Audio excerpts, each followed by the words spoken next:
very good morning, ladies.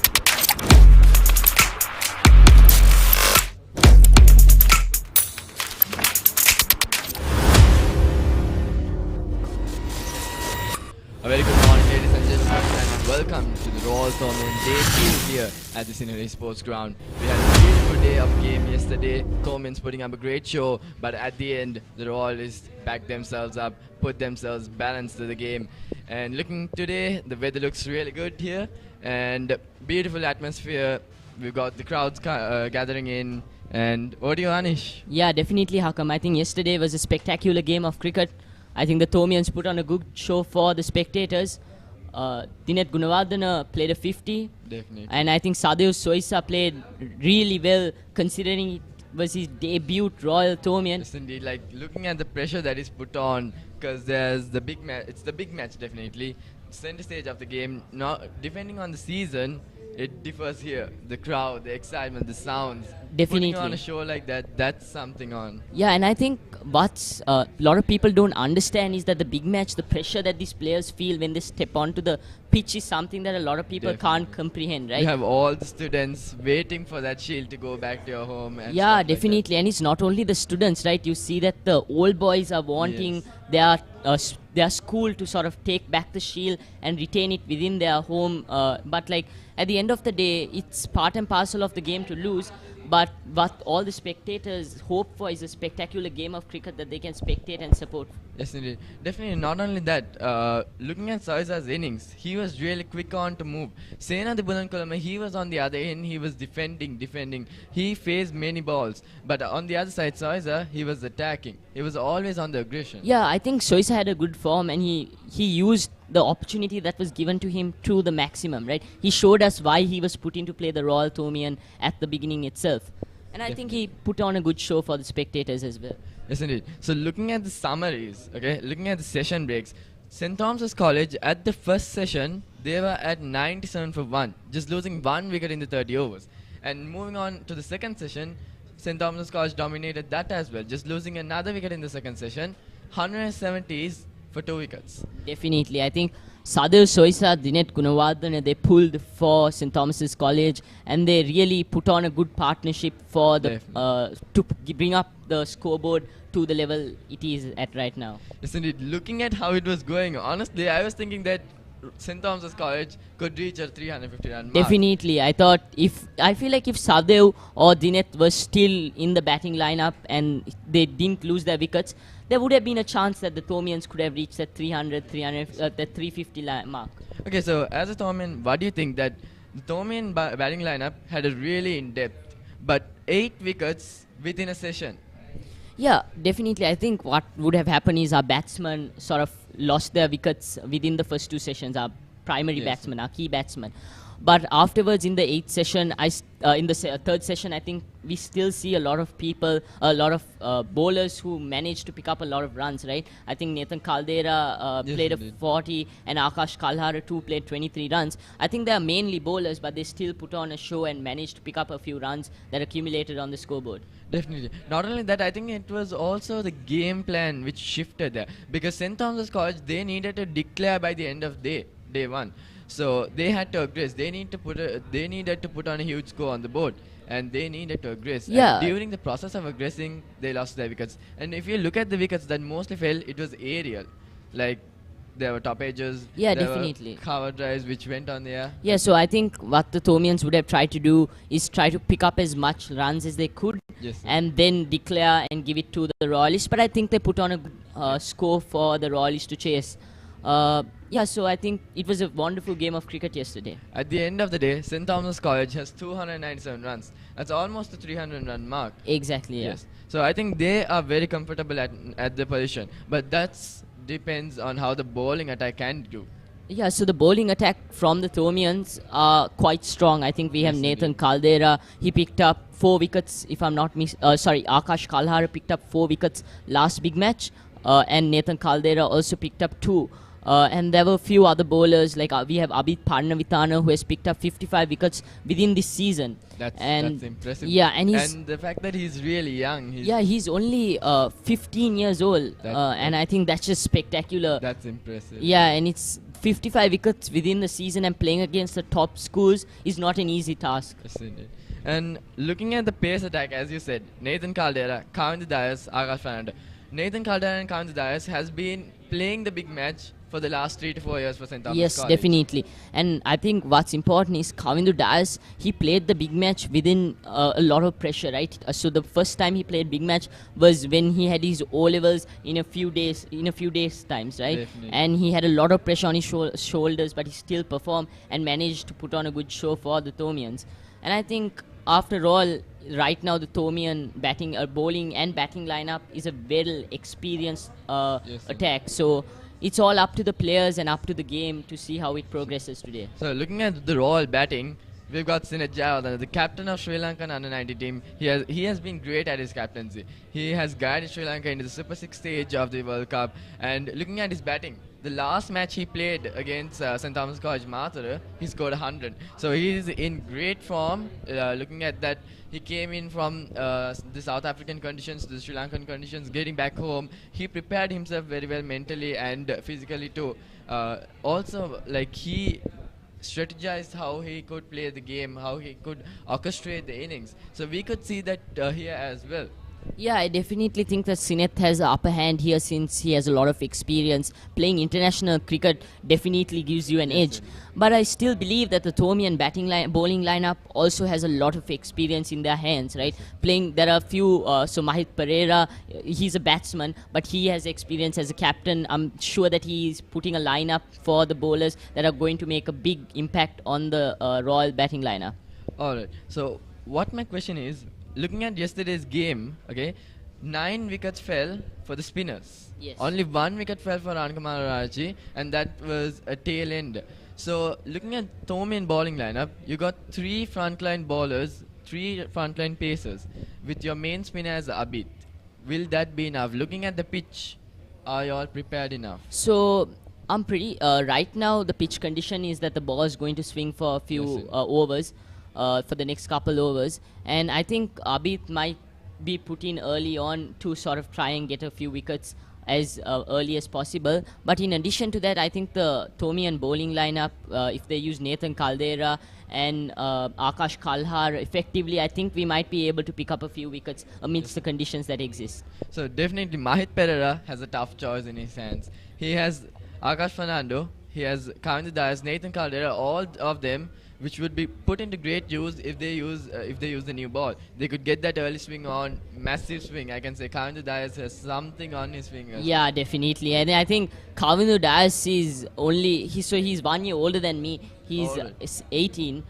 So I'm 17, he's 18. Okay. And so I think what's important there is that he has a lot of experience as well, considering he has been playing big match for about 2-3 years now. And so he can use that to his advantage as well. And they have played on this pitch like plenty of times. So I think the Thomians also have a good bowling lineup, a well-experienced bowling lineup, might I add. Yes, indeed. And I just talked about Royal College Sinet Jayawardene. We have Raman Pereira on the side, we've got Jason Disanayaka, we've got many other players. We've got Netwin Dharmaratne, who also scored a 50 in the last match he played. So all of them in great form. Royal College has a really good batting depth.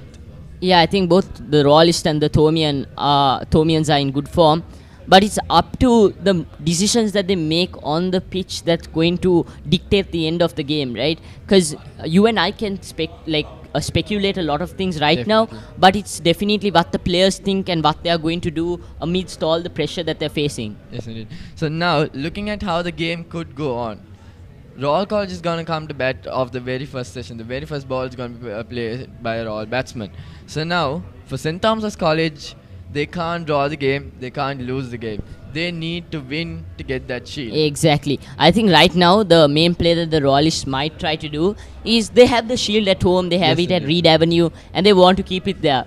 So the main play that they might try to focus is on try to take time and delay the match as much as possible, so that tomorrow when they put the Thomians into batting, at the end of the day there is neither win nor loss, it's a draw. Yes, so either way it's a win for the Royalists, but for the Thomians right now we need to prioritize and get the Royalists out under 200 runs, and if we manage to bundle out the Royalists for under 200, there is a chance that the Thomians might take back the shield to Yes, Disseram indeed. Road. But it also depends on how quick they are going to take the wickets. If Royal College is able to defend it throughout the whole day, tomorrow also, St. Thomas College coming on to bat tomorrow, they might have a lead of around 100 or Exactly. maybe around 50 depending on Royal College batting. Exactly. But I don't think Royal College is going to get out really easily. No, so here's the thing. I think if the Thomian bowlers manage to pick up a few early wickets, it builds up some level of confidence which Yes. will help them bowl and deliver their deliveries in a much But yeah, it easier did way. not work out last time as I Last- remember. exactly. 4 wickets for 60 runs. Yeah. And Das Manjanaka with 100, Ramir Perera with 100. I think, So- yeah, since we brought up Dasis Malchanayaka, he Yes. was a phenomenal player. For sure, the decisions he made on field definitely played out for the Royals, and it Definitely, he was on top. His captaincy, his leadership was just phenomenal, and the fact that Royal College last time were outlined the whole game, right? So St. Thomas College, they came in as favorites. They were thought to be winners. They thought they could win the game. Exactly. They thought that Royal College would go back home in just 2 days. No, so the thing was, I think last year the pitch conditions also, due to the outfield being a little wet, the ball didn't carry as much as the Thomian batsmen were expecting it to. But after all, I think last year also was a spectacular game of cricket, and it's part and parcel of the game to win and lose. So let's see what the day has in progress for us today. Definitely. So over to the comment box. We will switch now.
Testing one. Check. Check one. Check, mic testing one, check. Good morning, Anish. Morning, Dulanja. And one over done of this Royal innings and a good delivery by Akash Fernando. a unique bowler. Definitely. So, good morning to all the spectators. Extremely sorry for small technical error this time. We had our pre-match interviews and a lot of ideas were shared by our two people.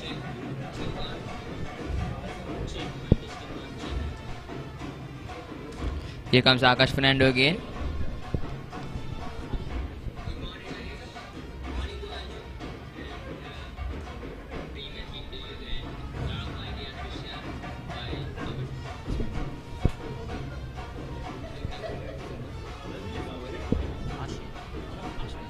Ashin, a unique bowler.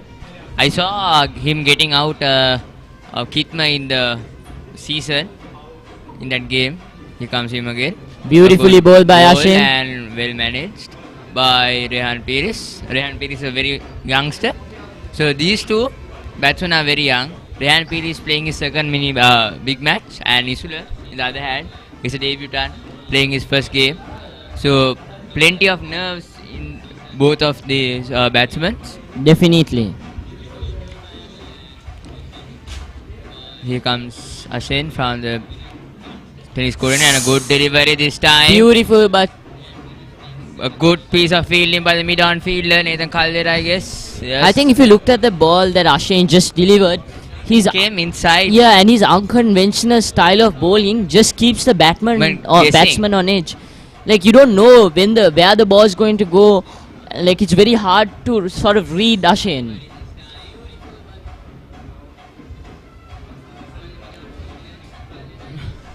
Isula left and right hand combination for Royal. So Thomians will be thinking that we'll need to get a wicket here because it will be hectic to them, because with the heat and to change the field when the left and right hand comes, it will be a bit of hectic to them. So Dulan- that's why there are 3 slips and a short silly. Yeah, Comes. sorry, Dulanja. Oh, asking for the question here. And the wicket falls, The and first that's a wicket wicket falls for for Ashin Royal. Fernando. Beautifully done. We were just talking about the unique action he has, and suddenly he delivers a Beautifully wicket. done. So now Royal. That's a wicket for the For Thomians. Thomians. It's definitely going to increase the confidence in the Thomian bowling lineup.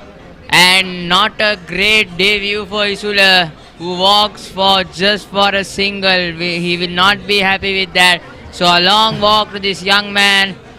Just got out. Was that pitching outside leg? That was the problem, umpire. That's why he got his time. He thought, Yeah. and then he raised his I think finger. the umpire made a good decision, and he thought about his decision, so like there That's can for be you, no s.thomas, backlash. but for us, it's not. So now Sinet Jayawardena comes into the. Sinet Jayawardena and Ovina put on a show for us last time as well, but Ovina lost his wicket early on. Yeah. So just a thing to say, me and my co-commentator Metuko just went in the morning and saw the pitch. So as we told, the pitch has grass on it, just like yesterday. The batsman must be careful because it swings. That's what happened to Isula also. He just expected an unexpected swing there and straight away came to the bat. So and the outfit is pretty quick, and it will be more quicker when the sun comes in to the play. So Dulanja, if you just take a look at last year's Royal Thomian, the Thomians picked up a wicket in the first over as well, but this is the second over. yeah, that We was have- Rehan Pires. We have picked up a wicket. So now at the end of the second over, Royal College 1 run for 1 wicket. Beautifully done by the Thomian So bowler. Sinet Jayawardena, the captain of Sri Lankan under-19 teams, walks into the middle in a pressure movement. Here comes Akash, a good bouncer, and well left by Rehan Pires. Akash Fernando. Rehan Pires must carry the anchor role now. He must be patient in his game. Isula has a lot of talent. He played a beautiful century versus the St. Peter's College, and now today suddenly got out. I think no matter how much you play, coming to the big match is just It's a another different. thing, yeah. It's a whole different atmosphere. The pressure that you face is just way different to playing any other schoolboy cricket game.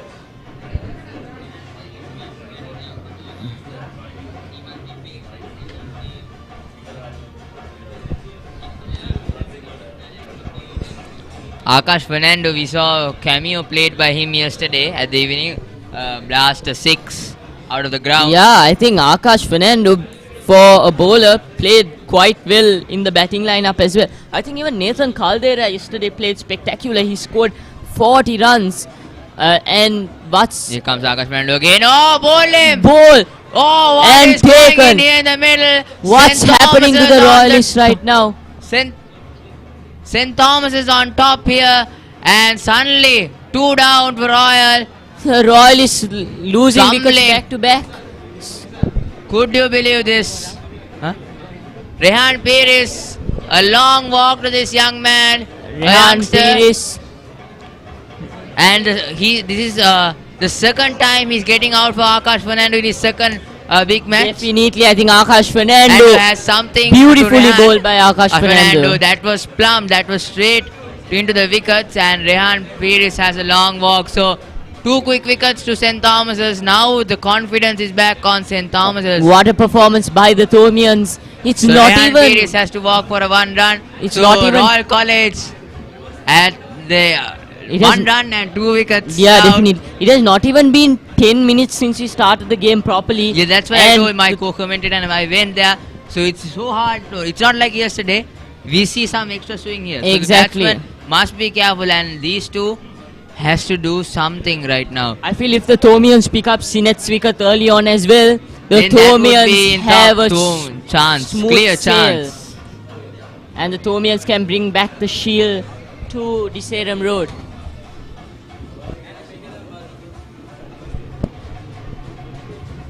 So here comes Akash Fernando. Uvinamampol ready to face his first delivery. Straight away a good delivery. Akash Fernando definitely proud. He picked up. Uvinamampol has to stand right here in the big stage. He didn't have a good season before the big match, but who knows, at this situation he might be the key player. Exactly, I think a lot of people think that debut Royal Thomian players won't perform as well as experienced players, but I think Sadir Soisa was an Akash Fernando here exception. comes. A good delivery and asking the question again. Ooh, It's all happening in the middle here, swinging back, swinging inside. a lot So of action happening in the middle. the batsmen are totally, and these two batsmen are under huge pressure because they have to be aware. 2 wickets down right now. And I think the Thomians lost their first wicket a little. around 66 runs. Yeah, exactly, and the Royalists have lost 2 wickets right Between now. like 1 run. So this is Oh, and the Thomians. here comes Akash Fernando again. Oh. A good delivery, well settled. And that's the end of the 3rd over. St. Thomas's 1 run, Royal College 1 run with the loss of 2 wickets.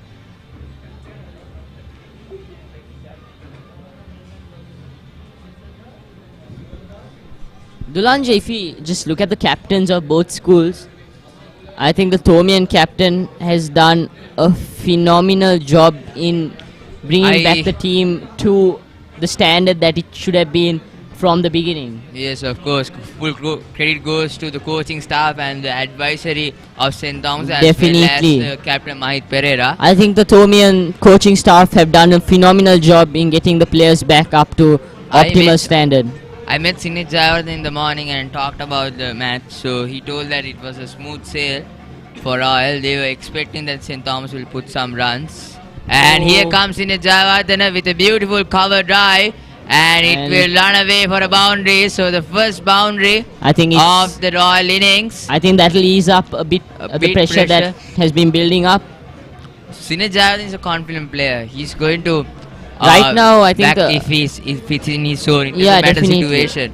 Definitely. I feel like right now the play for the Thomians is to try and pick up Sinet's wicket early on.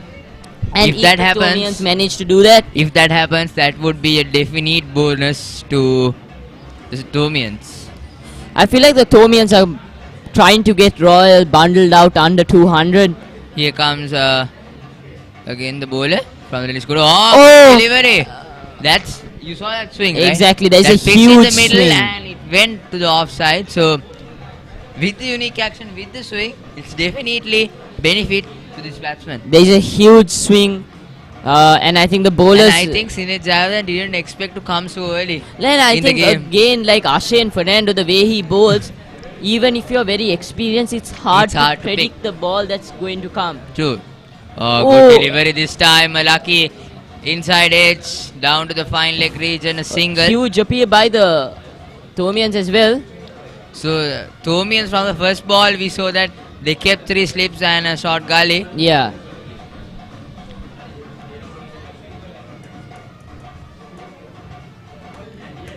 And of course, I just need to remind every woman and ladies watching this, Happy Women's Day to all of you. The United Nations have declared March 8 as the International Women's Day. So Happy Women's Day to everyone. Happy Women's Day to everyone watching. Around the world watching this good delivery. Beautiful delivery by Ashane Fernando.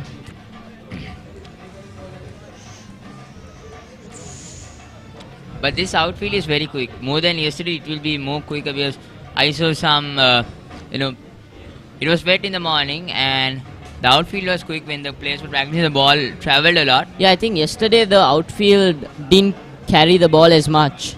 Here comes Akash again. Good delivery and well defended by Ovina. Ashane Fernando has been bowling spectacularly throughout these overs. He definitely has a lot more in store for us. The specialty about this ball is he can swing the ball in the all ball also. Yeah, so when I saw in the Anand match, the ball was all around 45 overs and he jabbed back in suddenly to Kitma. And good beautifully delivery, quick bowled. single by 2 batsmen. So good running between the wickets within these 2 batsmen, and that's the end of the 3rd over. Royal College 6-7 runs for 2 wickets. Dulanje, do you think the main play that the Royalists might try to push at this moment is to try and use Sinet Jayawardene at the striking end as much as possible to sort of ease off the pressure from the batsman partnering up with Sinet Jayawardene? Yeah, I think Sinet Jayawardene has to stay in one end and do the thing that he's normally do, as Soisa and Sena did. Exactly. So Ovina's role is here to not give the wicket away, because Royal has a deep batting lineup, and now with 2 losing wickets, they don't need another wicket here, because that will put the pressure on those batsmen coming up, as special as Ramru Pereira, Yasindu Disanayaka, those 2 key batsmen, Last day, if and I'm not Netwin mistaken, Dharmaratna, of course. So yeah. Ovina must stay in the wicket and support Sinet, and while Sinet plays normal game of attacking the bowlers, but he has to be careful, because he has to keep in mind Royal has already lost 2 wickets and Royal is hoping that he will continue with the big innings. Last year too, if I'm not mistaken, I think Nathan Caldera took Ovina's wicket. Here comes Akash Fernando from South End. A good delivery. Oh, good nasty throw by the square leg fielder there, That's, I think, Captain Mahith Pereira. showing his aggression already.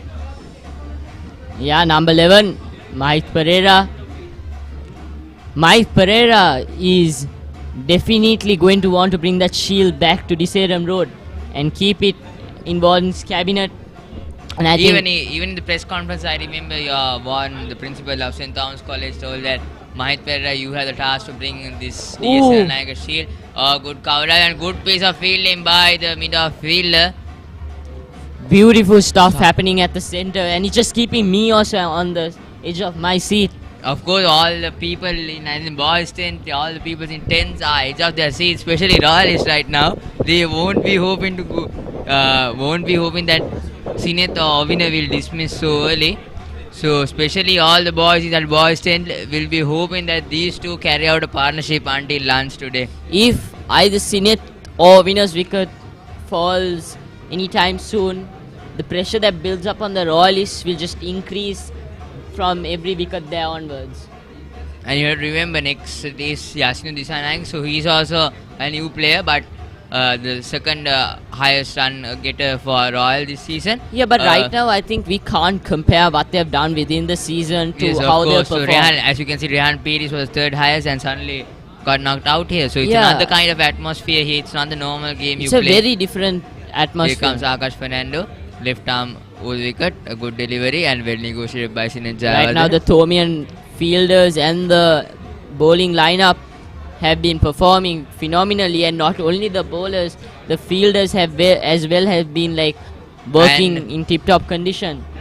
And Nanesh, you have to be careful for another one thing, because when the sun comes down here, the cracks of the pitch open. That means the spinners get the more benefit. So, Exactly. as you know, Abid Parnavitana is one of your key He has leading picked wicket up takers. 55 wickets 55 within wickets. the season. Yeah. So, the Royals batsmen also must be aware of that situation also. So, from every situation, it comes to pressure for these. Right now the Thomians have a good bowling lineup. They can use Nathan Caldera, Kavindu Dias, Akash Fernando and Ashen, as well as four spinners we have Abid Parnavitana. And you know what's special about Abid? He's only 15 years old and he has managed to pick up 55 wickets within a cricket season. Yeah. Of course, Rehan Pires was also 15 years and he was his third highest scorer, 455 runs this season. Down the leg side and good bit of keeping by the wicket keeper Soisa. So, Bais is there. So that's a swing that pitch has. Exactly, yeah. The swing might be advantageous for the bowlers, but if not used correctly, it can be disadvantageous So as St. well. Thomas's main plan is here to bowl Royal out below 150 And runs. bundle them out. Not 150 sure would be great, but worst case scenario bundle them out under 200, because the Thomians have put on 297, which is almost 300 runs. And of course the time. So basically Thomians will be hoping that they will get the Royals out at tea time today. And Think then at they the can end bat of second back session, in. and they can bat at the last session and come tomorrow. Oh, good delivery. Beautiful delivery by Akash Fernando there. That was really not necessary at that moment. Ovina Ambampolo could have left the ball more than searching into runs, because at here the important thing is until 6 to 7 overs you have to settle down and stay in the wicket. Sinet Jayawardene taking in strike. Right now I think the main play that Sinet is probably telling Ovina as well to keep a steady partnership rather than trying to go for those runs, because they have time. The Royalists have the shield. All that they have to do is draw the match. They don't necessarily have to win. But for the Thomians, we need to take back the shield and keep it back at Visaram Road. So the play for the Thomians is to bundle the Royalists out under 200 runs. 145 years old of traditions and legacy continuing. Here comes a good delivery by the bowler. Beautifully bowled by Ashen Fernando. I think so. Ashen Fernando, in addition to Ashen Fernando, the Thomian bowling lineup also in the squad we have Yatindra Yatindra's unconventional style of bowling helped him to pick up, if I'm not mistaken, more than 5 wickets in the 2023 mini battle. And 5 wickets in a mini battle too Here is comes, a huge deal. Yeah, I think that Fernando, speaking about the mini battle, he was the captain this year in the mini battle and he batted really well, scored 42 runs in the mini battle. And yeah, I think the Thomians have a lot of all-round players as well. And I think that's something that the Thomian coaching staff should be appreciated for, not only prioritizing your players on the fields that they are good, but trying to make them all-round players. Here comes the bowler. A good delivery. Ashen Fernando. So Royal College, 5 overs gone, 9 runs for 2 wickets.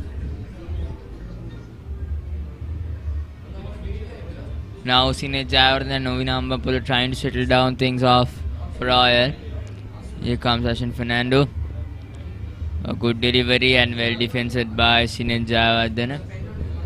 Last year I can remember Sinet Jayawardene got dismissed by Akash Fernando Yeah. for a loose delivery. It was over pitch and Sinet was going to a cover drive and totally rattled Sinet with the extra swing. Let's see what happens this year as well. this year now Akash Fernando made a statement getting Rehan Piris out Definitely. this year as well as the previous year. So yeah, plenty of actions still need to be And coming we on your way. still have Nathan Caldera in the tank. Oh, as well. good delivery, Apesh. Just over the slip corns. And the batsman will get a single. So Few beautiful deliveries. were that was really witnessing. Sinead Jayawardene. He was not in the mind of to play that ball. He was going to leave it, but with that swing, suddenly the ball jabbed in inside the wickets and it hit the bottom toe of Sinead's bat and went over the slip corns. Yeah, I think the swing is making the batsman on edge and keeping him on edge. It's hard to predict where the ball is going to go. So you have to be ready at any instance to take the shot and make the play. Yes, of course. Here comes Akash Fernando and a good delivery and well You know, defended. Dulanje, we still have Hold Nathan on. Caldera. End of the sixth over, 10 runs. Royal College with loss of 2 wickets. Dulanje, like I was saying, we still have Nathan Caldera, Kavinu Das, and Abid Parnavitana in the tank. And the Thomians are not even done with their bowling lineup. So the Royalists are definitely under a lot of pressure. They aren't. They are tremendous pressure. I Yeah, believe. they aren't cleared off this pressure as of now. But hopefully the Royalists might be able to put on a show for the spectators. We'll all be the royalists all around the world will be hoping that. So all the pressure of the royalists who's watching this game live on your television or right now in the stadiums, all the pressure goes to those two batsmen in the middle, the two experienced batsmen and the captain of the Royal College Sinead Jayawardene. If So- Sinead Jayawardene loses his wicket here, the Royalists are in trouble. And Here comes Akash Fernando. A good delivery. beautifully bowled by And Akash. well negotiated by Sinead Jayawardene. Like I was saying, Dulanje, I think if the Royalists lose Sinet's or winner's wicket, I think there'll be significant amount of pressure that will build up, and it'll be hard to clear off that pressure unless the Royalists manage to put on a good score before lunch. Because understand next in line you only have Yasindu, Ramiru and Nithwin Dharmaratna. Okay, of course Ramiru is the experienced player here, the other key player who played a century previous year. Here comes Akash Fernando down the leg side and Oh, unfortunate. by 4. So the extra swings helped Royal to get a extra 4 here. So that's the extra swing. Yeah, that's what I was saying. The swing, if not utilized properly, is going to make the bowler's job a little bit difficult as well.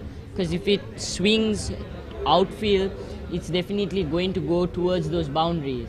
No, and the wind was not on the path of Akash Fernando. The wind came from the Boyston end to the stables end here. So the ball swing in the other way around, but with the wind, with that exorbitant pressure, Yeah, I it think the ball went a little bit towards. towards the leg side. So definitely Akash Fernando must keep his length. Here comes Akash Fernando again. This time outside the off stump and well left by Sinead Jayawardene.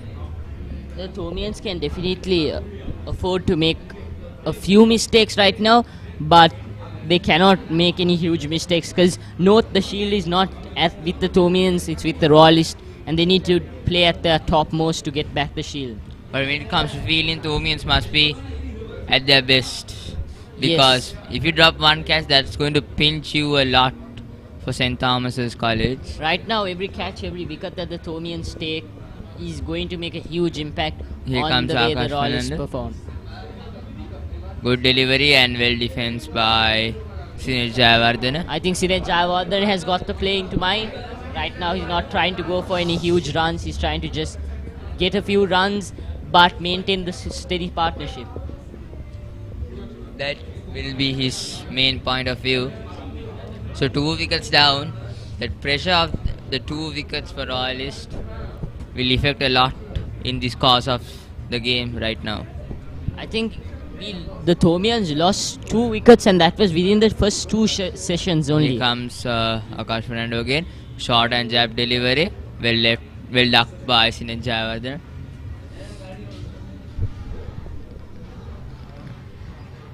Dulanja, what do you think that skipper Mike Pereira might do, and where do you think he might bring in Abid Paranavithana to start bowling those spin balls? A bit, but I probably think in another 8 or 9 overs time, he will definitely bring Abid Paranavithana. I think he will bring Abid Paranavithana because of Ovina Ambampul as per his right hand batsman, and it affects the right hand batsman when a left arm spinner comes into play. Definitely. So even though Sinat Jayawardene also must be careful when he's batting, because Sun, he has a sharp turn and the cracks are opening in the pitch right now with the sun coming into play. So those small things also must be kept in these two batsmen's mind. But right now at the moment, Royal College 15 runs at the end of 7 overs, 2 wickets down. So it's not easy to build a partnership when you suddenly lose 1 wicket, 2 wickets in just for 1 run. It's never easy. I probably think now, as per Sineth is the one who's facing most of the deliveries. I think that's a strategical play by the Royalists. Sineth has a lot of experience as well. I think Thomian must put pressure under Oviner. So get him on strike and make sure he plays that mistaking shot and get a wicket of him. So I think if the Thomians find it difficult to pick up Sineth's wicket, if they pick up Oviner's wicket, and if they pick up Oviner's wicket, the batsmen that come in from the Royal batting lineup is not as experienced as Oviner, so thereby the Royalists might have a slight issue there. But let's see how the game progresses. Again. Sorry, beg your pardon, Akash Fernando. A good defense, but a good piece of fielding by the short gully fielder. Senadi Bulankulama. Both Royalist and Thomian. Thomians are under a lot of pressure right now. Royalists to get back their partnership and the Thomians to bring back the shield. But I think at the moment Thomians are in the driver's seat, getting 2 wickets early in the morning. But I think if we look at how last year's big match played out, Thomians got a few wickets early on, but the game played out differently. Oh, good delivery. Swinged outside the off stumps. Dulanje, the reason that a lot of people come to watch cricket is because cricket is not like any other game. It keeps the spectator on edge. You don't know when the side might lose. You don't know when it might win. They might win, right? So there's a lot of unpredictability within the game. Yes, Anish, of course. Royal Thomian is all about unpredictability. Record chases, record innings, a good flick delivery, good flick shot by Sineth Jayawardene, a single. And I think the fielders are doing a spectacular job in minimizing the amount of loose balls that go towards the boundary. But they'll be trying. They don't have much in the tank. 297 seems a big score, but when you get those odd singles and odd boundaries, it becomes easy, as you can see yesterday what Sadir Soisa Thomians did, and Sadir Soisa, of course, good hand. I think Sadir Soisa took it very patiently and he went for those loose balls and he played it. He played the game as it should be played and he didn't do anything more. And I think that's why he was able to put on a big Change score. of the field here. I think Akash Fernando is trying to bowl a down the leg side delivery. Oh, good delivery. So we now see 3 slips removed and 1 leg slip coming into place. The Thomians definitely know what they're doing and they're making all the players in the playbook. They're definitely going to want to bring back the shield to St. Thomas's and keep it at home. And on the other hand, Royalists will be trying to stay safe, stay defensive and keep the shield at Reed Avenue. So 22 people fighting for 1 shield, not easy target.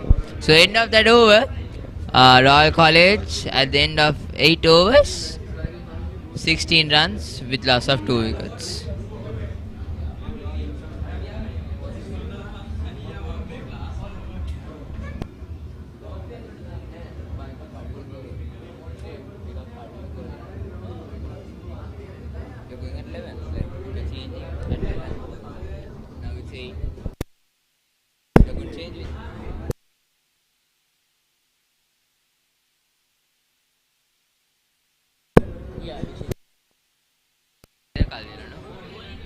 So bowling change by the Thomas College,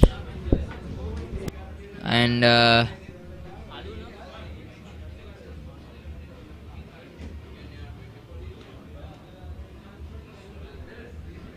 so he's brought out by the south end,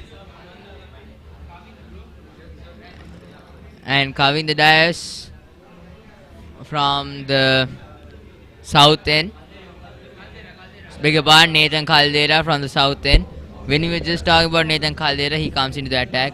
I think now the captain of St. Thomas, Mahit Pereira, thinks we'll move on to plan B, which is getting rid of Ovina Ambampol. That's why Nathan Caldera is brought into the Yes, attack. I think we just spoke So about that. let's see how it affects the St. Thomas College. Here comes Nathan Caldera, a good delivery. And I think and right now defense. the Thomians plan B to get Ovina and then the rest of the Royal lineup. Because I think focusing on Sineth right now might not be the best of the best play. Because Sineth is a well experienced player. Captaining the under 19 Sri Lankan team definitely.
We have the support of the assist. That's Ramru Pereira last year. He's still in the tank for Royal. Here comes again. A good delivery this time. Straight to the cover fielder there. I think probably Mahit Pereira has not done one thing right. He has to put more pressure on Ovina. So he has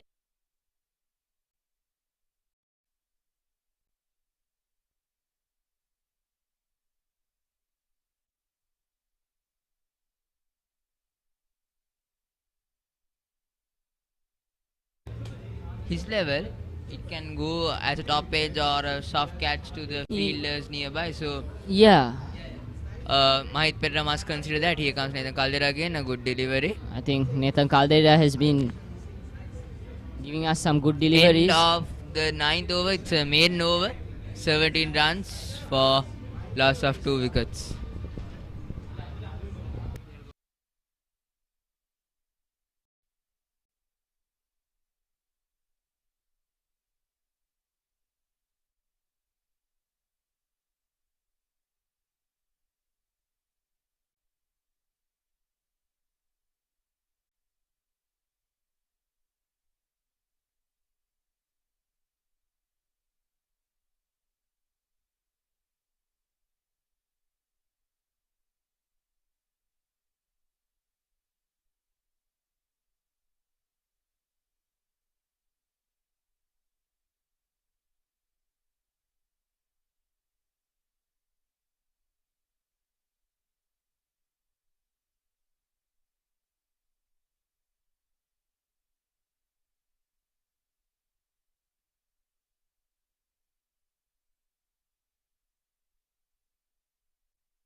Actually, I think it will be 5 more overs to bring on the spinners.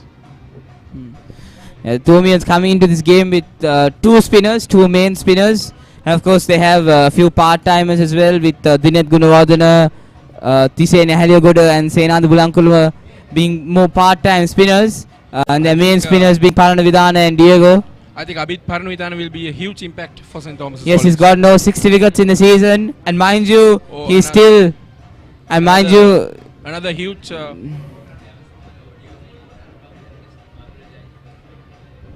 And mind you, Paranavidana's just 15 years old and he's already picked up 60 wickets in the season.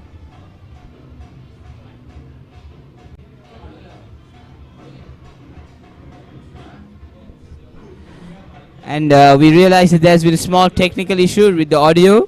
We apologize to all the viewers. And we hope that in the coming few, and we hope to give you an uninterrupted stream as Jayawardena drives straight to mid-off. Now we can see St. Thomas's pace bowlers are bowling in a good manner and a good line and length. Yeah, the Thomian bowlers have to keep their line and length. Akash Fernando did pick up a crucial wicket of Rehan Piris, but afterwards he was bowling a bit all over the place. Nathan Caldera, the vice captain of the St. Thomas's College, is bowling his heart out for his school. Yes, Caldera, more commonly known as Kalu, Another and that's good driven drive away by by Jayawardena, running down towards the boundary. That was a great drive from Sinet Jayawardena, the captain of the Royal College. It's a nice half volley there for Sinet Jayawardena, and just pushes it through, piercing that gap between mid-off and mid-on to the boundary. But I think this is what Royal needs. Royal needs to keep ticking that scoreboard, get a few runs in, and ensure that the Thomians just prevent them from getting wickets before lunch. Because as you can see, I mean, this is true of any pitch in Sri Lanka, but the pitch rapidly deteriorates. And I think that will play into the hands of the Royal batsmen. Unless the Thomians can pick up a few wickets. Another short attempted bounce, but no success there for Nathan Caldera. Now that was a mistake done by Nathan Caldera and he pushed back his length than the other deliveries. That was the mistake that done by Nathan Caldera in the previous delivery. That was hit by Sinet Jayawardena for a boundary. Yeah, I think Caldera there just missing off, just being a little bit fuller than he would have liked. Probably have just swung it a little bit more, just a little bit less full. Gained Sinet to play more on the back foot and getting that outside edge. Another short another delivery. boundary. Another bouncer rather. Nathan Caldera is an aggressive player. He's very aggressive with his bowling. Menuka has picked up more than 30 wickets in the season. And last year round he picked up more than 50 wickets in the season. And mind you, he's picking up wickets while bearing a very bad back injury. And we have to remind, we are giving this live coverage combining with St. Thomas's College Media Unit and Royal College Media Unit. We give you all the actions here live. Yes, it's a very something that always is good between the two schools is while we celebrate the rivalry and the camaraderie on the field, we also celebrate a bit of our rivalry and camaraderie here in the commentary box. Another delivery outside the leg and flicked away by the Sinet Jayawardena to the fine leg region, and it's a boundary again. Yeah, Caldera being a little bit expensive at the moment. That's the way to bat at this moment. You have to punish the loose delivery. Yeah, definitely. I think that's it's batting 101. Anything close to the wicket, anything that you feel as if it's a little bit more tight, just play on the back foot. Just ensure that you get your batting right, your forward defense, your back foot defense right, and anything loose, just hammer it away. End of the over, and it's 13 overs and 31 for 2 wickets Royal College. Ashen Perena will continue from the tennis court end. The sun is out here at Sinhalese Sports Club at the moment. Yes, I must say though, and while being on the ground myself, I can tell you it is very, very tough out there. It's scorching hot. we just took out our phone while we were out on the grounds, and he says it felt the heat feel rather, was feeling around 38, 37 degrees. It's Is Ashwin scorching Pereira. hot. Another good delivery outside the off stump, but well balanced by the batsman.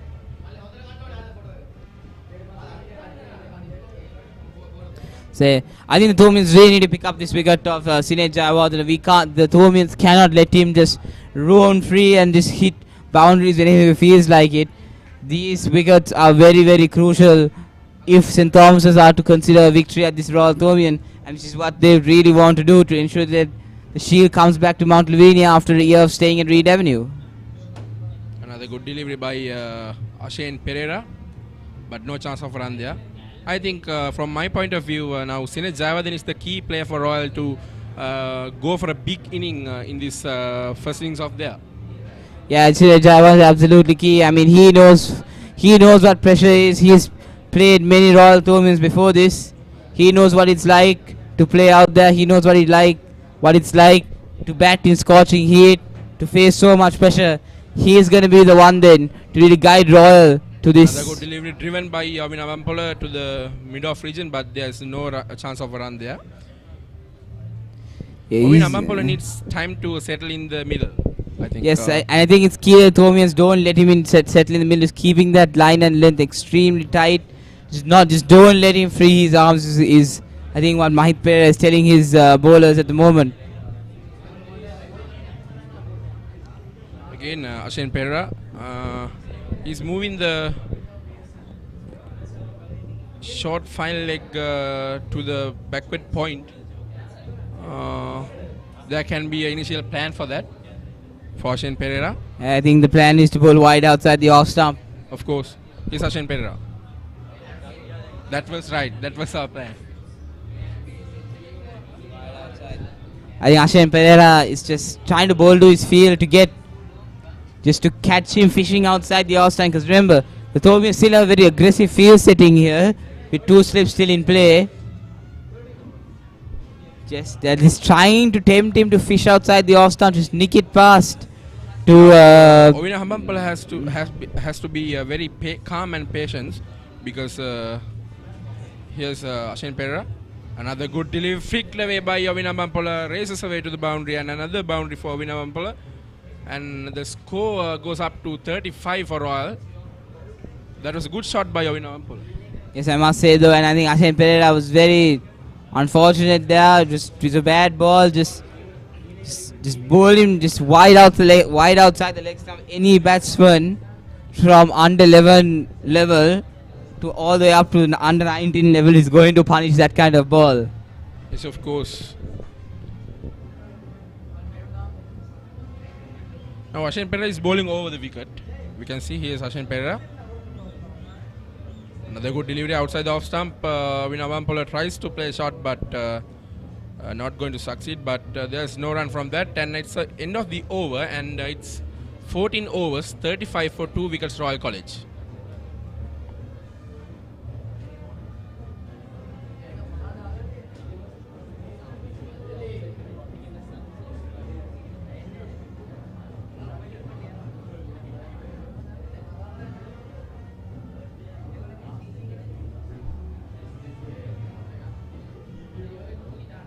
I think it's very crucial now for the Thomians to get a wicket because that you can see Sinead Jayawardene and Yawin Avampola are settling into this wicket.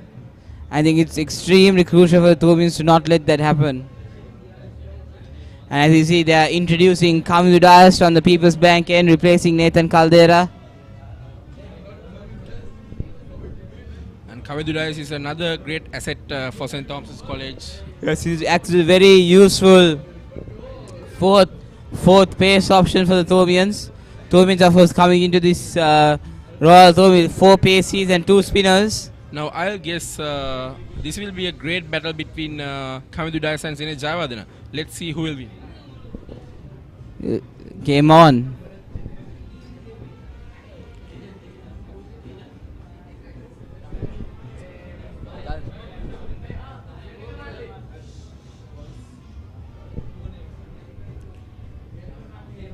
We can see Kamil Udayas is warming up for his spell.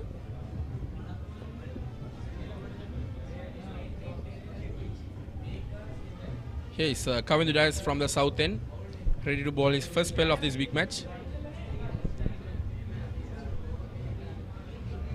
A good delivery outside the off stump. Sine Javadan has no interest in that delivery. He left it alone. Good shape by Kavin Dias from the first delivery of this match.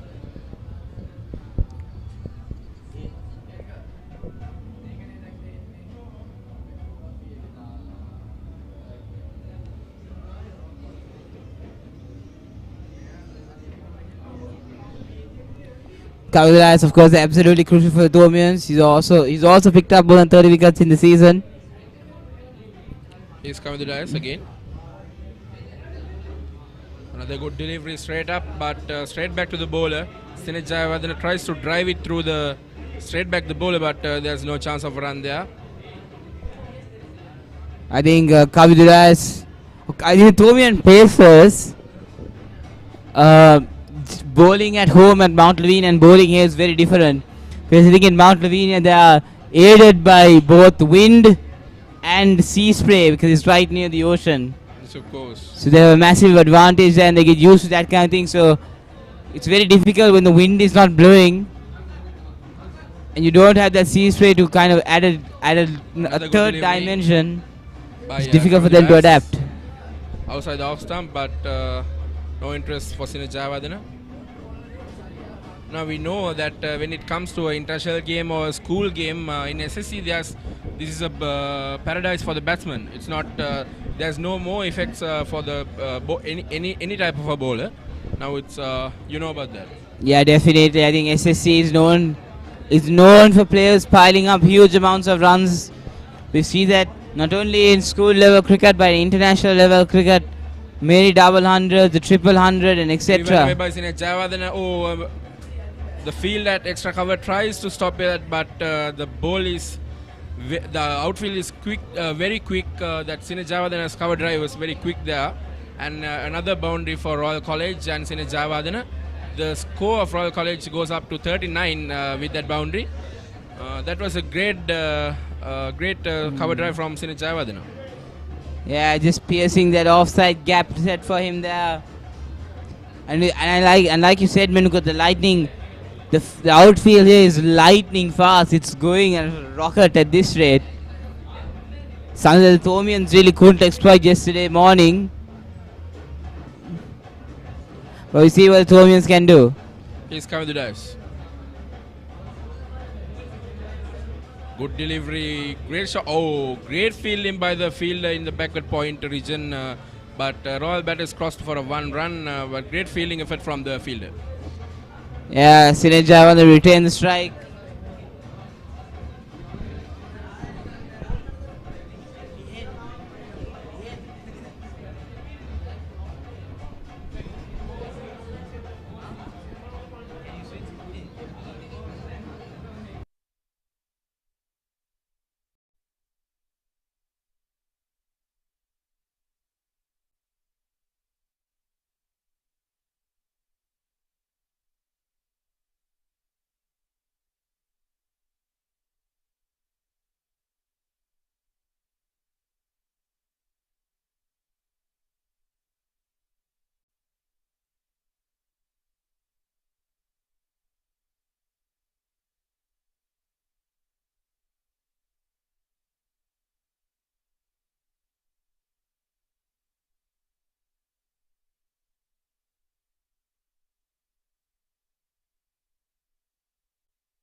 I think would Here's Nathan Caldera.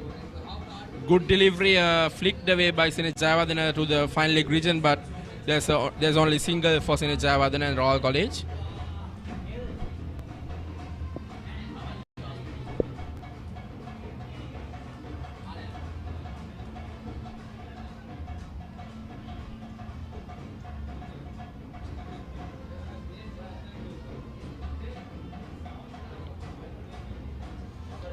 Nathan Caldera, the vice captain of St. Thomas's College.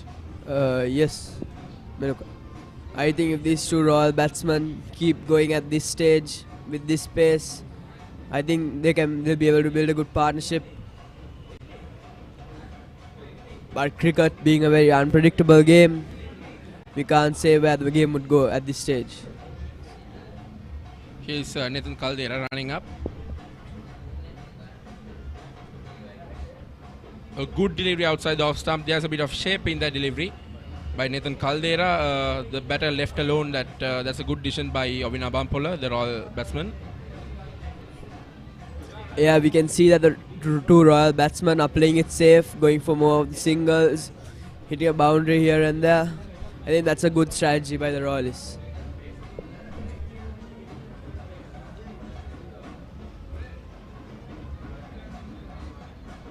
Here's Nathan Caldera running up again. Another good delivery. Oh, huge appeal from there by Nathan Caldera, but umpire has no movement on there. There was a huge interest from the slip cordon by St. Thomas College, but there's nothing special from the umpire. That was a great delivery by Nathan Caldera outside the off stumper, swing out from the batsman, but there's no chance for the St. Thomas's for a wicket. It seems that the Royal batsmen are under a bit of pressure, and the Thomians are trying to capitalize using the pressure that the Royal. Again, Nathan Caldera. A good delivery straight up. That was the line that Nathan Caldera should bowl consistently. Yeah, that was a good ball there. Very bold. I think consistency is key here for the bowlers. They need to be consistent with the deliveries.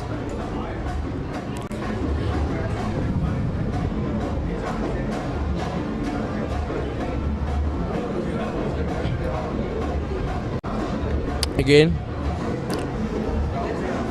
Nathan Caldera is running up. A good delivery by Nathan Caldera. That was foolish delivery in the slot, but there's no run from that delivery.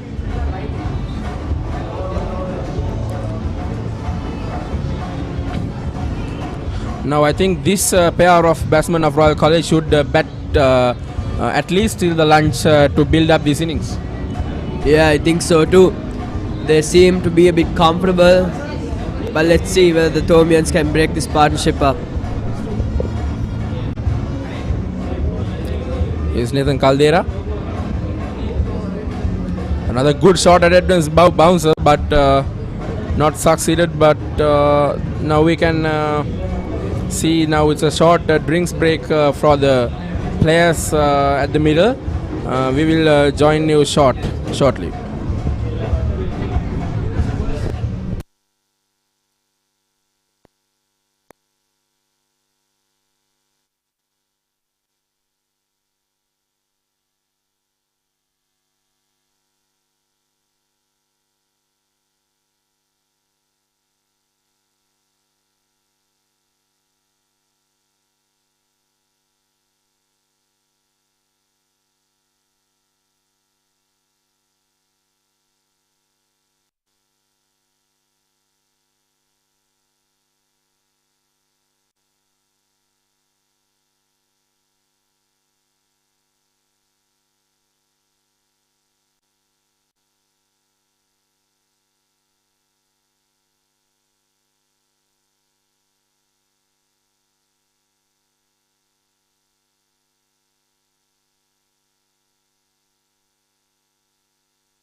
Yes, now we can see all the players having a short break while having a drink for their hydration and all that stuff. And it's 16 overs and 41 runs for 2 wicket Royal College at the moment. Now after some 2 early wickets in Jayawardene and Ovin Abampola, some experienced player from Royal College have settled up in this innings again. Yeah, I think the Thomians are looking to break this partnership. I think bringing Akash again and Ashen back in to pick up a few more wickets would be a good decision. We are expecting more spectators in the evening sessions than the morning sessions. We should remember today is Friday, it's a working day for all the Sri Lankans out there. Tomorrow is Saturday. Tomorrow will be a huge crowded day for this 145th Battle of the Blues. Yeah, I think by the way the game is going at the moment, it's going to be a very thrilling day tomorrow. Everyone will be at the edge of their seats.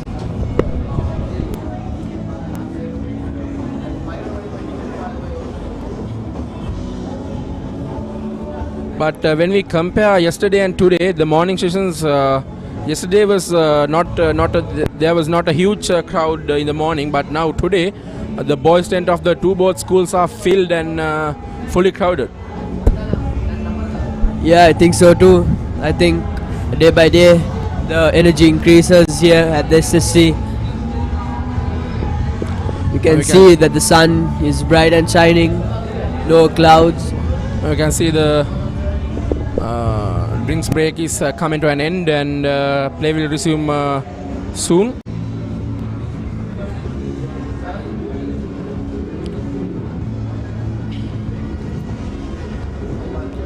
We can see the schoolboys of the both schools are enjoying their day, the second day of this Battle of the Blues.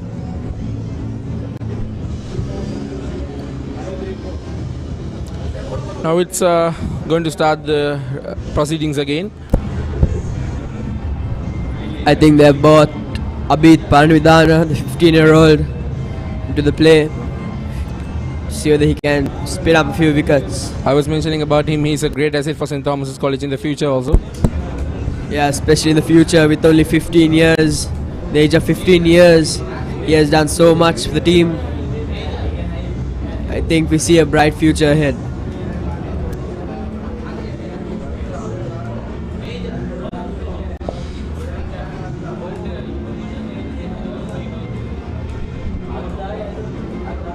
Let's see if Abid Parnavitana can do a change in this setup. Then that now these two Royal batsmen have set up these innings beautifully for a short while. Let's see how can Abid Parnavitana do a change. Here's Abid Parnavitana.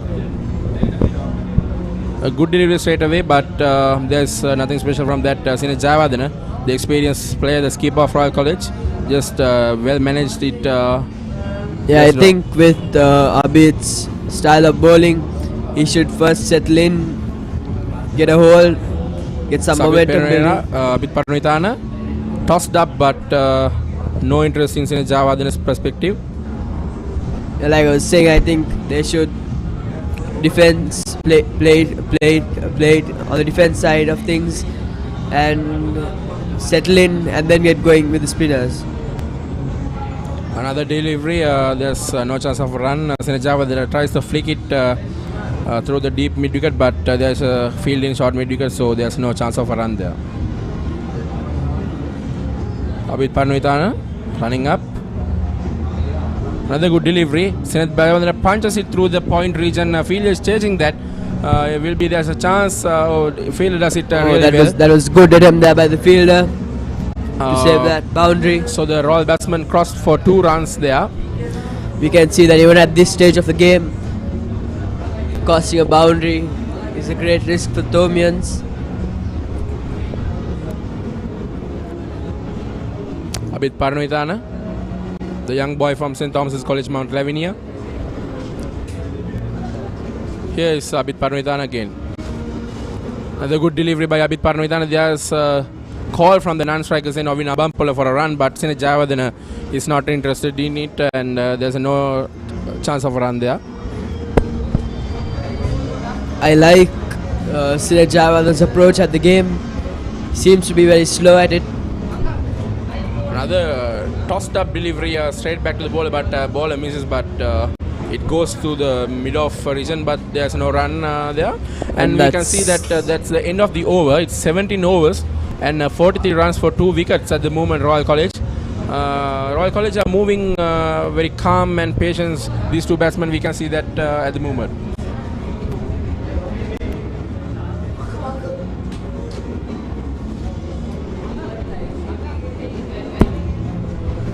Nathan Caldera back into the attack. Thomians.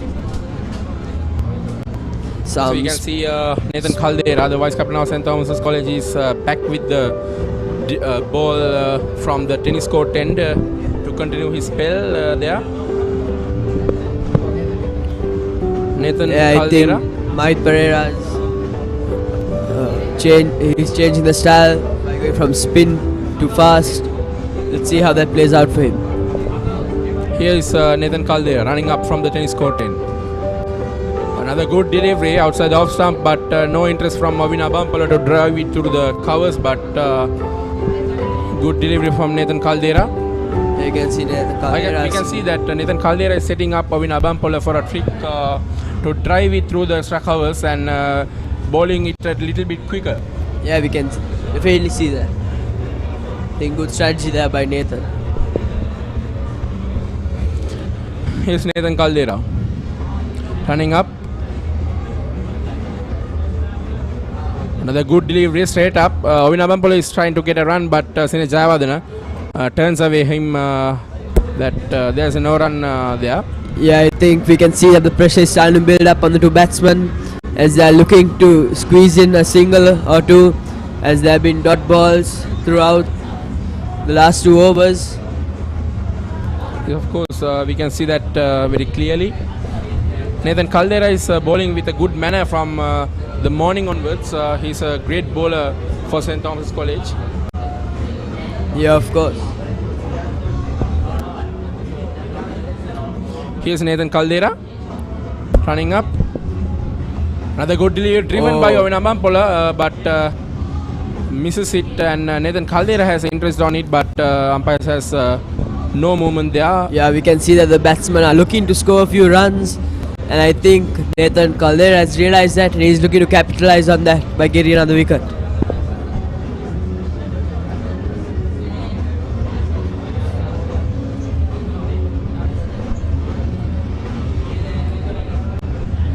Mahit Pereira, the St. Thomas's skipper, he's on mid-off. Here's Nathan Caldera. Another good short delivery by Nathan Caldera, but no interest in Avin Abampala's perspective to hit that over deep square leg. There's a field on there. Yeah, I think Nathan Caldera bowled that ball thinking that Ovin would hit it to the leg side, but Ovin had other decisions.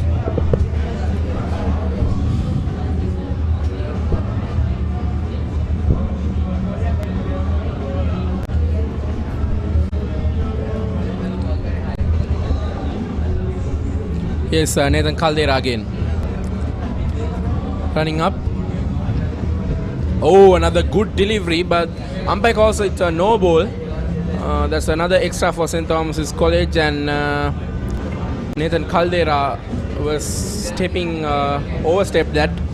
Umpire's called no ball. The score goes on to 44. Now St. Thomas should be careful not giving so much extras for Royals in this inning.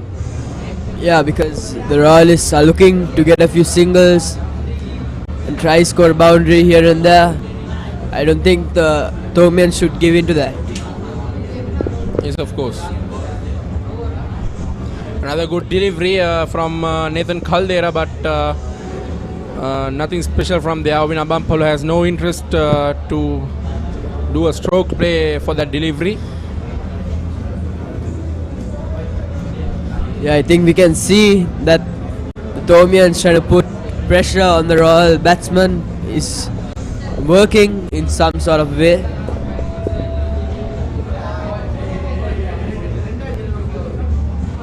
It would be really hot outside here, and we can feel it inside also. Yeah, we could. Another good shot by Avin Abampala, but the fielder here at mid on, Mahit Pereira, the captain of St. Thomas's College, had a good effort there, and it restricted for a one run by Mahit Pereira. Yeah, it's good. Quick single there. That was good by the two batsmen, trying to ease the pressure off each other.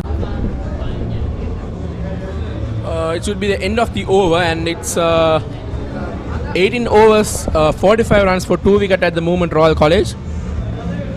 Now it seems to be these two batters have settled up in this wicket that pretty much. Yeah, I think they have settled in pretty well. And I think the Thomian should look to get another wicket at this stage and break the partnership. Another wicket in this stage will be a huge pressure for all this. Yeah. Sunil Javadhan is the key player for all. He should be in the wicket for a long time for these innings for all. Yes, I think so too. Under 19 captain, if I'm not mistaken. Now Abid Parnavithana. Yeah, Abid Parnavithana brought back into the attack. Let's see what this 15-year-old youngster could spin up for the Thomians. We saw that in the last 2 overs of Abid Parnavithana, he bowled in a really good manner with a good line and length. The ball is spinning away from the right hand of the left-handers. Now it's a right hand and left hand combination for the Royal College. Yeah, let's see if he can get some spin going there on the pitch. Spin up a few wickets. Now it's an attacking field from Mahit Pereira to Ovin Abampola. There's a short leg there placed and a short mid-on. Short mid and a short leg. Here's Abid Parnavithana. A good delivery by Abid Parnavithana, tossed up but driven by Ovin Abampola. There's no chance of a run. Now this is an attacking field by Mahit Pereira. Now Royal batters should be careful while they were using their stroke play. Yeah, I think Mahit Pereira has also realized that he needs a wicket at this stage. A wicket would be really crucial for Thomians. Would also put the Royalists under severe pressure. But there's a slip in place also. Yeah, but looking at the Royalists, I think they seem to be comfortable in some sort of a way. Oh, that was a quicker delivery. It would be past over 80 kilometer per hour. That was a good delivery by Abid Parnavithana. I think that was an arm ball by Abid Parnavithana. Yeah, I think so too. That was. That came in really quickly. Here's Abid Parnavithana trying to get a wicket for St. Thomas's College. He's running up. Another good delivery by Abid Parnavithana. Tossed up there, but no interest from Ovin Abampola. He left it alone. Yeah, I think that was a good decision there by Ovin, leaving the ball alone. Here's Abid Parnavithana. Good delivery, driven, but straight back to the extra cover region. There's a field there. No run.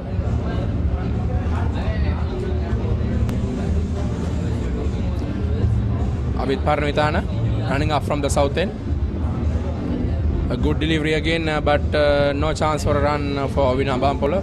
Now we can see all boys of the both schools enjoying their day in their respective badges with their all school friends and everything. Yes, I think so too. A good delivery by Abid Parnavithana. He's bowling in a good shape and a good manner.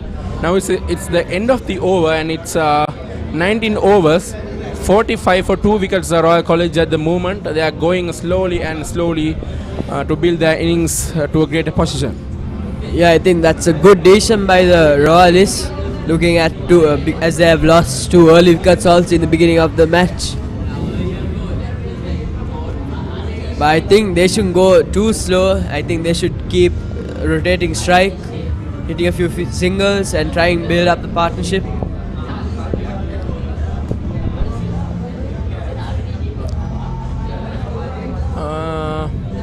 I think it would be another bowling change from St. Thomas's College. Nathan Caldera is not bowling from the tennis court end.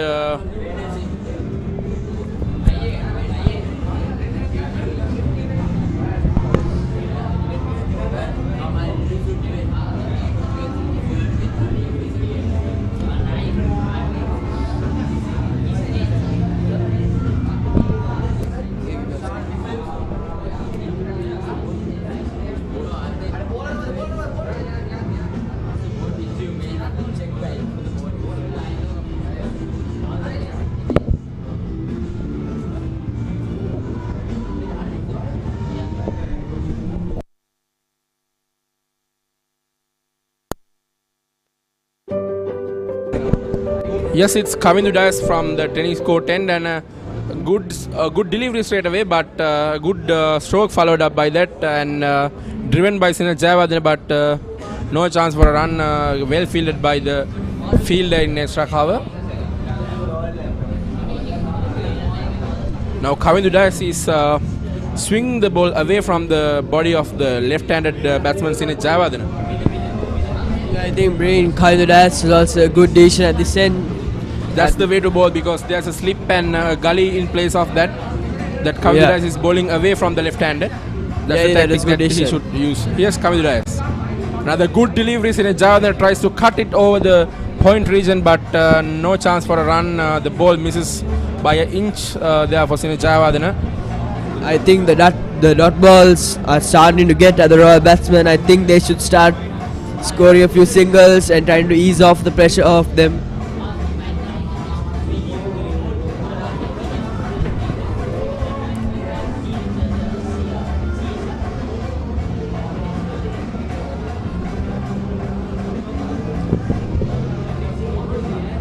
Here's Kavindu Dias again from the tennis court end, running up. Another good delivery, leave alone by Sinat Jayawardene. No risk there from Sinat Jayawardene. Yeah, I think that's also a good decision, because one wrong decision can cost Royal the whole game. So I think that's a good way to approach it.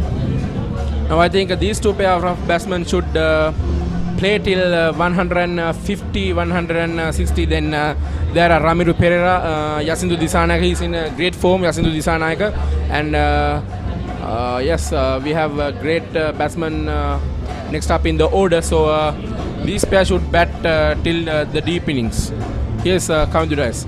A great delivery followed up by a great shot. That was a back foot punch by Sinat Jayawardene, but it was well cut off by the fielder there. Covers the ball there, and there's just 2 runs for Sinat Jayawardene. I think Sinat Jayawardene was looking to play that shot. He was looking at from the previous overs as well. He was looking to play that shot to score a boundary. But the timing was perfect in that back foot punch. Yeah. We can see the St. Thomas's fielding was really energetic from this morning. They are fielding very energized. Yes, I think after those 2 early wickets as well, the Thomians have seemed to get some kind of energy into them. I think they're looking to win this. Another good delivery, attempted cover drive, but misses it out in a Jayawardene. Ball hits the outside edge of the bat, but there's no run there. Now Mahit Pereira is on mid-off, speaking to his bowler to what to do as the captain. Yeah, they might advise him a bit how he should bowl. Here's Kavindu Dias running up from the tennis court end again. A good delivery, but not timed perfectly by Sinat Jayawardene. Because hits straight to the fielder. Mid-off, but there's a fielder there, and it's the end of the over. It's 20 overs and 47 runs for 2 wickets at the moment. Royal College going smoothly through their innings.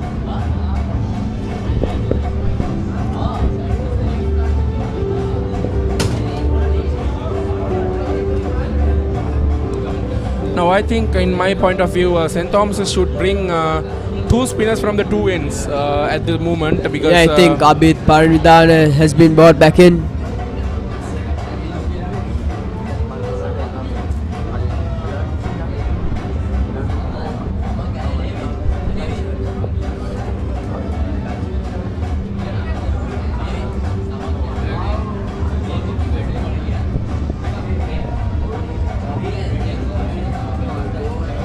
Here's Abid Paramidana again, going to bowl from the south end. Here's Abid Paramidana. A good delivery outside the off stump, spun away from the batsman. There's no chance of a run for Ovin Abampola. We haven't seen a boundary in a while. I think the Royalists are looking to play a boundary, but I think the Thomian bowlers are making it difficult for the Royalists. Another good delivery, no chance of a run there.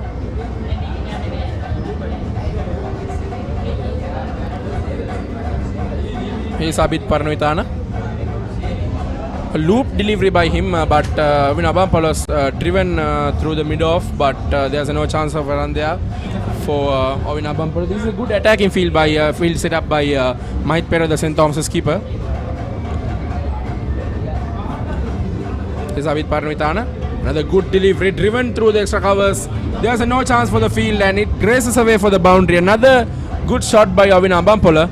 It was a great drive, and no chance for the extra cover field. It races away for the boundary, and another boundary for Avinabampala and Royal College. Yeah, I think that's what the Royal is looking for at this point. This point of the game, I think this is what the Royal is looking for. To get a boundary to ease off some of the pressure. And some dot balls have been building up from that end.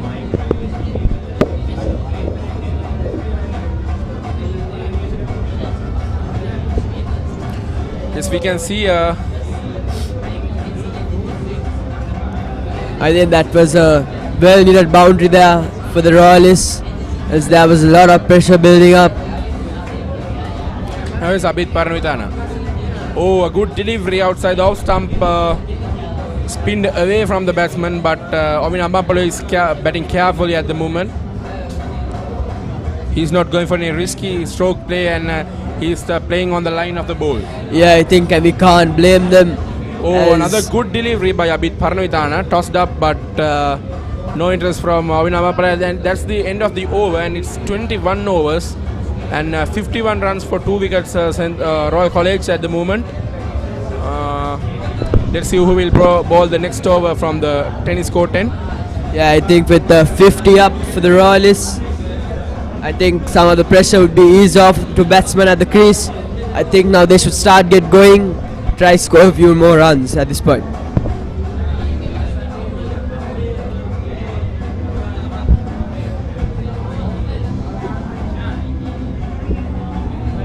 Kavindu Das brought back into the attack. Let's see what the Thomians are trying to cook up here.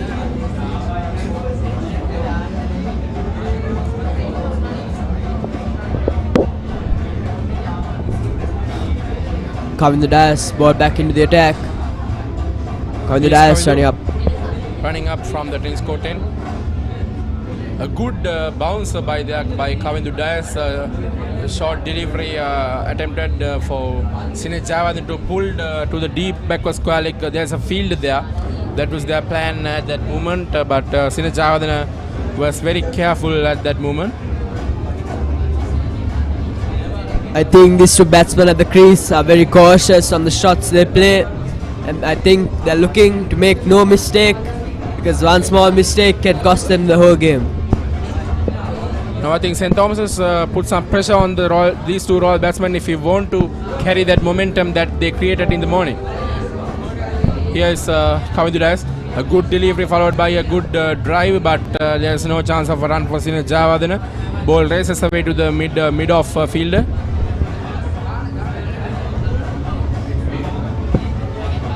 Kavindu Das is an experienced member of the St. Thomas's camp this year also. Yes, I think third year colorsman.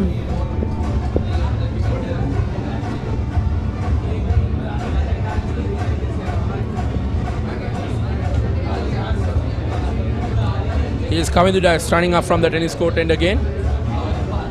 A good delivery. A huge appeal from Kavindu Das.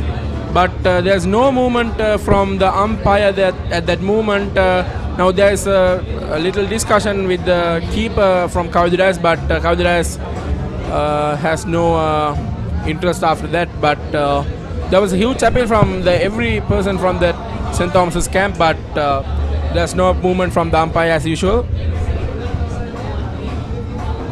Yeah, I think here that the Royalists are trying to ease off some of the pressure. I think they're going to play a few shots, and I think the pressure is getting to them. Now Kavindu Das is set to ball the next delivery. He's running up, passing the umpire. A good delivery shaping up out from the left-handed batsman, and there's no run from there. Sinesh Javadhan being careful while facing Kavindu Das. Yes, and I think the Thomians are in deep need of a wicket here at this stage. The fact that in Kavindu Das's bowling is he has a late swing in his deliveries. Yes, we can also visualize that and see.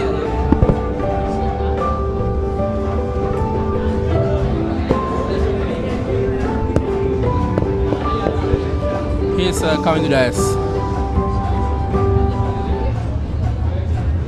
A good delivery flicked away by Sinet Javadana.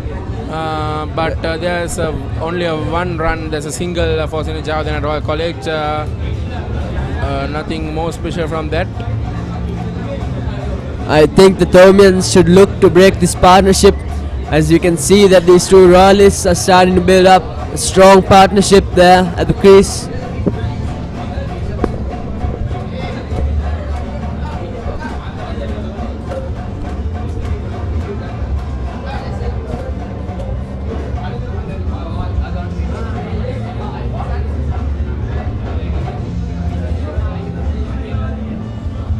Now this time Kamil Dice is bowling to the right-handed batsman Ovin Abampola. He's running up here. Oh, Ovin Abampola didn't expect that bounce from the that delivery, but there was a low of the bounce, and that's the end of the over. And it's 22 overs and 52 runs for 2 wickets. Royal College at the moment going very smoothly in the innings. And we have a change of the commentary box. It's Dulanjana Wickramasinghe has the controls over here.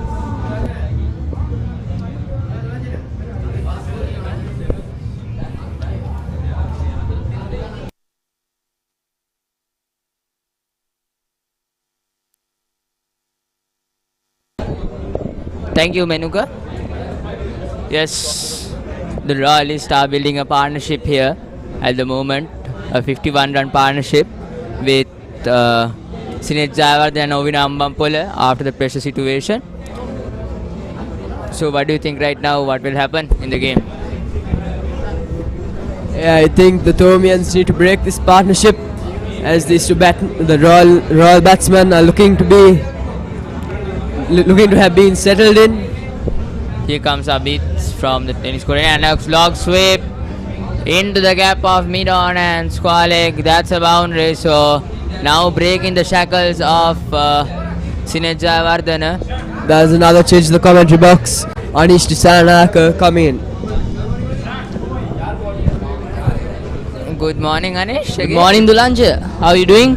It's fine. After the loss of 2 wickets, bit of nervous, but now 52 has been put on the run on the scoreboard by the Royalists. Royal is the two batsmen 50-run partnership within these two batsmen. So kind of a nervy start and now settled down very well. Here comes Abid again. Short is delivery this time in the gap of backward point and covers just a single. I think, like we were discussing in the morning, the gaps have opened up within the field and Abid is using it. Yeah, but I think Abid is not using as much as he can. Would. Yeah, he's trying to do something, but he's not sticking to the length because it's kind of a pressure situation, because when you're born into Sinet Jayawardene, the under-19 World Cup captain, and you are a 15-year young boy, so it's kind of another nervous thing to do. Like you're under a lot of pressure. Yeah, your mentality is not that much perfect, even though you're the highest wicket taker. Yeah, of the definitely. season. And I think if we take a look at the season performance of Abid, I just went through the statistics and he had picked up 62 wickets in total. And it's not a small amount for a 15-16-year-old to pick up.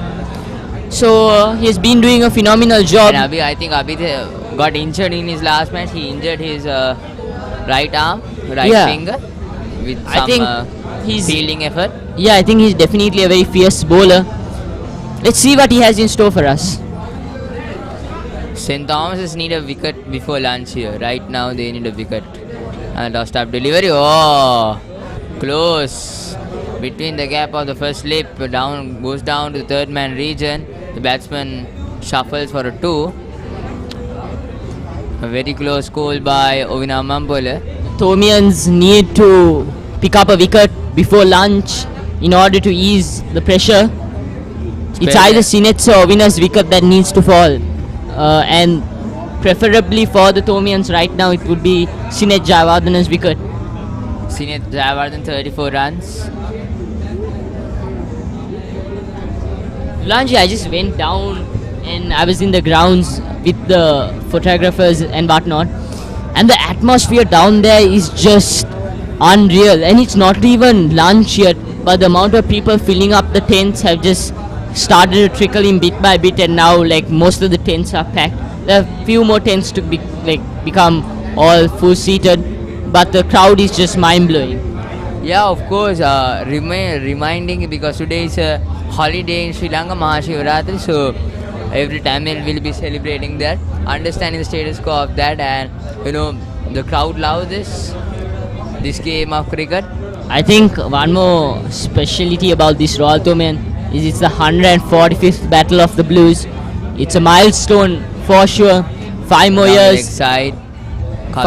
Five more years and it'll be the 150th Battle of the Blues. Yes, of course.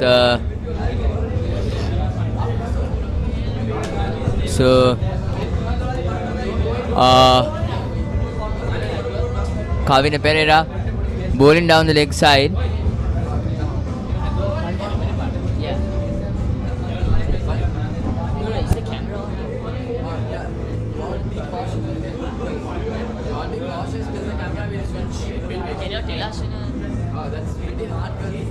Here comes Kavina. Pitch delivery and hammered by Sinet Jadon. A quick single. Oh, direct hit. Could have made Sinet gone. Missed chance by skipper Mike Pereira there. It was a really unexpected thing that it hit the leg of the catching fielder there and suddenly came to the middle of the wicket, and Mahit sprint around and came. Mike Pereira.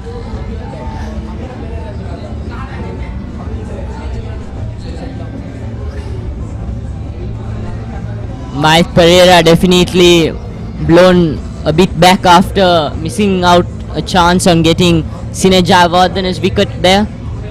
Let's see what happens though. Still not over.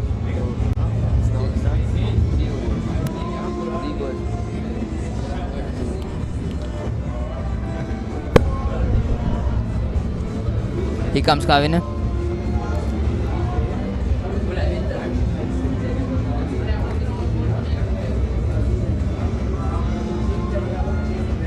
Good delivery outside the off stumps and well left by Ovina Ambampole. So we have another 30 minutes for lunch. We must understand the status quo of here. So what will be the main key point here for the Thomians and as well as the Royalists? I think Dulanjia, like we were discussing earlier, the Royalists are definitely going to try and pull the match as long as they can and try to be on the batting line. But the Thomians need to pick up a few wickets before lunch. Oh, Apish! We were just talking about how to stay in the wicket now. So suddenly, Avina Ambampole plays Apish shot. So I think Sinet Jayawardene, I saw him when I was out of the commentary box, and I saw the game and very closely. So Sinet Jayawardene, when Ovina Ambampole plays a shot and like when his confidence goes down, Sinet Jayawardene always comes to him and talk how to bat, stay in that wicket, stay in that wicket. So this was shown by Senadi and Sadev. I think that's what the seniors within a team should do. Push your juniors and build up confidence in them, right? Of course. Slow full toss by Dash. Kamil Dash bowling some beautiful deliveries.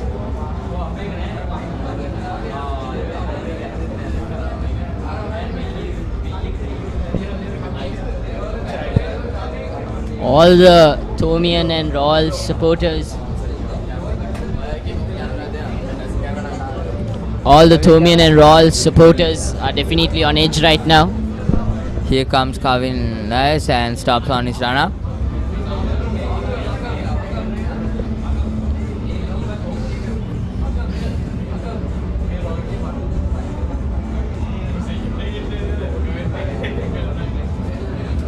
Comes Tyres again. Short is delivery. Down to backward point, well defensed. Good delivery by Kavinder Dash there. And that's the end of the over. We'll be having a small drinks break and we'll be having a change of the commentary box also. Abdul Hakam joining with us in the commentary box.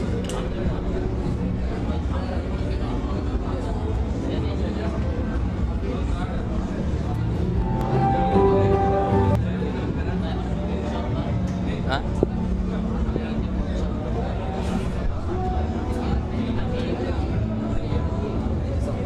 Hakam.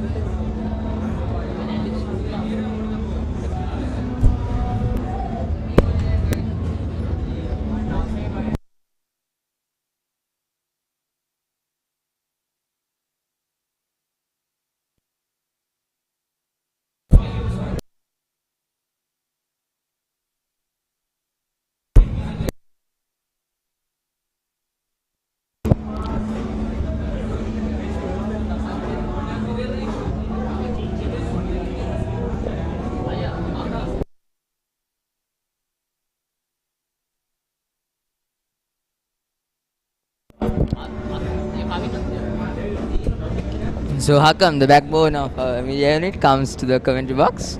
Over to you.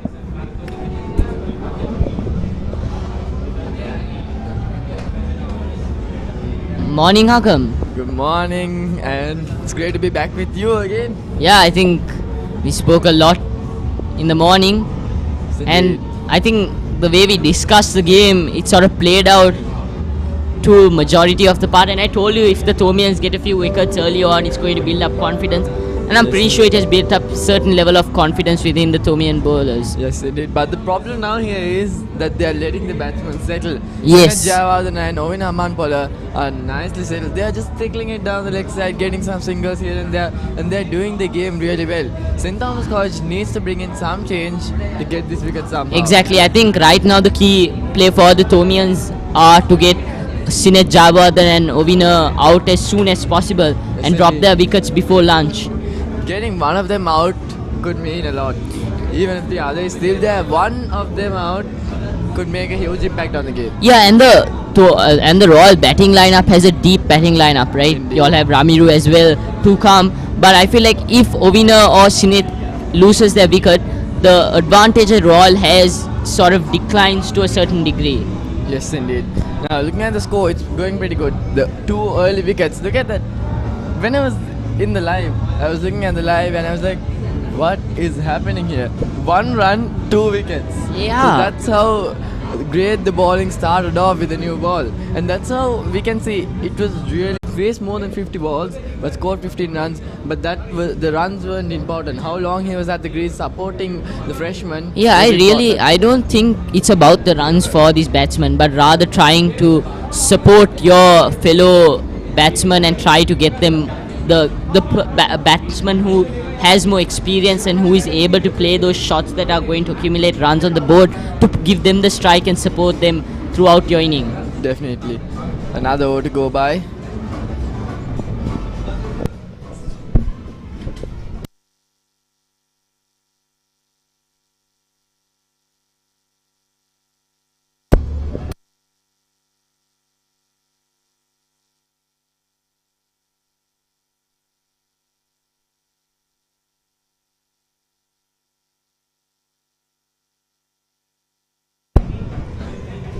Hakam, what do you think about the crowd? Definitely it looks really great. The atmosphere, the excitement here, spectacular. And I think sitting here in the media box and just seeing the whole grounds from this scope just shows us the amount of crowd that comes to support the Royal Thomian. Yes, indeed. When you're at the boys' den, you can see a little, but when you're here at we've got a bird's eye view. We can see a lot. The excitement going on, the parties, the dances. Yeah, definitely. Another beautiful ball there.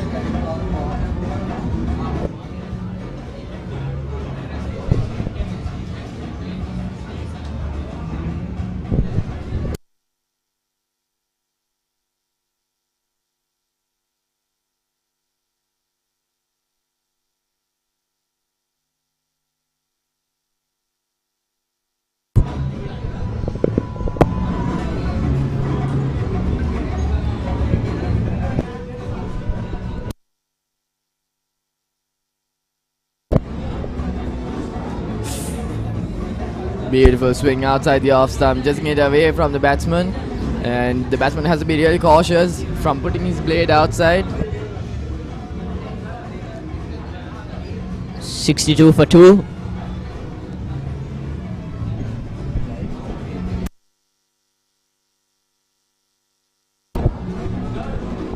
Currently the 26th over going on. There's a bit around 4 to 5 overs left of game till the lunch break, and looking at the time it's 11:35, so yeah, it would be around 11:50 to 12 o'clock when lunch would be given. Yeah, I think by 12 lunch will be provided for both the teams. Right now the teams are on edge. Yes, indeed. The Thomians are definitely trying to pick up a wicket as soon as possible, preferably before lunch.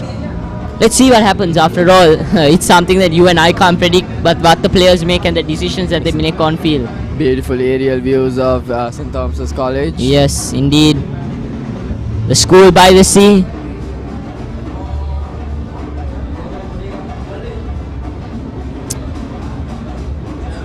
Apart from cricket, Lunch, I think the culture that our schools carry, it just makes us as Royalists and Thomians very proud. Definitely, like when it just comes to the March Madness, just the traditions that start off this week, start off way before the big match, empowering the players to show the importance of this big match. Like looking at the Royal side, we've got just 2 days prior to the game, at around Tuesday, we would be having the Teachers versus Prefects match. Wednesday we have the Cycle Parade, and also the Royal Prefects versus St. Thomas's Prefects match also used to be held. So there is a lot of traditions going And on. culture, yes. And I think more than the tradition and culture behind the cricket in and of itself, I feel like what's important is that the Royal Thomian rivalry that exists, right? It's a very friendly rivalry.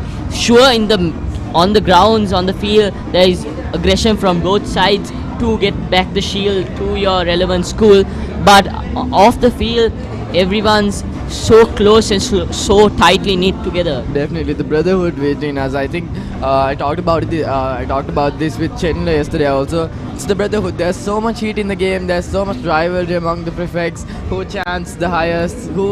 Which vocals are gonna be higher at the boys' stand? But, Which vocals the players here? Yes, indeed. But looking at here in the media box, even this joint initiative, the joint channel by the Royal College Media, the milklife.com and the STC ICT Society, the media end of St. Thomas College, as I know, all three of us together are in this live, and we are putting up what we can as schoolboys. We are not the most experienced, we are not the professionals. Yes. But we are trying our best here to give us the utmost that we can. Exactly. I think after all, there is a part that we all play as Thomians and Royalists when it comes to the big match. If you're just a Thomian or Royal spectator, your part is to make sure that your team hears the shout from the boys' tent or from any tent that you are in. And as within the media unit, we try to do our best in order to deliver the spectators an endless and a seamless stream. Definitely. So, how are your experience? Like, you have gone to the boys' tent, you have been in other tents of this ground as well. Yes. So which do you prefer? The boys' tent is an atmosphere that you just can't get from any other tent. When you see your prefects shouting and cheering on your team, when your fellow Thomians are just cheering on your team in order to make sure that your team comes out and hears your voice, it's just an atmosphere that you can't replicate. Definitely.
And we're back. The score remains 63-2.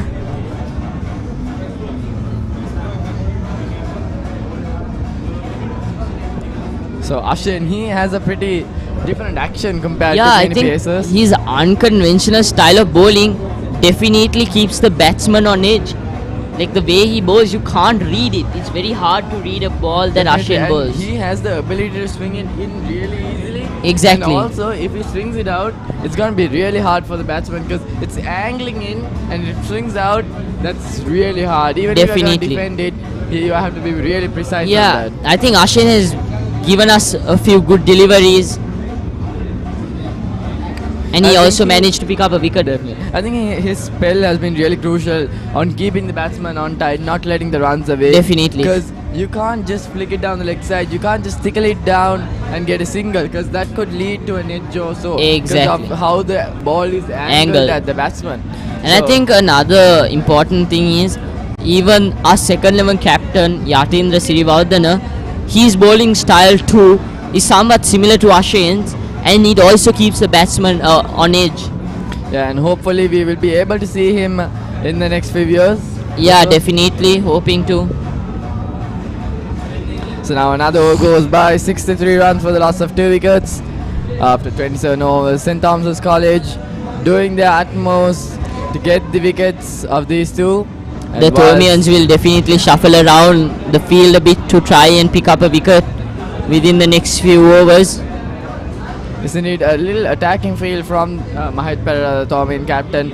He still has 2 slips in place for Ashin despite the ball being pretty old for 27 overs. So what do you think about Abid's impact? We haven't Yeah, I seen him think much we so have far. a. So here's the thing: Abid bowled against Sineth.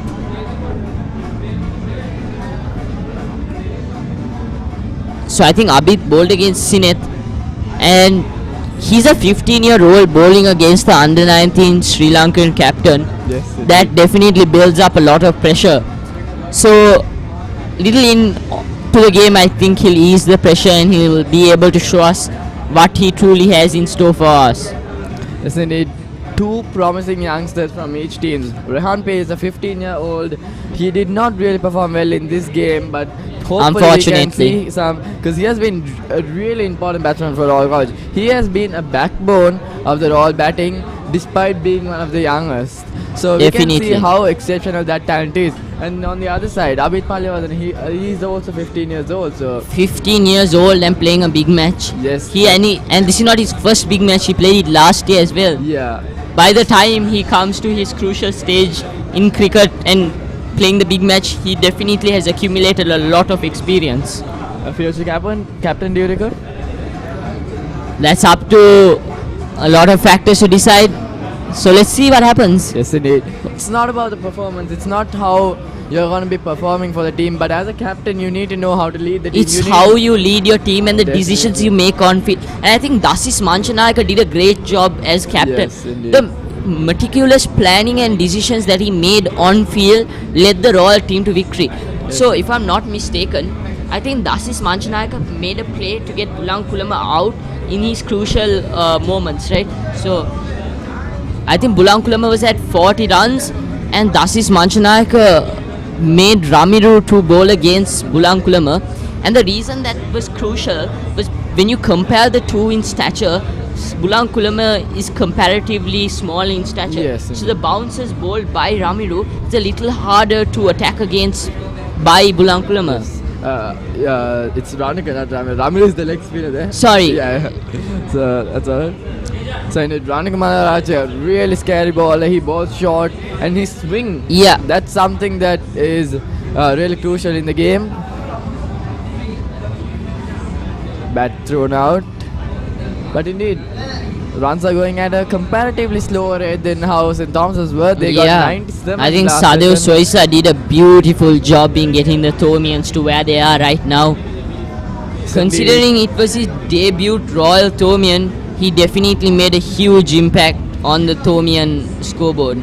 I really couldn't believe when you all said he's debuting because he played an immaculate innings, continuously scoring runs, and his strike rate was almost around 70s to 80s, almost nicking me 100. Yeah, definitely. Huge appeal by the Thomians.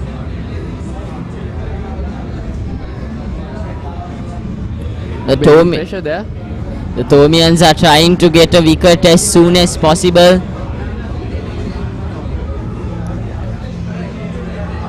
So looking at the field, Matt Pereira has only one man outside the circle. We've got a mid wicket, we've got a mid on, mid off, a cow point, a point, and two slips in place. So just one outside the circle, which is deep point.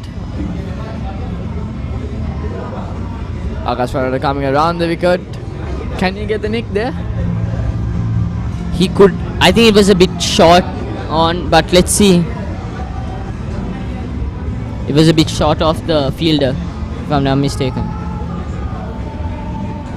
Another over goes by, 28 overs gone, and now Royal call it 63 for the loss of 2 wickets. And a lot of maidens going on now. Akash Fernando doing really well.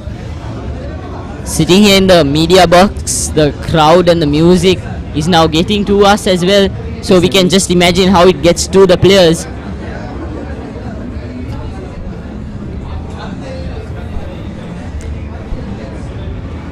When you look at how the Royal Thomian rivalry goes, what makes it stand out between the other encounters? What makes it special, on your opinion? I think it's the cultures that the school carry, right? It's a fact that being a Thomian means that from grade 1 or from whatever grade you started to join the school, from there onwards, every year you have been coming for this big match. And even after you leave college, you come for big matches to meet your friends, to cheer on your school. That sort of kept you and made your glory years special, right? Yes, and definitely it's not only the 11 players inside the circle, it's everyone outside, even students. As you said, from grade 1 you are involved in the game. You make a Exactly. huge difference, because all of them, they are playing for school, for students who are striving on this. So, in the squad, there's this player within the Thomian side, Avinash Fernando. He's one of my classmates and he has performed really well throughout the mini battle as well. He managed to score 50. Yes, indeed, I remember that. And he was telling me that basically the small voice that they hear when they are on field, it sort of motivates them further, because the shield that's at stake is not only for them, but it's rather for the whole school. Yes, indeed. I mean, like the passion out there. Even if I'm like 17 years old or if I'm 6 years old, I've always had that passion for like striving for that royal flag, striving for that shield to be back at home. I was like, I think the last time before 2023, Royal College won it at 2016, and I was grade 4 then, just around 9 years, and I was just jumping here and there looking at how Royal won the game there. I think it's not only for cricket. Any sports that you play, Ability, that's just a beautiful in swinging delivery. Beautiful. The umpire says no. I think that's the bounce there. Yeah, beautiful delivery though. Huge appeal by the Thomians as well. But like I was saying earlier, we were talking about the culture and tradition. The culture that you carry as a Thomian or a royalist is one that a lot of schools can't necessarily give you as being a Thomian or royalist provides. Definitely. Right? And it's not only that, it's wearing your Legion t-shirts, it's wearing your royal jerseys that brings pride to you. It's a fact that when you step on there, people look up to you as Thomians and royalists. Yes, indeed. Not only that, the prefects, they are doing a lot of hard work to motivate the players. Yeah. They've been on the ground, same as the players, on the sun, waving the flags, moving here and there, and making sure that they get the fielders and the batsmen motivated to keep them going on. And Yeah, I that's think the a real prefects should striving be. force there. Yeah, I think the prefects should be commemorated. They stay out there whole day, and they don't do it for their glory. They do it for the glory of the school. Yes, indeed. They're shouting out in order to make sure that their school is supported. And indeed, hats off to the prefects of both schools Yes. for organizing the boys' tent, making sure the decorations are on point, making sure that all the students inside the tents get their refreshments on. The amount side. of work that goes into organizing a big match for us and students and players, it's for students and spectators, it's just a 3-day thing. But Yes, for ma'am. these prefects, for the players, for the tent committee, they work months and months on end to make sure that everything works seamlessly. Because from the security, from the aspect of getting everything sorted out logistically. Everything should be done perfectly in order to make sure that there are no mistakes and everything works out smoothly. And definitely we have to look at how it differs from even an international cricket match. We don't get those advertisement digital boards on the side for a test match. So Yeah. that is something spectacular here. That's a beautiful cover drive from Sinat Jayawardene and passes down to the boundary. That just raced away indeed. Beautiful timing. Unfortunately, there wasn't a fielder. So he picked out the gap. I can't say the fielders were on there, mid off cover point, but he took it between them. He took it through the covers, and he kept it grounded. And he Yeah, played I think really well. And I fear that shot really well. It because went that's through the the fielders thing as there. well, and Yes, I think that should be given to the batsman. He played it well. It wasn't just a lucky shot, but he meticulously planned it, and it was a well planned shot. Look at the field here. On the leg side, we've just got a mid on and a deep fine leg. While on the off side, there's two slips, a mid off.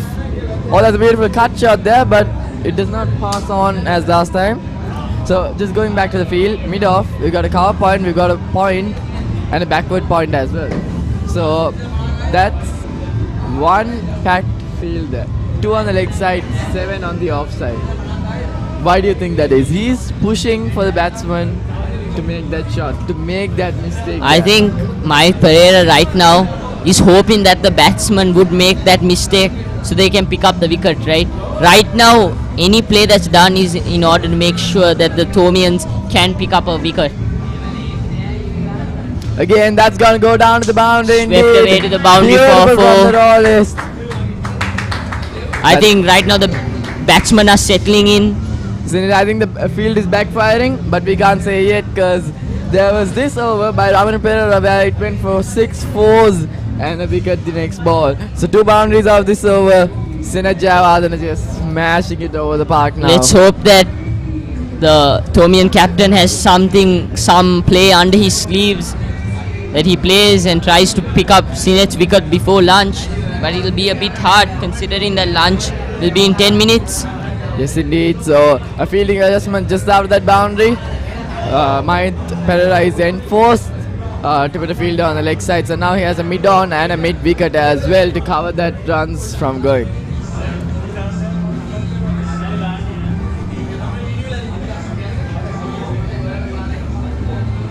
Again on the offside, we can see Sinat Jayawardene playing every ball now, and I feel a bit anxious here because I think Sinat Jayawardene too is trying to pick up the runs, but in doing so, if he loses his wicket, it's going to be a loss for Royal College. yes, indeed, he's just nearing his 50-run mark, 44 now. He's doing really well here. One of our key bowlers, Nathan Caldera, managed to pick up 40 runs yesterday, and I think that's just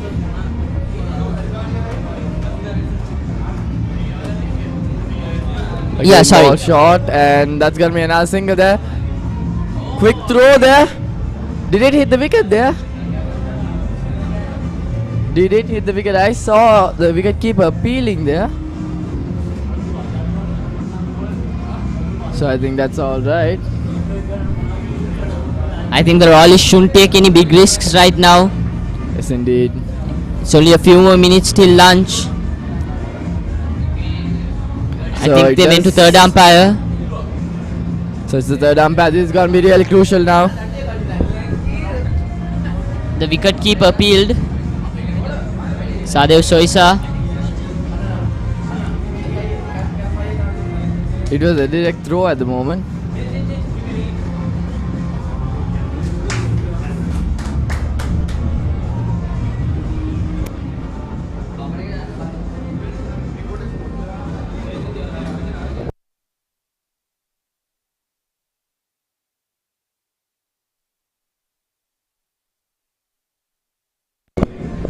And yes, indeed, it's not out. It was a really good throw from the keeper. I beg your pardon, the fielder there. We were And all on edge. Just the luck doesn't come on Thomian side, I guess. Unfortunate. I think there were a few run-out opportunities that the Thomian missed out on. And now they're looking for opportunities. like I said, every opportunity that comes, they're going to take it because you're not going to want to miss taking out Sinet Javardhan's wicket.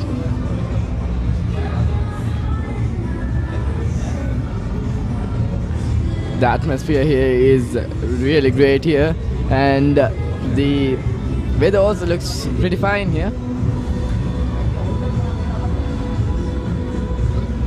Beautiful plays. That's gonna be And another Nick boundary. Fofo. Sinet Jayawardene gets his 50, and the ball is.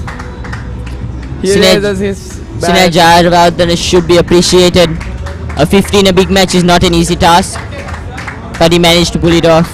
He raises his bat towards the pavilion. He raises his bat towards the boys' end, and the Royal Prefects make the match more heated now.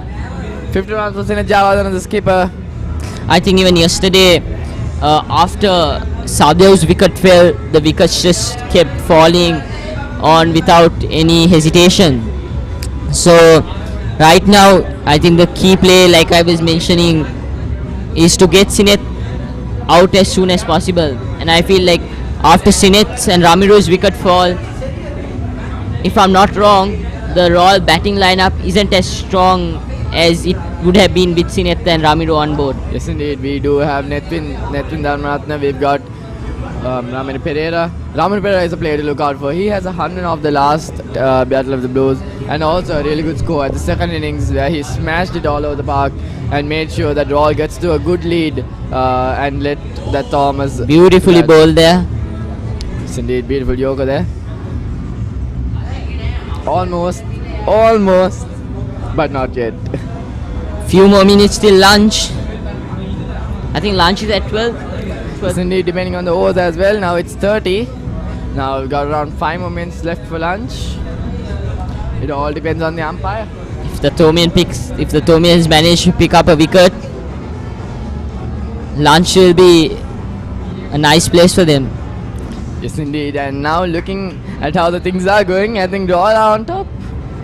Can't say. I think even last year the Thomians managed to pick up 4 wickets when the Royalists were at 60 runs, but the game turned out in favour of the Royalists. Definitely, but time is running out for the Thomians to retain Right. that shield. The Royalists' only play right now is to retain the shield. They don't need a steady win, they just need to draw the match because the shield is at Reed Avenue, but the Thomians need an outright win in order to pick up that shield and take it back home. Yes, indeed. And they don't need to aggress at all.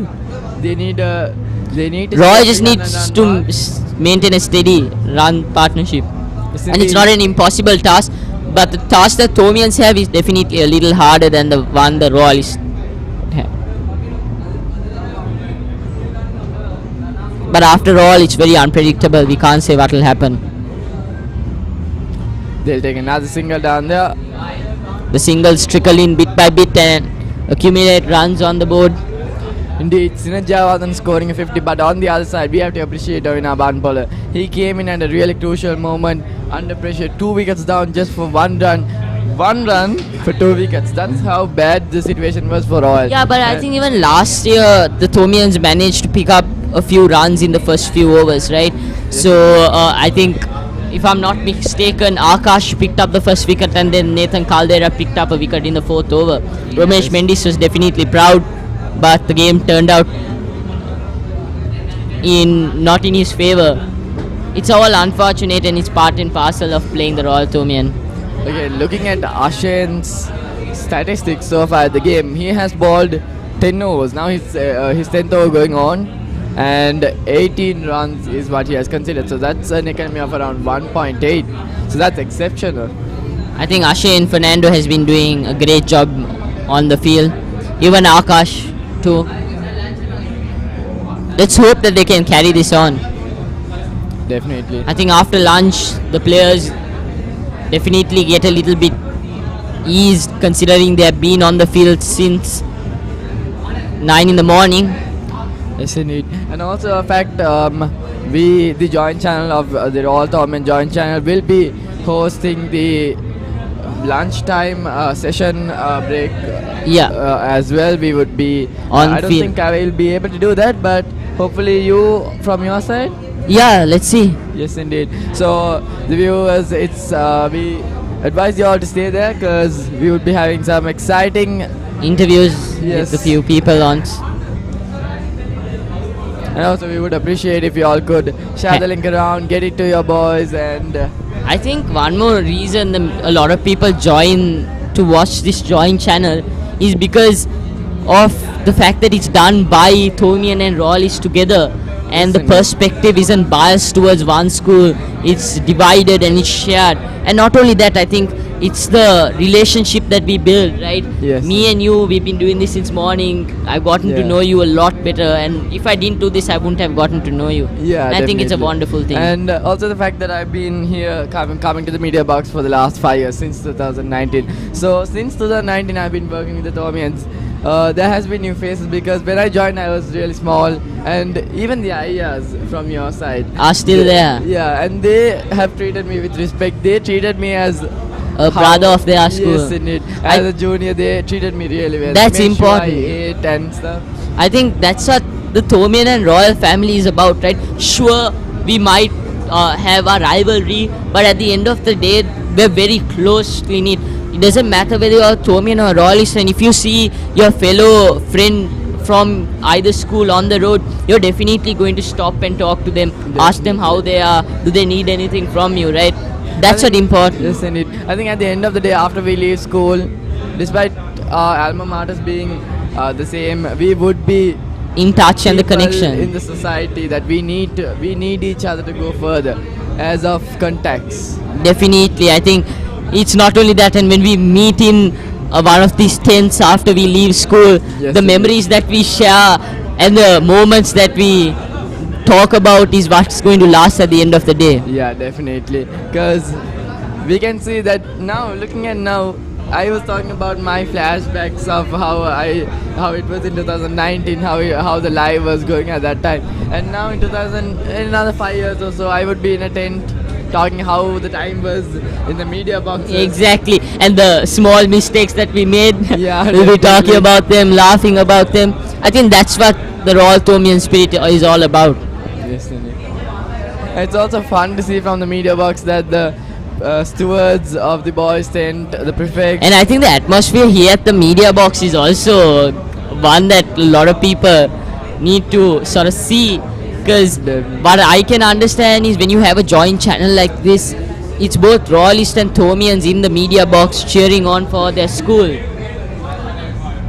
And definitely, no matter how united we are, if a wicket falls, we would We always are cheer for definitely others. cheering for, and when yeah, I think that's part and parcel of the game.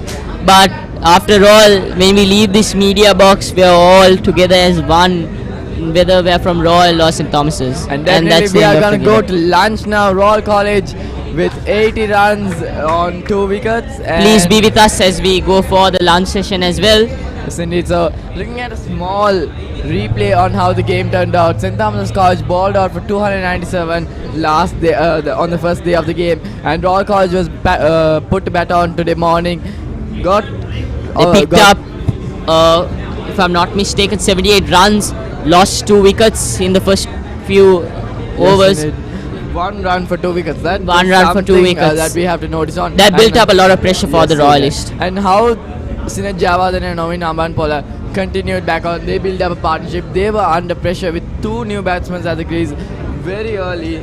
Their main batsman's out. They did a really good job here. Definitely.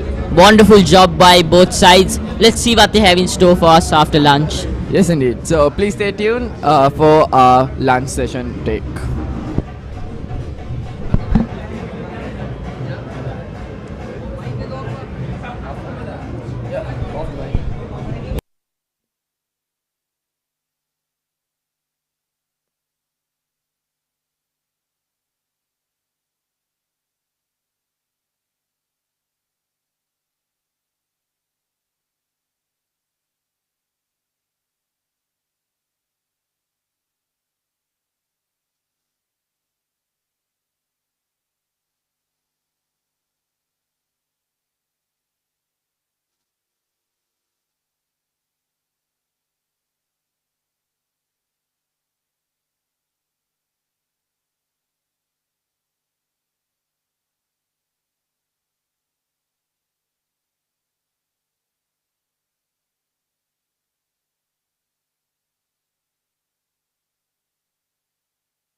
Test one. Check.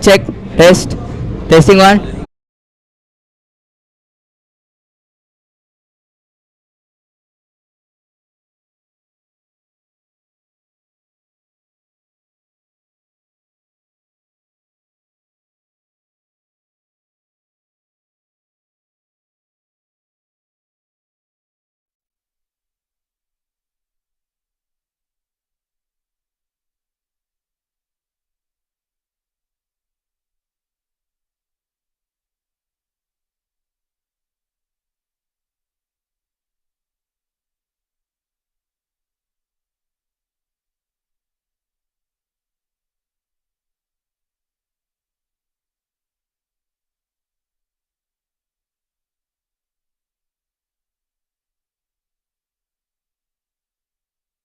First ball, and a very good afternoon to you, Lavinash. Good afternoon.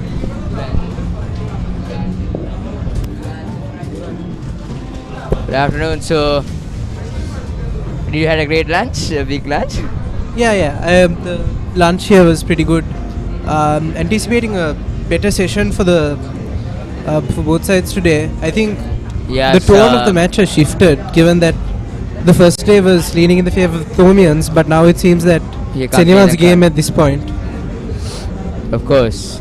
Nathan Caldera from the south end, right arm over the wicket. So Vinambampol and Sinet Jayawardene has batted well after the early breakthrough of Royal.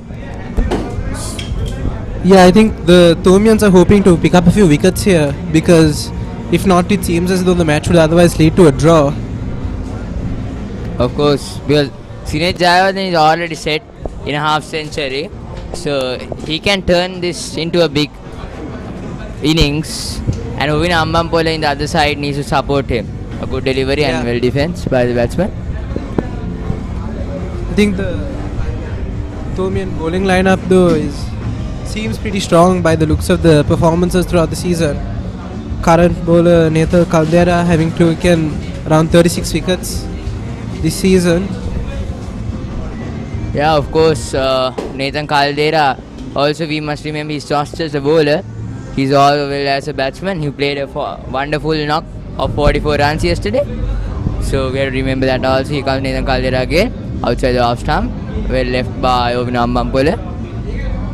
So just went out there to see what was it like to be in the grounds. So during the lunch session, and guess what? It was humid hot. So I think the players, it's really hard to focus with this temperature of Colombo that was facing like 2 months or 3 months before. It was like a heat stroke, and still it continues. Very true. And the fact that the players are performing to this caliber despite the weather, I think shows the level of commitment they have to this Royal Thomian. Good bowling so far, By Nathan Caldera, bounces. but I think the batting has been equally as good. I think the Thomians are just looking for a chink somewhere in the armour. Haven't been able to find it yet though. They need to find it quick, the wicket they are searching for, because if not, this partnership is already aggravate for 78 runs. So if it continues, it can continue until around 100 and 120 runs. That is true. I think the Thomians And would if want that's to happened, that will be a danger sign for St. Thomas's College. And now it's the end of the 32nd over. St. Thomas's Royal College 79 runs for loss of 2 wickets. That's right. And I think the Thomians will try to have some kind of advantage at the end of this session, because if not, once again it seems as though the match would lead to a draw, which I don't think the Thomians want. Of course, we must, speaking about traditions and whatnot, we can talk about the souvenirs that the both schools print for ahead of this big match. So, in that souvenir includes the season results of the 2 teams and some cracking jokes of the teammates, and of course the other personal performance that these boys have done. So, make sure to ensure buy one of the souvenirs from one of the school in their respective schools, but it will be valuable. and this souvenir has continued for over than 100 years, I think, this tradition. Yeah, that's right. And I think a lot of schools do put a lot of effort into the souvenirs, given that the editing that goes into these, given that there are quite a few articles written by different kinds of people. And I think in recent times there's been a lot of effort into making the souvenirs a bit more interesting in terms of adding more interactive articles, adding articles that would give the boys and the people that purchase the souvenirs something to look forward to. Yes, of course. So, Kavin the dais, bowling from the tennis court end, right arm over the wicket. Ovin Ambampala ready to face him. Here comes Ovin Ambampala.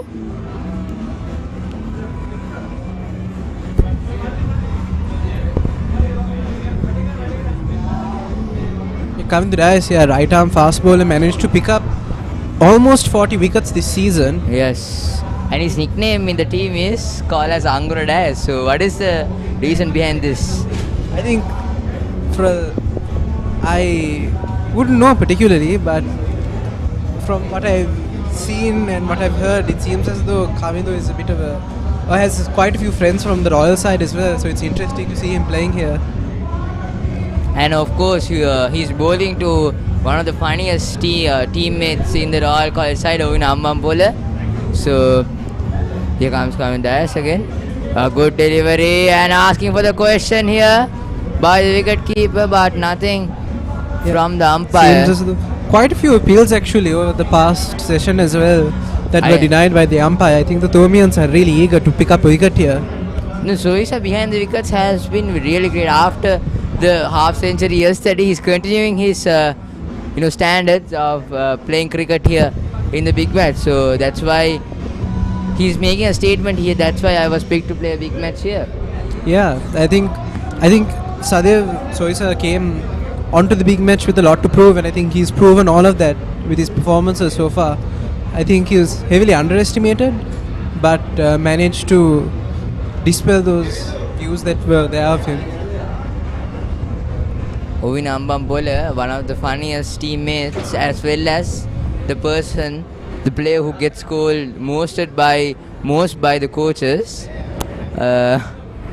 So it's really surprising to see a player like that playing very cautiously today. Yeah, I think there's a lot of pressure on both sides, like given the nature of the big match itself. But I think a lot of these players, like, it's a lot that the players are taking on, the mantle of good delivery, someone that plays in the big match, given how important the big match is to the culture of both schools. And I think both players and both teams here are doing a good job at maintaining that culture, given that they're both playing exceptionally well here. Speaking about cricket and cricket around, so cricket doesn't have a gender base, it's a gender equality game. So I think you might know more about this because you are a debater and the vice captain of the debating team of s.thomas College. So cricket is a gender equality game, and Women's Day today is the World Women's Day. So when it comes to cricket, all the people around the world, except from their genders, they don't care about genders, they come here and enjoy it. So how can this improve to the young generation here?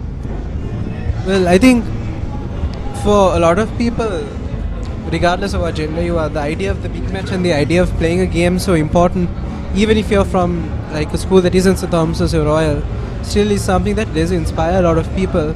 But I think the impact of the inspiration mostly reflects the Royalists and the Thomians. The Royalists and the Thomians here. And I think there's a lot of cultural values associated with it if you are part of either school. Like, if you're a sportsman, the aspiration to be one of the people playing.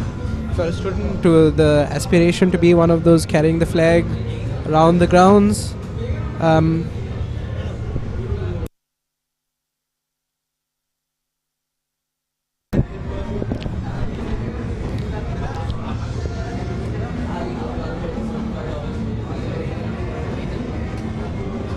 So the Royalists captain Sinet Jayawardena, the backbone of the Royal innings so far, half century, a well crafted one.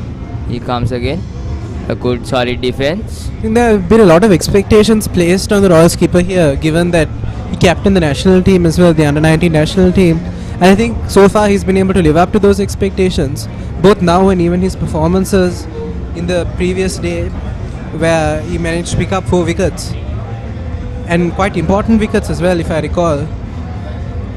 Yeah, of course. So, if you talk about captains in the last 4 to 3 years, the captains of Royal College, when it comes to a big match, they have stood up. So now Sinet Jayawardena last year, Dasis Manchanayak, and in 2021, Gishan Balasuri, who stood up, who took 3 to 4 wickets in the game, but unfortunately the game ended a draw match because of the weather didn't stand according to the game. So the captains have stood from front in Royal College. In St. Thomas perspective also, a lot of captains have stood for their team as a explanation about for example for young people and other players. So it's kind of great to see these two schools coming together and the captains leading in front. Yeah, I definitely agree. I think even over the past few years, there's been a history of the captains kind of stepping in and helping and assisting and guiding the team to victory, or guiding the team to get out of whatever rut they're in. Even like in like recent years, I can think of like Ryan Fernando's year as captain, where the Thomians were down for a large portion of the first innings, but because of his 72-run knock, if I recall correctly, he managed to draw the match at the end.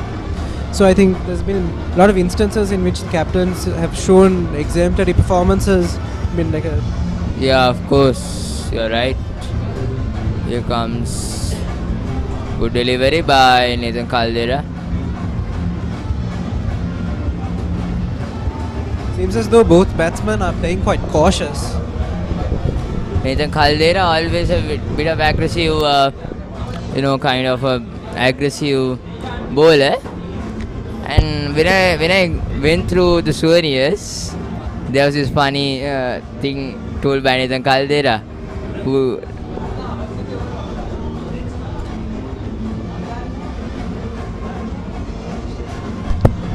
Small change here in the commentators box. We have Minash Thayaratna coming in to commentate. Yeah, we'll talk about that later. Nathan's Calderas.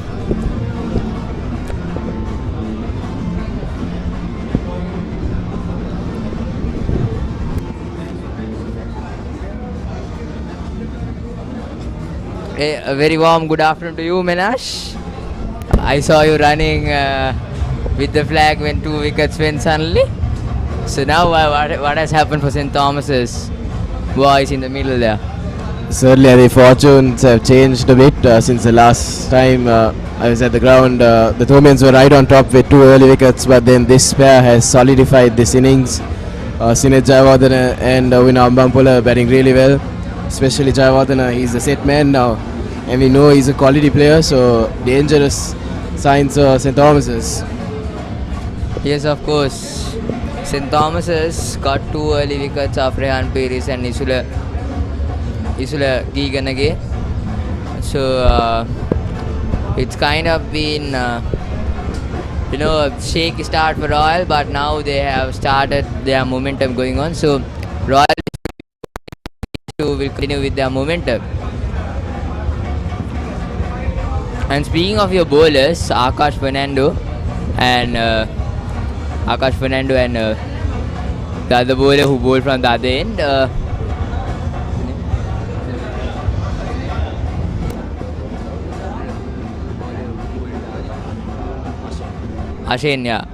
Ashane bowled a brilliant spell. Then after that, nothing much to talk about. Nathan Caldera stick to good lines, but didn't got a reward still of a wicket. So definitely Nathan Caldera is able to take a wicket because he's sticking to the good 3-meter length line. So he can definitely capitalize in a wicket. But the problem is these 2 batsmen are batting sensibly here. So Sinet Jayawardena playing the aggressive part. Ovina Ambampola at one end just holding the statics and holding the wicket and waiting. So Thomian's statics must be somehow get rid of Ovin Ambampole to make some pressure to him. Oh, this time both pitched and in the gap for a boundary. If there was second slip, a definite chance, but only one slip in place, so that goes for a boundary. So the first boundary after the lunch break. The scoreboard ticks for 85 runs, Royal College. Streaky boundary there, edged away. Tough luck for the bowler, Kavidu Dias. He's putting his heart in here. It's hard to bowl with this heat as well. The fast bowlers, they've been giving it their all, but they haven't got a lot of assistance from the pitch as well. The pitch is also pretty batting friendly. We saw that yesterday when the Thomians were batting as well. But we can see, I think, what you need on this pitch is for the batsman to get set. And once you get set, it's a very good wicket to bat on. And talking about this session is crucially important for Royalists and as well as the Thomians of the context of the game. Understanding this session can decide if the game is going to go to a draw or win. So Royalists will be hoping that they will lose. Only they will run away this time, and that's going to run away for 4 as well. This time well shot, pounced on it, Sinet Jayawardene and gets a boundary. So loose bowling by Kavidu Dias, and Sinet Jayawardene never misses on it, capitalize it well. So context of the game, speaking of, Thomians must think that they somehow need to get another 2 or 3 wickets in this session, while Royalists will be thinking this pair will continue until lunch, until tea. So that will be the main hope. So Thomians must somehow dive into this game back. They have to take the momentum that they had in the first 6 overs. Here comes Kavidu Dias. Another over-pitch delivery, a cover drive straight to the catching fielder there. Hey, right now, Jayawardene, he seems pretty set. He's reached his half century as well. He's in a good mood. He's looking to be aggressive. By the way, Ambampole, like you said, he's holding one end up. He's making sure that Jayawardene doesn't run out of partners. Yes, of course, Ovin Ambampole doing the same, doing the thing that he needs to be. So he's helping out. Here comes another cover drive, but down to the cover region. So single there. Speaking of your Thomians bowling options, we have Abid, the leading wicket taker of the season, the left arm spinner. And then we have Tisen. And we have the Thomians have 2 part-time bowlers. I think at this moment what Mahit Pera should do is bring one of those part-timers and make them bowl. So at least to get a chance of a wicket, I guess. I think the Pacers, they've tried hard. They are trying at the moment as well, but for not much luck so far for them. Once again, Kavidu Dias defended off the back foot. But they've tried Nathan Caldera, they've tried Akash, Ashen and Kavidu. Well, right now there's no swing on offer as well, so it's hard for the bowlers right now to extract anything out of this wicket. So I think he might move on to Abid very quickly. Abid and also Darian Diego, the off spinner, which Jayawardene there as well, trying to get that outside edge. But it's very hard to get the batsman once they sit in. And right now the Thomians, they need something special to get rid of Jayawardene. If they can get 1 wicket here, I'm pretty sure the tables will turn. 1 quick wicket can bring about another. So Yes, they'll be hoping that they can get 1 here soon. So yesterday when St. Thomas was batted, they stopped at lunch for 90 for 1 wicket, 90 for 1, and when they ended tea, the scoreboard went up to 178 for 2 wickets. So definitely the context of the game changes so quickly.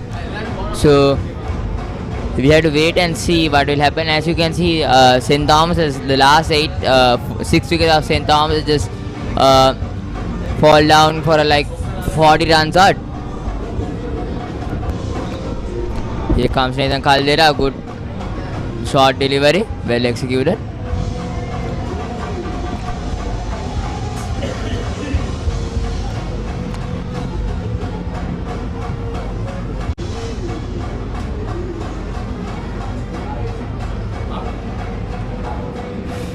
Nathan Caldera, who's a decent all-rounder for St. Thomas's College. So this is the highest. 44 is his highest in the Battle of the Blues series in the big match. Here comes Nathan Caldera again.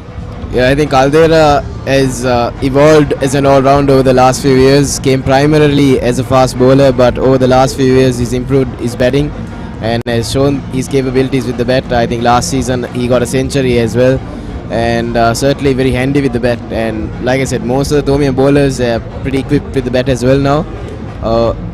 They're most of the time they've been.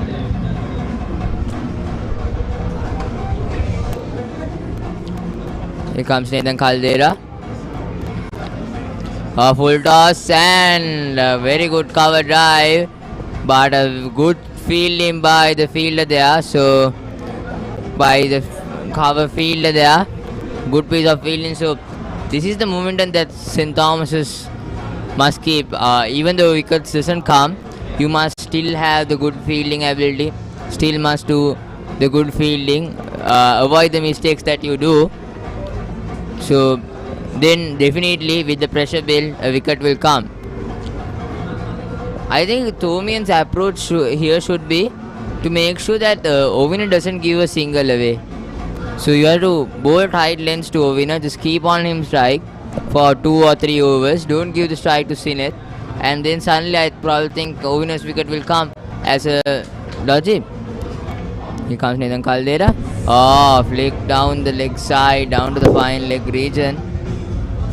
Nathan Caldera is trying his all the variations he can. So end of that over. End of the 37th over. 37th over. Royal College 91 runs with loss of 2 wickets.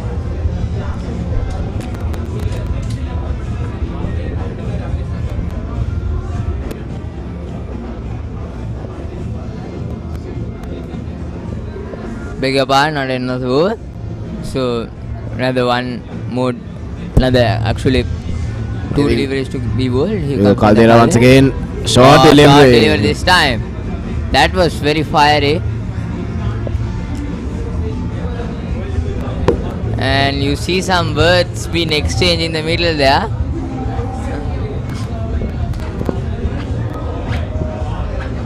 Right now the Thomians, they need to put some pressure on these batsmen, and like you said, I think dotting it up is one way to go about it.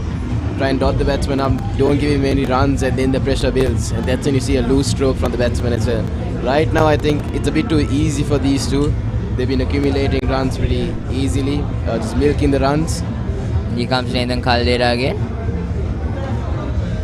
Another short delivery, but well defensed by the batsman.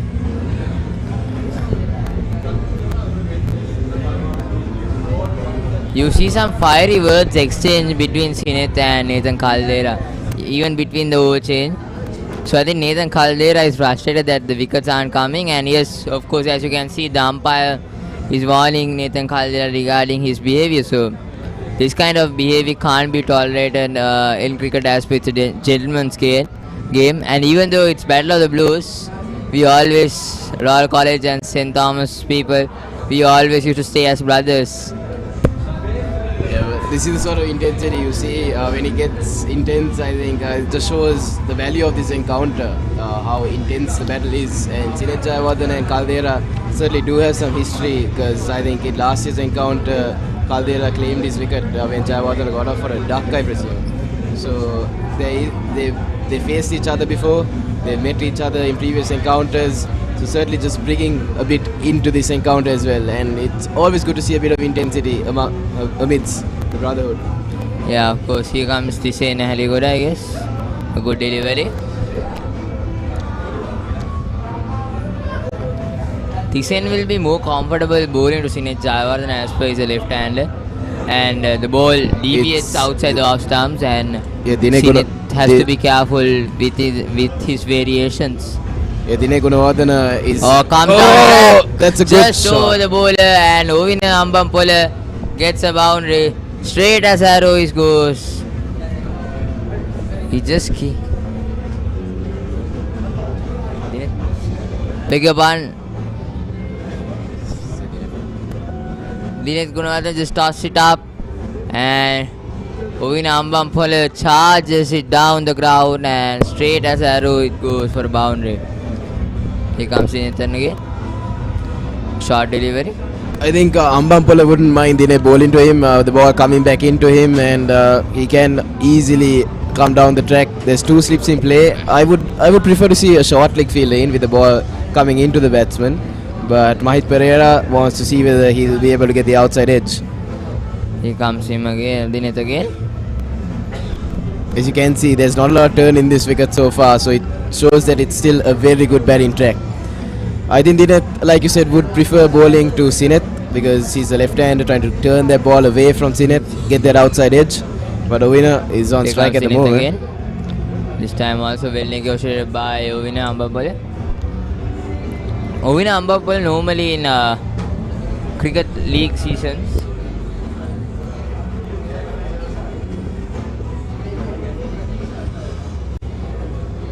Ovina Ambampole normally in cricket league seasons he used to be bit of aggressive, but now we see a change by him, change of gears. So cricket is all about changing the gears, so playing according to the situation you have.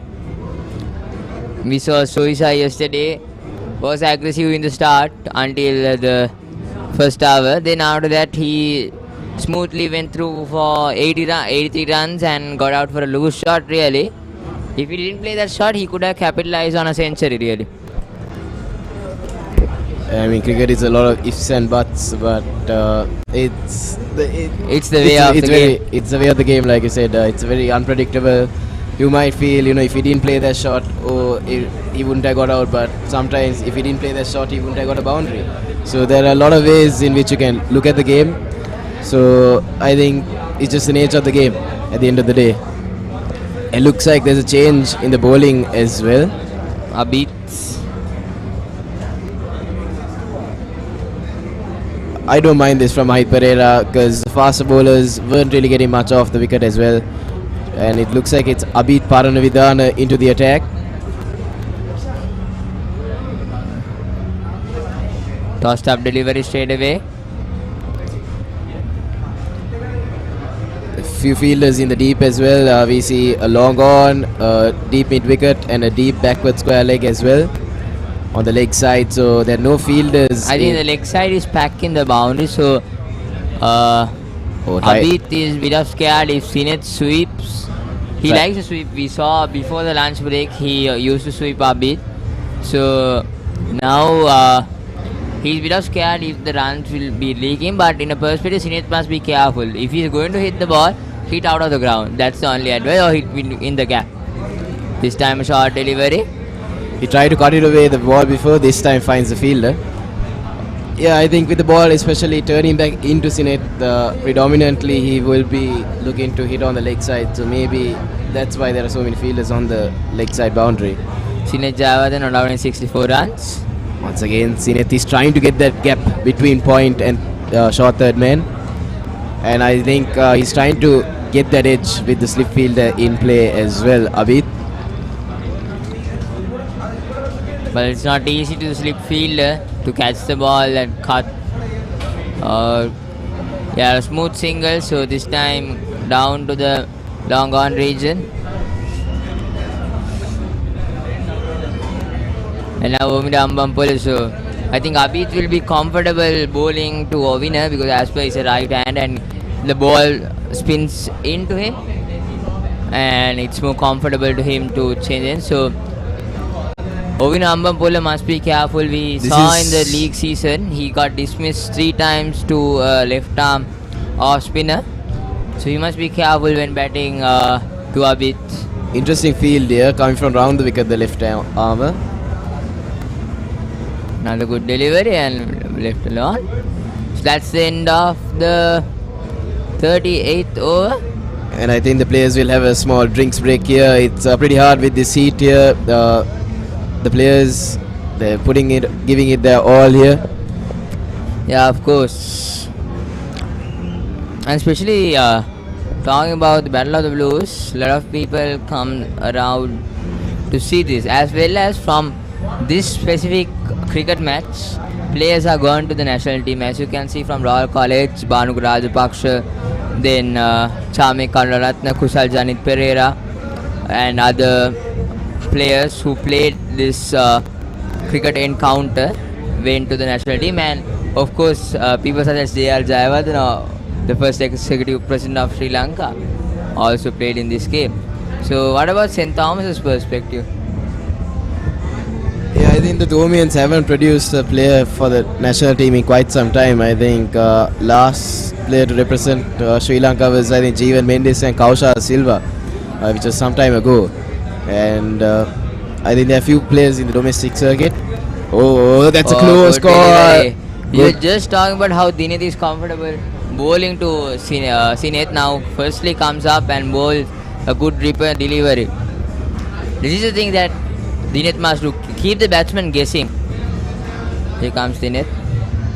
Oh, another one, another good delivery. This is good. This is what Mahit Pereira wanted, I think, bringing in the off spinner. He wanted the off spinner to bowl at the left hand at Sineth. And I think he wants Abhi to test out Ovin Ambampola. So finally we see the off spinner bowling to the left hand.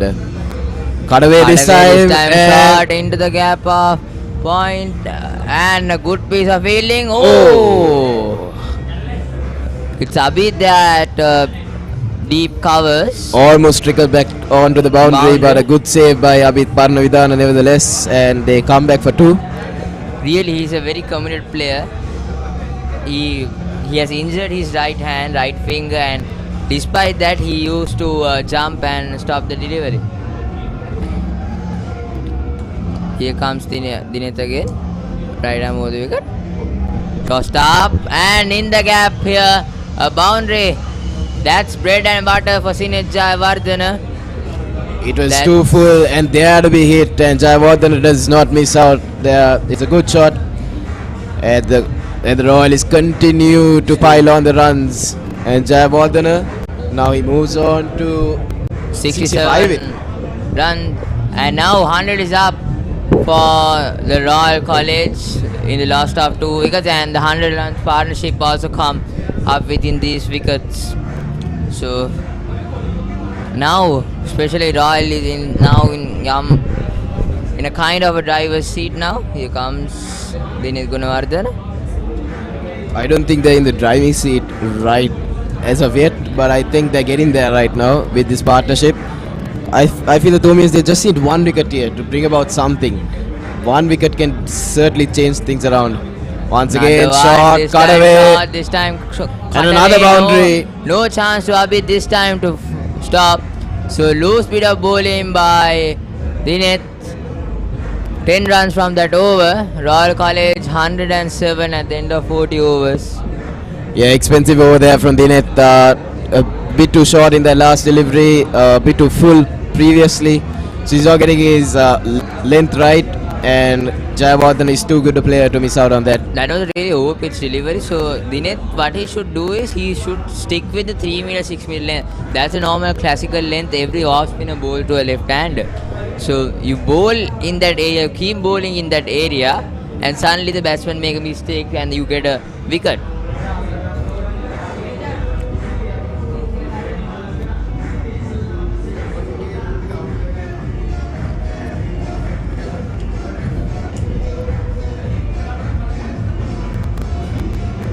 Abhit once again coming round the wicket to the right-handed Ovin Ambampola. There's a silly in place, a slip fielder as well, trying to get that outside edge in play. Silly field, a bit of wide to the gully. It's kind of a short gully really actually, not a silly field. So Abhit once again coming in, comes down the track, and no single there, straight to the middle of fielder. This is an attacking field. I think Ambampola the more defensive player out of the two, so obviously the Thomians looking to attack him a little bit more. Once again Abhit. This time outside the water. Well left by Ambampola. Even though he's the highest wicket taker at this game, he has not stick into that good length, or he has not gone with that magical delivery. So the Thomians will be expecting that magical delivery very soon. He has this unusual magic delivery that deceives the batsman in air. So they will be hoping that it will come very soon. This Comes down time the track. Comes down the track and it's going to way for offense. Yes, it does. That's a good shot In by the gap Ambampula. between catching and the mid-off. So now the Royalists, the two batsmen are charging now. Now Ovina was silent. Now suddenly he also wants to enjoy some of Sinith's party. Now he's also joining the party. So that was a very good shot coming down the track, not letting the bowler settle in. And And there's it's a not easy when it's turning in. You don't know what will happen next. When it's turning in to you, and you have to come to turning outside and turning inside, both coming into the right length and playing. Here comes Abid again. Oh, needs to be a bit careful. Ambampula don't need anything fancy from his point of view, because the Royalists are building a very good partnership. Don't want to give it away right now.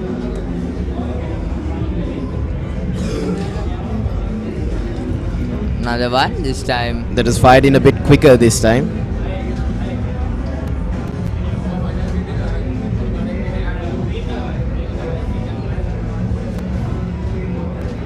$111 runs for 2 wickets in 40 overs.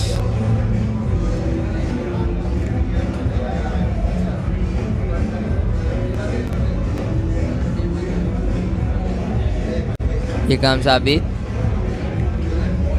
Good delivery and well defense by the batsman Ovina Ambampul. The end of the over. No luck yet for the Thomians after lunch. What do you think Royal College would want here out of this session? How many runs would they want to accumulate? I probably think their primary goal is to make sure that these two batsmen bat, especially Sinith Jayawardena and of course Ovina Ambampula. Then I think of scoring runs, I think they would firstly try to surpass the 150 mark here before the tea session and get around 180 to continue in these 2 wickets. In St. Thomas' side, of course, they need to break a wicket here and at least get another 3 wickets before the tea session to turn around the game. Yeah, I think from a Thomian perspective, it's pretty clear what they want. They want wickets right now, and they need it fast, because this partnership is growing, and it's growing very well for Royal College, and it's looking dangerous. And if they want a result in this match, they need wickets.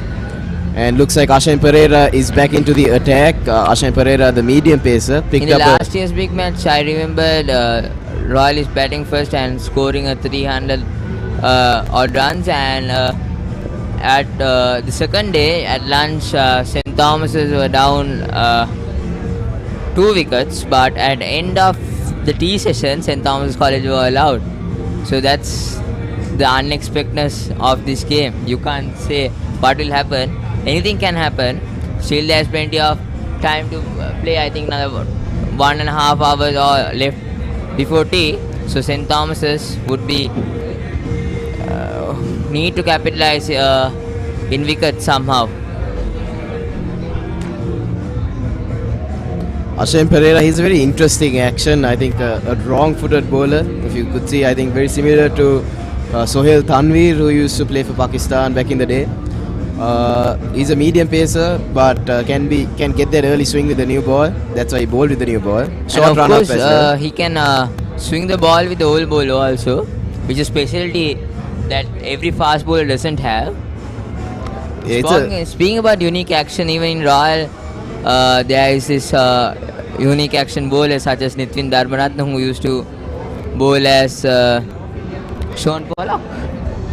Remember me of bowling Sean Pollock. So unique actions are very valuable because every bowler doesn't have that, and nobody can't imitate that. It's hard. It's unique to yourself. Here comes Sachin again. This time straight to the cover fielder, just a single. Yeah, so right now I think this pitch seems to be very batting friendly, and the Royalists, they're capitalizing well so far after those 2 early wickets. And nothing much the Thomians can do as well, I think, other than looking to dot it up and hope their magical delivery comes soon. And of course the outfield is also quick because I walked in the middle in the morning and it was wet. But when the sun comes to play, the ground gets dry and the outfield gets more quicker, so the ball doesn't stagnate at one place, it will travel as much as possible. It's a fresh turf at the SSC as well, so maybe that's why it's a bit more batting friendly.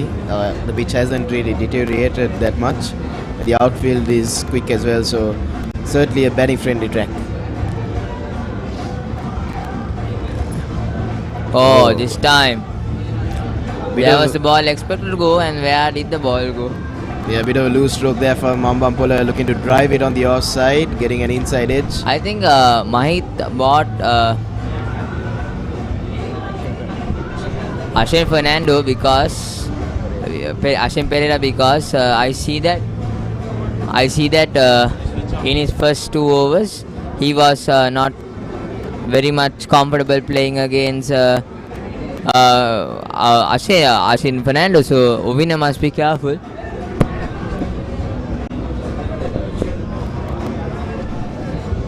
Sinead Jayawardene now on 73. He'll be thinking about the century. Sinead Jayawardene at the back, in the back of his head.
Is Darian. A good delivery, slide off back of the length, but Sinead Jayawardene punches it through the covers, but no chance for a run.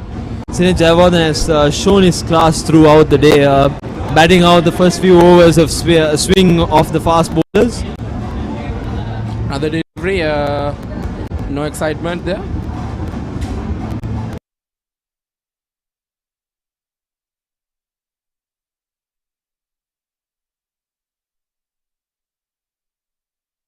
Delivery driven through the extra cover, but no excitement for Sinead Jayawardene. The way Sinead Jayawardene handled that pressure when the Thomian Quite well throughout the day, has come in and made sure that one side of the wicket is all accustomed to him throughout this day. And again, this left hand and right hand combination will be a big headache for the St. Thomas's College at right now. Yes, indeed. The Thomians are finding it difficult with spin options as well. Outside edge running down to the boundary. PKC Dias going behind it. Good dive fielding and that stops a certain boundary there. A direct hit as well.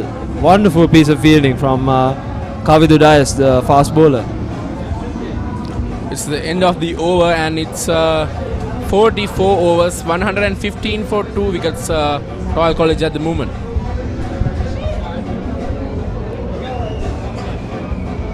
Ashwin Pereira continues from the tennis court end.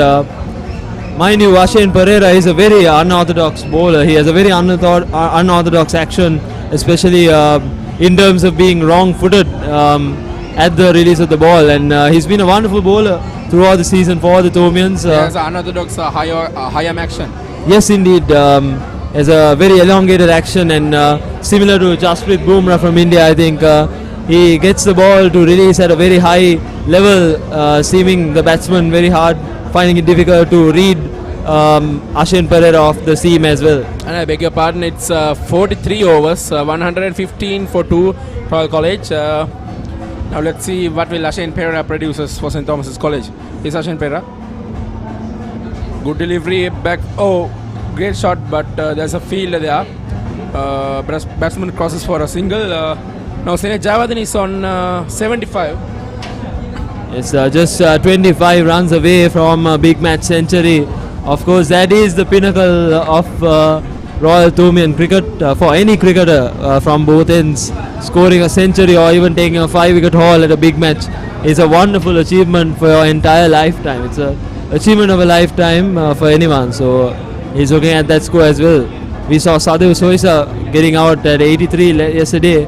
Very unfortunate, but I'm sure Sine Javadin will continue. If he continues his good form right now, I'm sure he can reach the 3-wicket mark before tea for sure. Here's Ashin Pereira.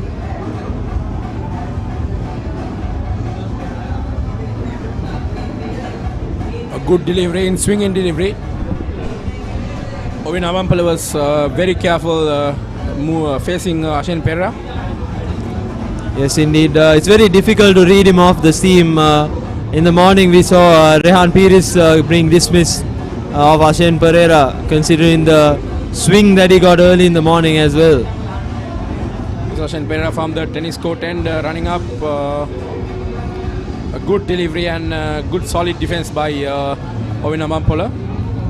Ashin Pereira, mind you folks, is also a very aggressive bowler. He has shown that intent since his younger days as well. Having played under 15 cricket with him, I personally know he is quite an aggressive bowler, and he's hunting for wickets at all times. So I'm sure he's looking for a breakthrough for the Thomians here as well. Another good delivery outside the off stump, but no excitement for Ambampola.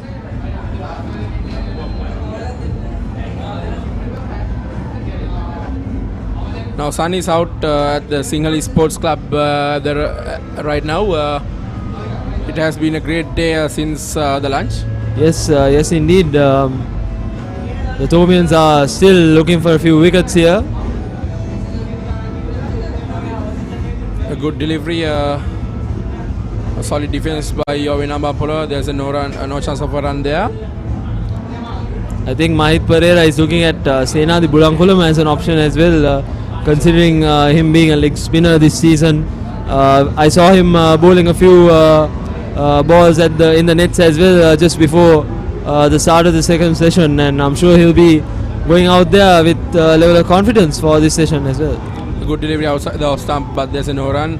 So in my opinion, I would think Mahit Pereira should try two spinners from the two ends. What do you think about that? Yes, indeed. Now the wicket is of course getting drier and drier.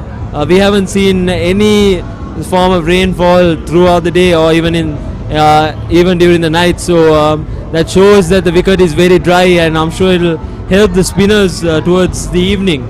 Of course, there was a lot of seam movement early in the morning for the first half an hour, but since then we haven't seen any sort of movement, and that calls for a lot of spin bowling, I'm sure, in the third session for the Thomians, with Abid Parnavitana leading from that end. Is it Abid Parnavitana or Darian Diego? This is Darian Diego bowling from the south end. And Mahit Pereira has now walked off. M. Charles has replaced him. A quick delivery straight back to the bowler. There's no chance of a run there for Sine Javadin.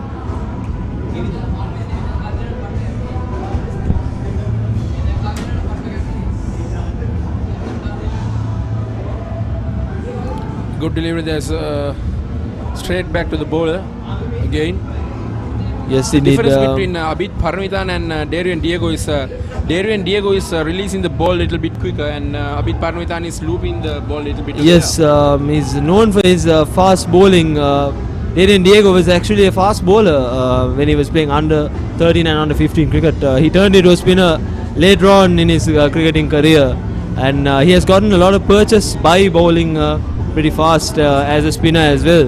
He clicks around 90 kilometers an hour as a spinner, but of course he does get that level of purchase, and that has been one of the main reasons why he's playing in the big match right now after being very successful throughout the season. Now Ovina Bampala is on the striker's end. Is Darian Diego. Another good delivery, solid defense by Ovina Bampala, straight back to the bowler. On the other hand, Abid Parnavidhan is known for his looping. He's a very slow bowler in terms of his spin bowling, and he's getting a lot of purchase off the surface through his natural variation. So that says a lot from a 15-year-old. Wonderful bowler, and he's been the leading wicket taker for the Thomians this season. In my opinion, Abid Parnavidhan had the same type of, like in Royal Netpin, Dharmaratna is like a slow ball type. Yes, yes indeed. He follows a pretty similar line to Lasit Ambuldeni, as I can remember, a Royal spinner who dominated the Royal Thomian a few years ago. The delivery passes the outside edge, and that's the end of that over, and it's 44 overs and 117 for 2 wickets at the moment, Royal College. They're batting very sensibly throughout. After the lunch, we can see Sinet Jawad and Novin Abampola communicating each other's and getting very well throughout the innings. Yes, indeed. They are helping each other in a way. I saw Sinet Jawad helping him out, helping Ovina out, especially during the fast bowlers. For an example, Akash Fernando, who was seaming the ball quite well early in the day. Sinet Jawad, with his experience as the captain of the under-19 side, is helping out his campaigners in a way, and leading from the front, as they say, yesterday picking up a few wickets, and now doing the same with the bat as well. Another good delivery. That was a close chance, but there's no effectiveness on that. Just missed the outside edge there. Yeah. And we can see that the all boys from the both schools are enjoying their day with their groups of years, and they are enjoying the day with their all school friends. What's the importance of that, Givindu?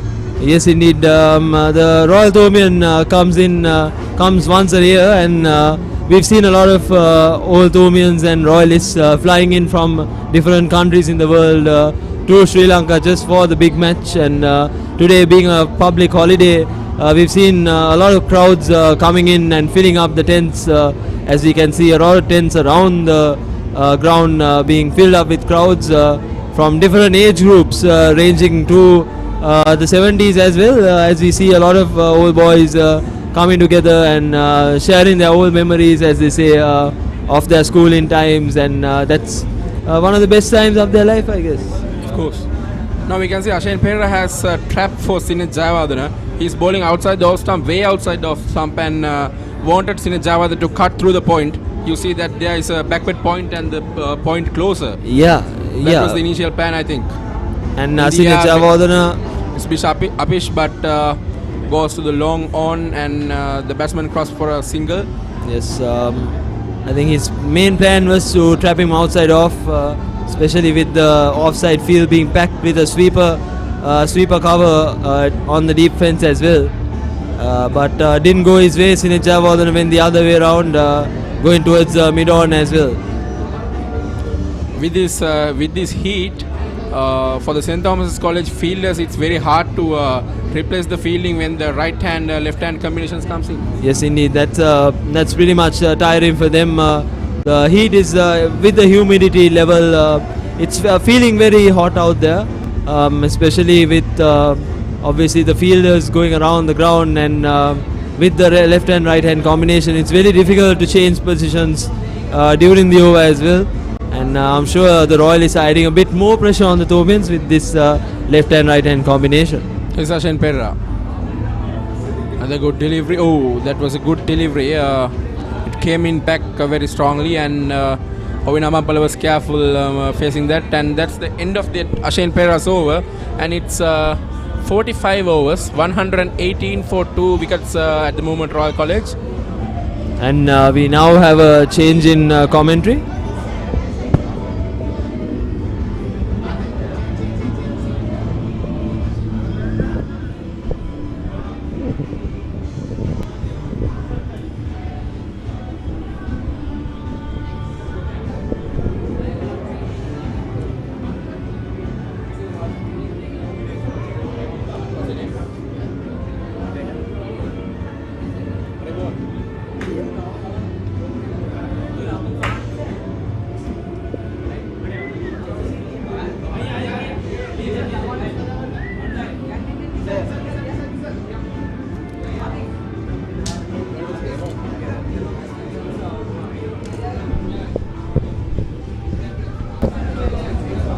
Good afternoon, Revon.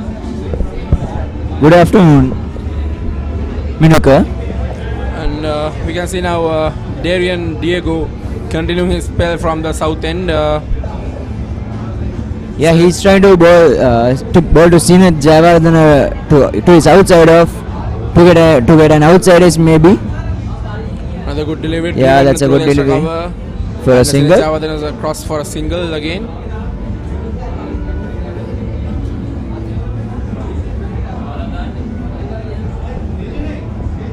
Now the Sinhalese Sports Club is full packed in this afternoon. What do you say about that? Yeah, it's a second day of this historic test match. It's the 145th Battle of the Blues, and it's playing continuously for 145 years. And yeah, it's obviously and some atmosphere for all the Royals and Thomians. And that's that's a dropped chance, and was there a chance? Yeah, seems like it was. To the ball, and it's races away for the boundary. Ovin Amampala charges down the track and go. He wants to go over the bowler's head, but it was a slight mistake when the ball hits the bat. But there was a missed chance by the bowler to get a cotton ball, but that race away is into the boundary, and there's another boundary for Ovin Amampala and Royal College. Yeah, Minuka, that could be the turning point of the game. Yeah, that was a great chance for the Thomians to take this crucial wicket. They had a chance to break this partnership as well.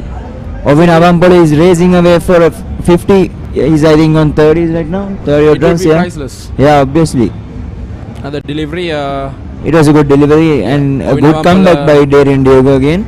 Was looking to flick it over the deep wicket, but not. The timing was perfect on that time. Is again Darian Diego. The good delivery, a bit short, but It was a quicker delivery. I think he tried to bowl it a bit quick rather than bowling it, rather than flying it a bit. And that's the end of that over, and it's 46 overs, 123 for 2 wickets. Royal College at this. And we will have a water break as well. Water break as well, and now.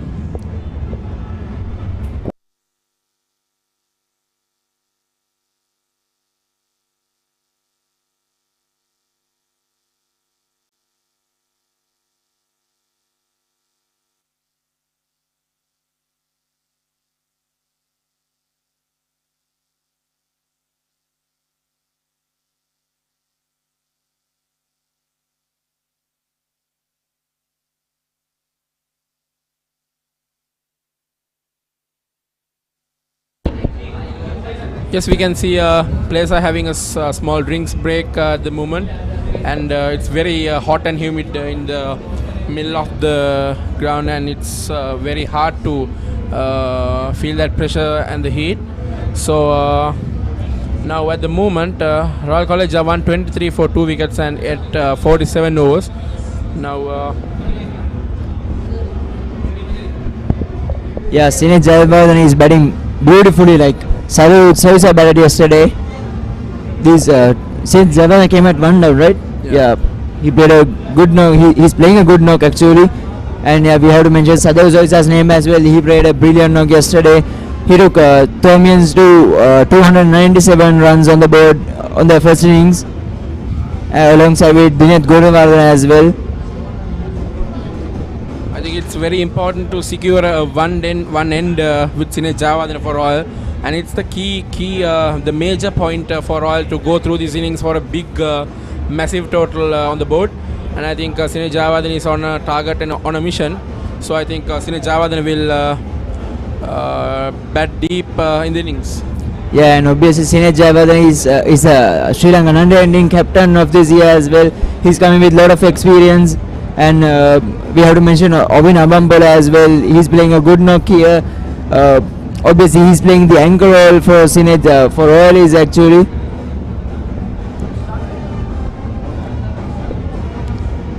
And it's the end of the drinks break right now at the Single Sports Club at Colombo. Players are right to start the game again. Let's see who will bowl from the tennis court end in the next over.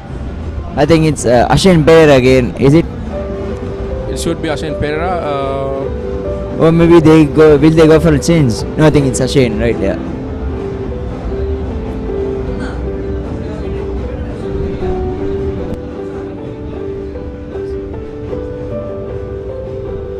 As you can see, the beautiful view of the St. Thomas College Mount Lavinia.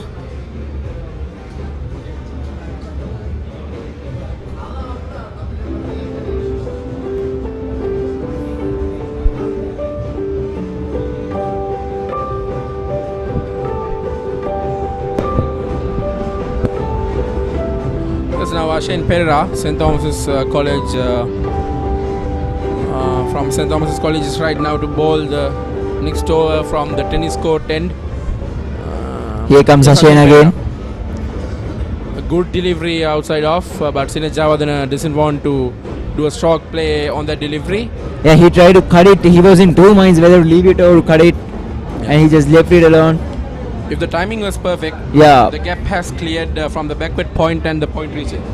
But I think the Thomians have learned something from the previous overs. They have put a backward point as well and a point as well, and obviously the sweeper cover at the boundary also. Yes, Ashen Pereira.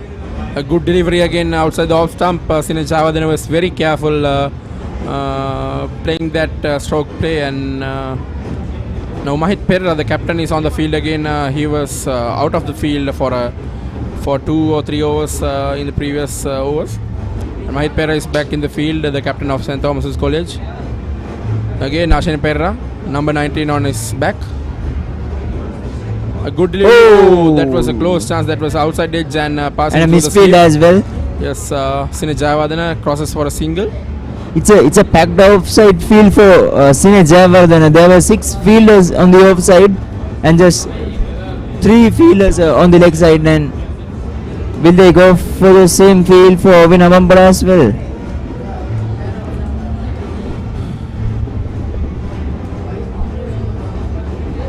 Here's Ashen Pereira again, running after it. Again a good delivery. Ovin Abambola drives, but straight back to the bowler. There's no chance of a run there, and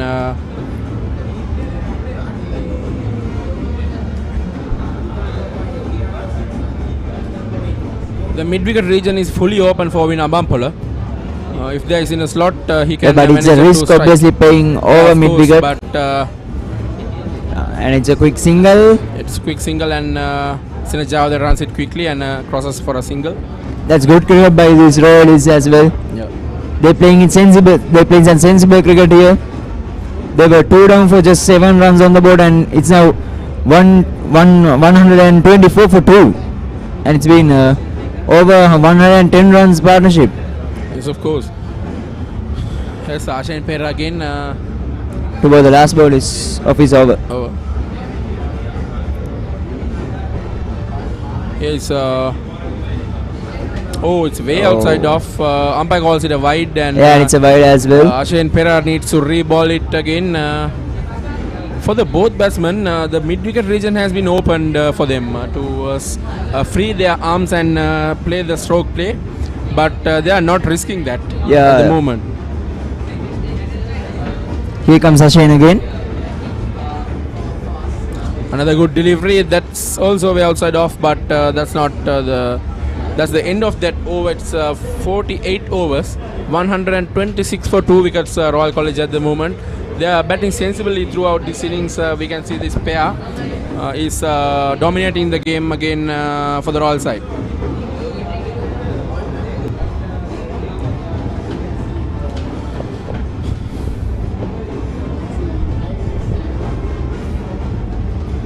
You can see still some empty chairs on the seats on the pavilion as well, where you can see. But you can see the grandstand is fully packed. Grandstand is fully packed as well. I think we have the best view of the ground from for the commentary box. yeah. We can see all around the ground what's happening all around the ground. Here comes Diego again. Here Diego. Oh, a good delivery straight back to the bowler, but there's no chance of a run there. Diego is known as the best fielder of this team. He's playing for his fielding skills. As you can see, he took some. He was fielding actually well at the backward point area. Yes. That's a good delivery again. No chance of run there. It was a quicker one, I think. I think Diego should bowl on a tight line here. Yes. On the length deliveries. That's driven again and it's a misfield. By the extra fielder. Oh, there was a misjudge there by the two batsmen, but Ovin Avampala recovers that with a quick succession, but there's no run from there also. The fielder was Sena, the Bulankuluma. Yeah.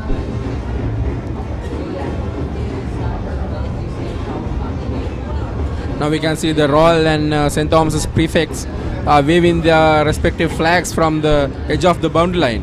That's a good delivery again by Diego.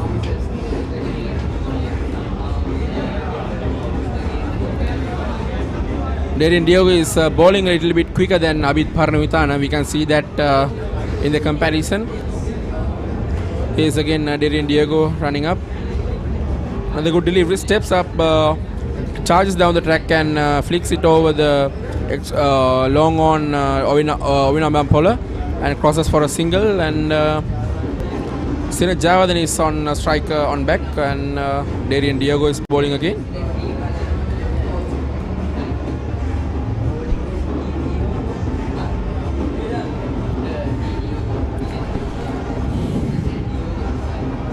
Here comes Diego again to bowl his last ball.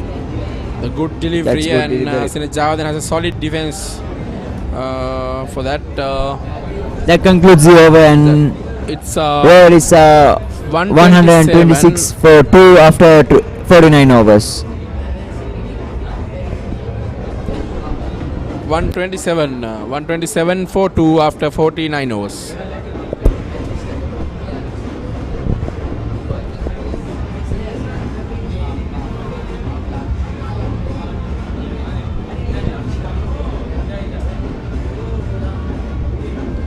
Now I think Sina Javadan and Ovin Amampal has set up the foundation for the Royal middle order batsmen to settle up and carry the innings throughout the day. Yeah, so you can see Ramiro is preparing to bat as well. He's to come next, I think.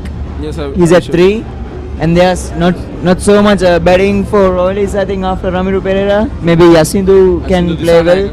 He's on a great form. He's got a 150 again St. Peter's College as well.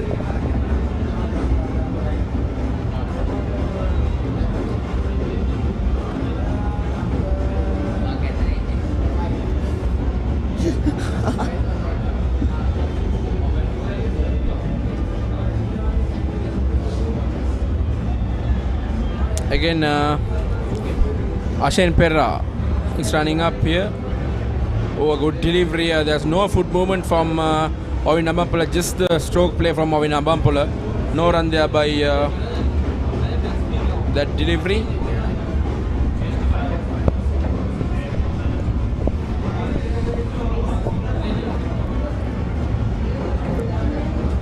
Again, Ashen Perra bowling up from the tennis court, and here we are commenting. A good delivery, Again by Ashen Pereira. By Ovin Amampala, but there's no chance of a run there.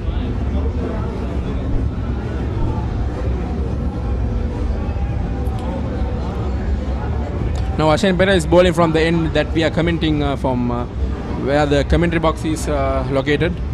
It's located in the tennis court 10 here. He's a bowler with a unique style where you can see he's landing his wrong foot. Yeah. Just take a look at his bowling action. He landed his wrong foot like that. Alright. Oh, that's a good delivery again by Ashen Pereira, but no run there.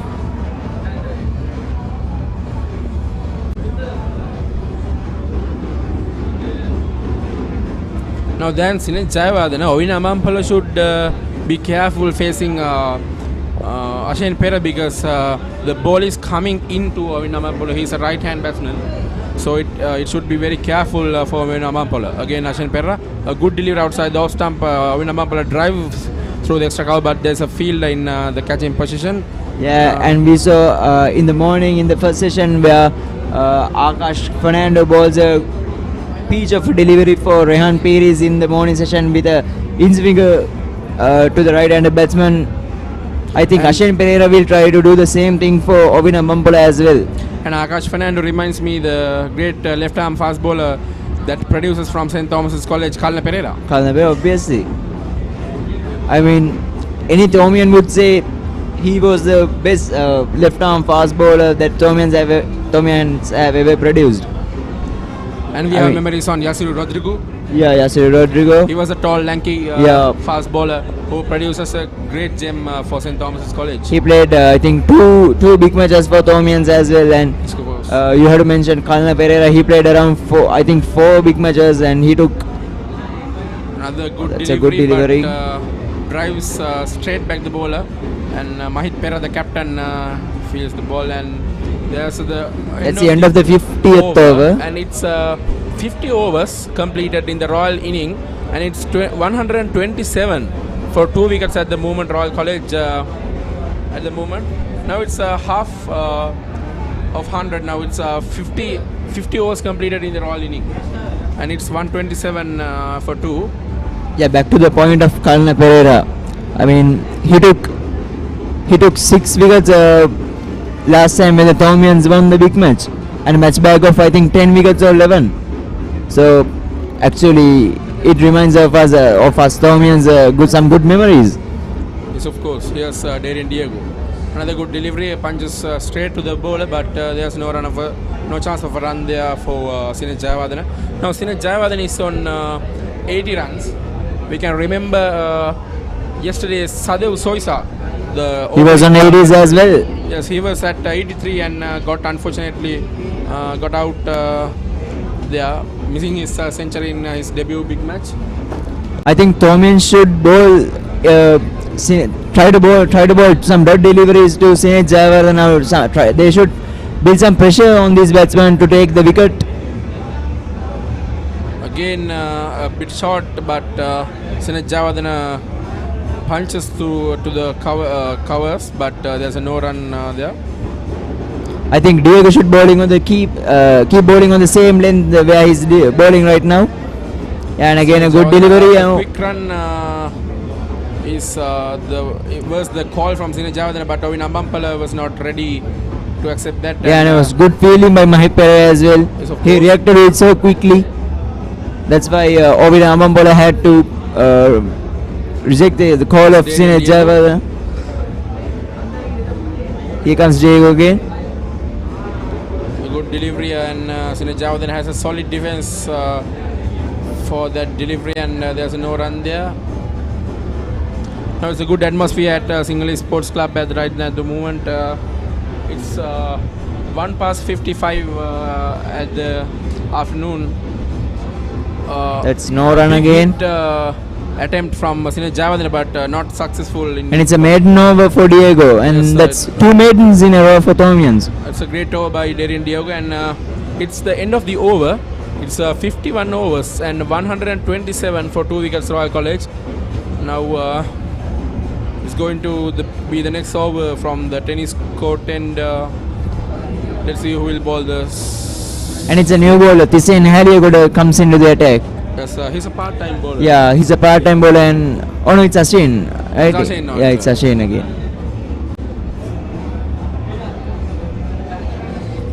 Now we can see Ashen is continuing his long spell I think he was bowling before the lunch also.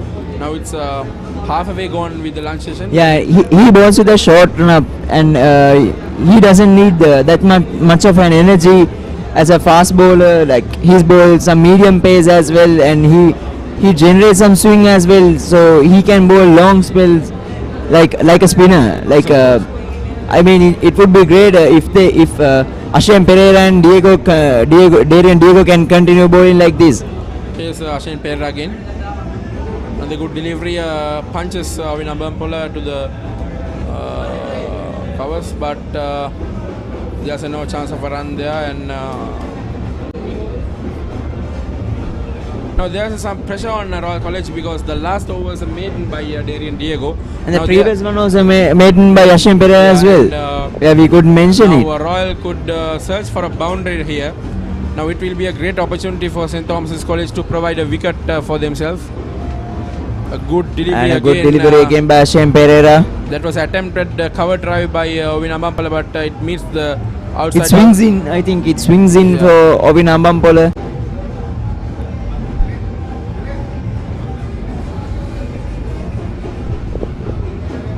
Again, Ashim Pereira.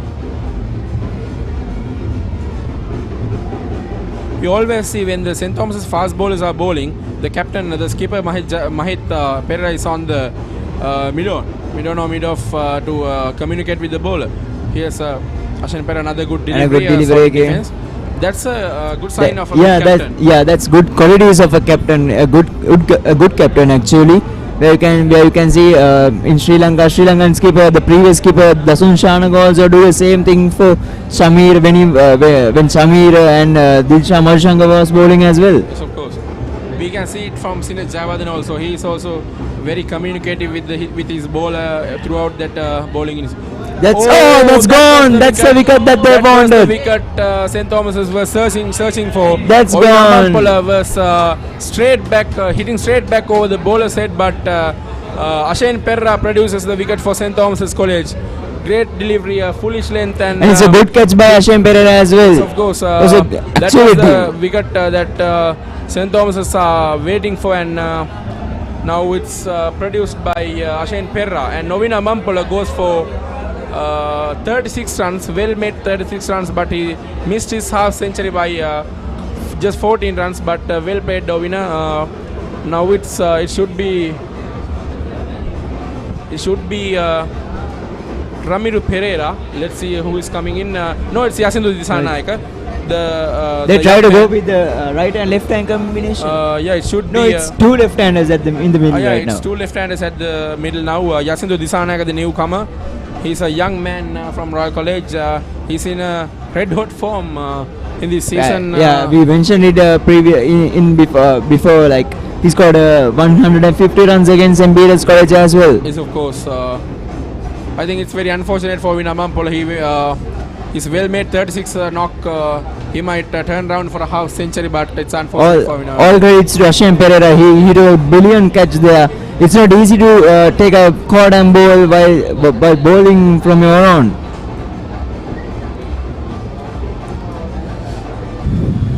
Now again, Ashim Pereira is ready to bowl his last few balls of this over.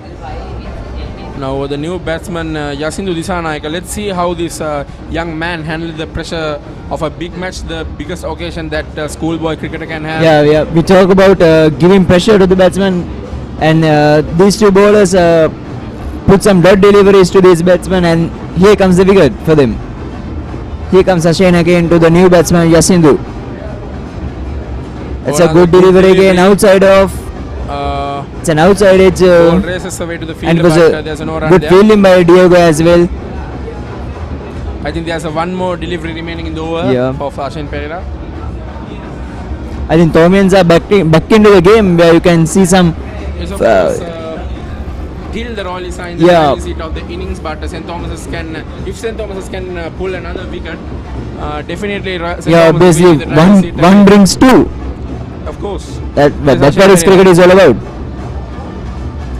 Good delivery, Yasindu Disanayaka, the newcomer, had a solid defense to respect Shane Pereira, and that's the end of the over. And it's 52 overs, 127 for 3 wickets at the moment. Royal College batting out very solidly at the moment, and we have a change of the commentary box. Dulanjana Vikramasinghe join us with the commentary.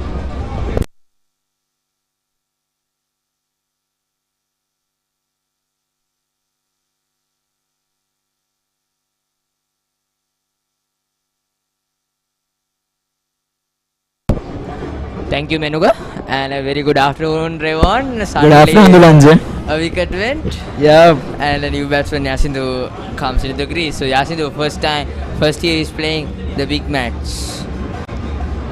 Here comes the bowler and a quick single. Diego would love to bowl to these two left-handers. Huh? Diego would love to bowl to these two left-handers. Yeah, where definitely. he can get some outside edges as well. Yeah, You can Yasindu, see suddenly the slip appears as well. Yasindu, a new guy to this side, but who has plenty of talent, who played a brilliant 152. One of my first seniors that I met in cricket life. Kind of a good player. Yeah, and you have to mention Diego as well. He's one of my closest friend as well. Where you know him so well Here comes from the head. grade 1. And that's a good delivery again by Diego. By Yasindu. So Yasindu at this moment, until he gets settled down, because he has nerves, and because of those nerves, pressure is created to him of the mentality. So now what he must do is he just need to get the single to Sinet Jayawardena. Good delivery. Again a good delivery by Diego. But I think the Thomians are not allowing him to get the single. Unfortunately, Ovina Ambampole trying to be aggressive in that shot.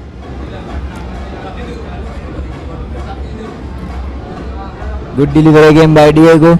Yeah, you have to mention Ovin Abampole's wicket. He was well settled in the middle and he tried to take some calculated risk. And He supported Sinet Jayawardena from one end and helped him to get his 81 runs so far. Here comes Yasindu again, and a good delivery again by Diego. and well defensed. Yasindu Dissanayake likes to go to the aerial shots down the ground. Diego should try and keep on the same line and length here. Here comes the head. And a good that's delivery a good up pitch delivery this again. time. Down to the fine leg region, and a single taken by the two batsmen. And that's the end of the over as well. I think, yeah. It's Royal College 129 with loss of 3 wickets.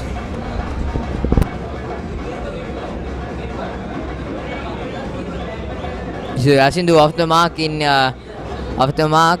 right now, getting his first single in a big match. So a proud moment to him.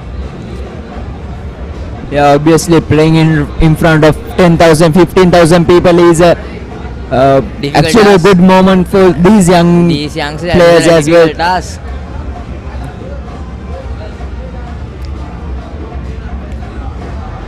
And it's a historic test match as well, where it has been played for over 145 years now. It's kind of heritage for Sri Lanka, really. Sri Lanka having a 2,500 rich history, and a part of that, a branch of that, is this Battle of the Blues. Here comes Ashen. Oh, that's a good delivery. delivery And again. asking the question, the wicket keeper is very much interested, and they are going upstairs. Is that course? The wicket keeper was very exciting. Sadhu was very excited. Very exciting. Let's see if it was a close one or not. He was very confident right now. But Yasindu, from his body language, we see that he's in the crease. The problem is, was the foot on the crease? If he is on the crease, then definitely he has to go. We'll wait and see what will Then I happen. think Sadhu also dropped the ball as well. We have to take a look at that as well. He was quick to remove the bails, but let's see what will happen.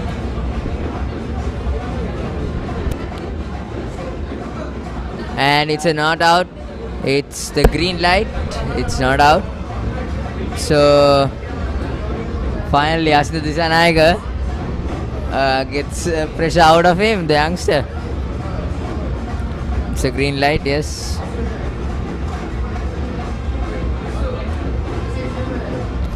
Yeah, some pressure has been built by these Thomians to these Right now, yeah. Royalist batsmen, and even Sinead Jayawardena might feel the pressure at the moment At because at one at end. the other end, Ashwin Pereira and Diego bowling on a tight line where Sinead Jayawardena has to play some. He might try to play the anchor role here now. He's just like 19 runs short of his century. Here comes Ashwin. Oh, That's a good brilliant delivery straight again in by that Ashwin block. Pereira. So it's never easy to Yasin Disanayaga to come here and play, especially with a formed bowler getting 2 wickets. It's not easy.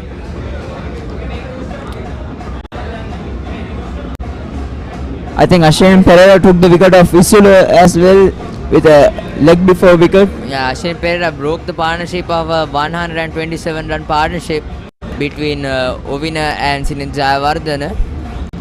Yeah, it was a brilliant partnership by these two batsmen. Well crafted. But here comes Ashwin again. A good It's delivery. a good delivery again.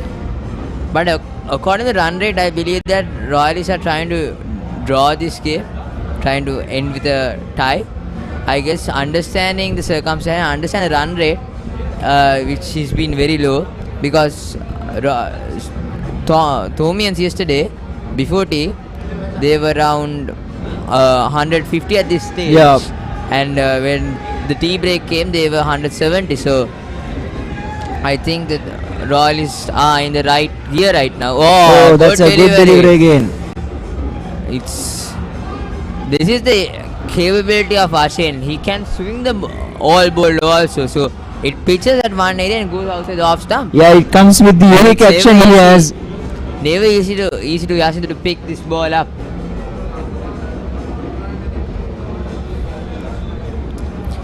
Now, if Ashwin Pereira can bowl in line to the batsman, yeah, he's changing the angle as well. That's good sense Yeah, of right cricket arm, by coming Ashwin right Pereira, arm and I bowling think Mahip Pereira told him to change the angle.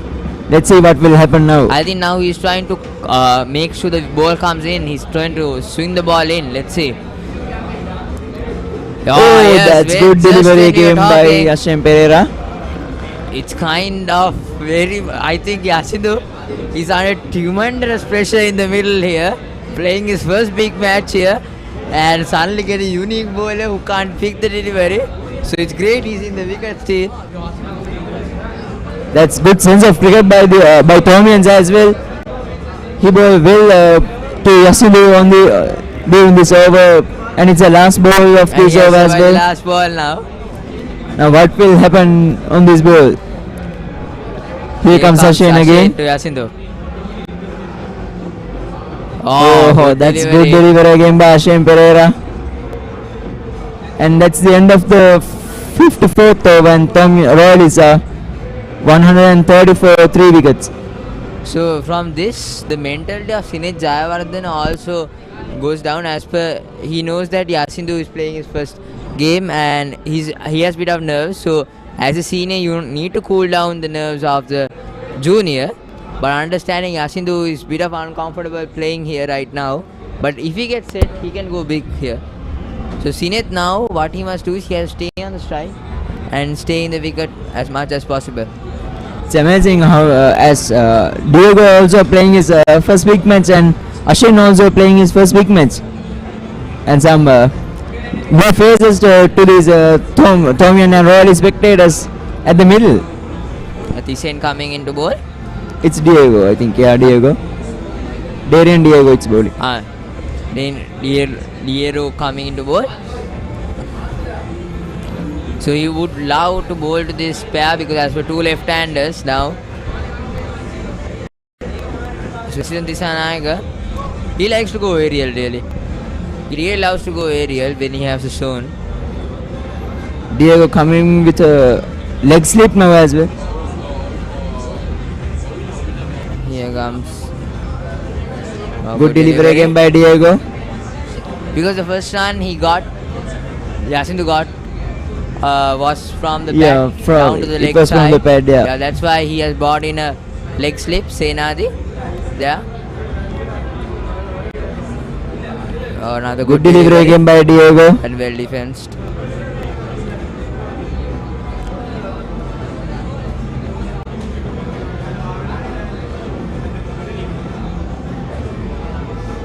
Here comes Diego. Oh, good delivery. Some football skills here Football by skills are- Diego as well. This is the pressure that the Thomians must do. They must build a dot ball pressure right now to keep these two batsmen silent. Yeah, and Jacinto couldn't rotate the strike for more than 2 or 3 overs now. Skipper Van Yeah, that's Dolan. gone. That's We were gone. just talking about how That's the Yasin wicket is that they under wanted. pressure and now Diego produces the wicket for the 2 wickets in Thomians. quick session here. That's the maiden wicket for this young man, young Diego, at this It- big match, and It it's was actually a right good in wicket the- for the Thomians. It was right in the 6-meter length and he turned it. That was a classical delivery. And of course, Jacinto Dissanayake will have a long walk here. And The yeah, youngster- I was talking to Minuko as well, where I told one can win 2. Yes. That's what exactly happened. Now Thomian should bowl on the same line to Ramiru. I think Ramiru is coming. The attacker comes here. So now the Yeah, flag Thomians have some good memories with Ramiru Pereira as well. Some unforgettable memories. Yeah. Yes, of course. So Jacinto Dissanayake has a long walk to the pavilion just for a single. It was a peach of a delivery by Diego. Yeah, even Jacinto couldn't do nothing. Even though he was a good batsman, I think even if Sinej Javan gets that ball, he also couldn't do nothing. It pitched in a crack and spin away a mile off Jacinto's away. So can't do nothing. A long walk for Jacinto, just a single in his first game. Yeah, now it's a right and left hand combination for these Again, Royals. So Ramiro Pereira must. He's kind of attacking batsman. He doesn't like to stay in the wicket. He doesn't like Yeah, the but defensive I approach. don't think it's not the right idea for these Right Royals now it's not to. the right idea. Ramiro Pereira. I think Ramiru should try and rotate the strike for Sinej Jayawardene. He's playing a good knock from the other end, and Ramiru just try and support him to play a good knock here. But when Ramiro goes big, then Thomians is entered. So now Thomians back in this session with 2 wickets, 130. Yeah, but the pressure has built by these two Thomian bowlers. what will Here Ramiru comes do? Diego again. That's a good delivery again by Diego. And that's the end of the 44th over, I think. And it's a wicket made no over.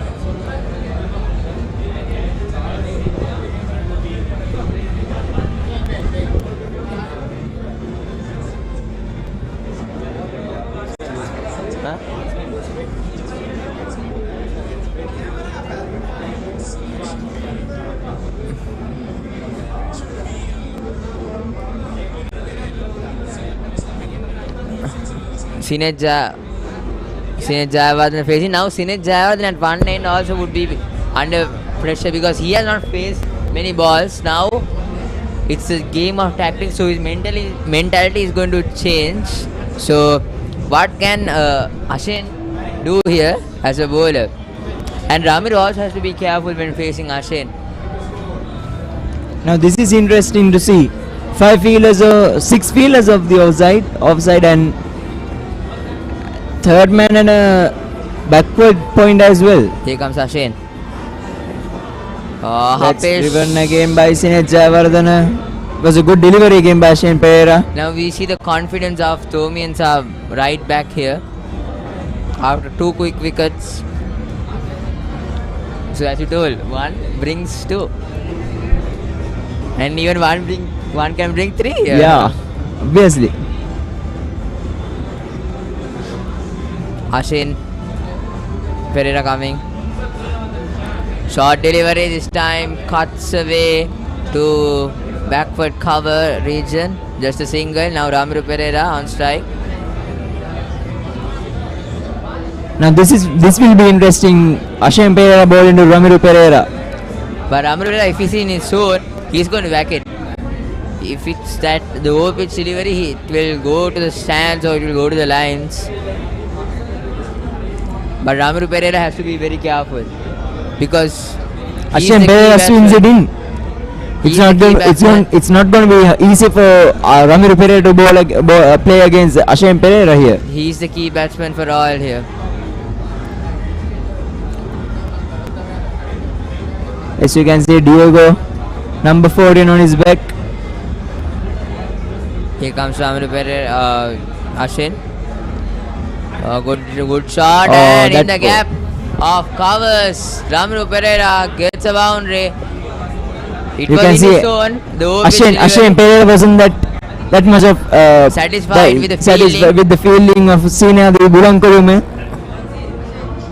Yeah, it could have been stopped really. So now the pressure that was built was released by this boundary, but still some kind of pressure there.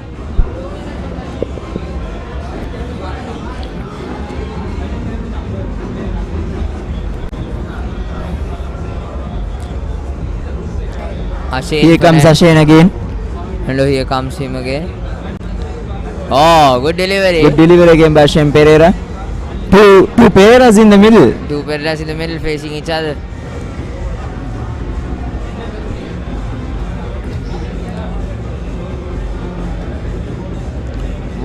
Ramiro Pereira at this moment, he needs to just to give a single or support Sinet at the other end, who is been 83 not out so far, just 17 runs shy from his century. Here comes Ashe. Oh, fish! But in safe. In the gap, I think. Will Will it run down the boundary to go? Yes, it does. In the gap of mid wicket and fine leg. So yeah, two boundaries in three balls here. And he was trying to play the shot between the gap of extra covers and covers, but it was a thick inside edge. Thick edge. It went to the gap. So Ramiro Pereira, if it's in the zone, he doesn't matter. He's going to play his natural game here. That's the main point here. Now Thomians have to take a fresh start here. It's a new batsman and they should bowl on a tight line to Ramiro Pereira.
fielder there. Yes. There was a huge gap. So now the new batsman ready, Ramiru Pereira. So in the leg side we only have one fielder. So Dehen must be careful when he bowls a short delivery because there is a huge gap between mid-on and the square leg region. And he comes. Oh, that's and gone. I asking- think that's close. That's close, but the umpire doesn't. And he's going for third umpire to check. I think Sadhu Soisa was slow to remove the But bails. I it was think a pinch of delivery. He dragged Ramiru down. this is all the pressure. happening in This the is middle the this now. is the pressure of playing a role. Though. He dragged Where's it the down. foot in the air? That's the question.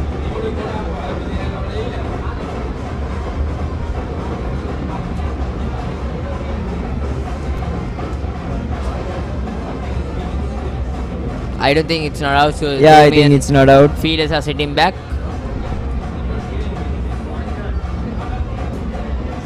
And we have a change of bowling here. Not out. The umpire signals not out. The green card.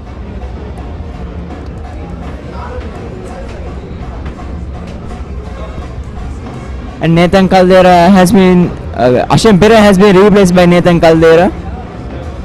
What do you think about this move? I rather think I don't think it's a good move by. Yeah, me also. Maybe Mahit there's Pereira wanted to give some rest for Ashen Pereira. He has bowled a long spell here with Diego, and as you can see, Ashen Pereira is going off the field as well.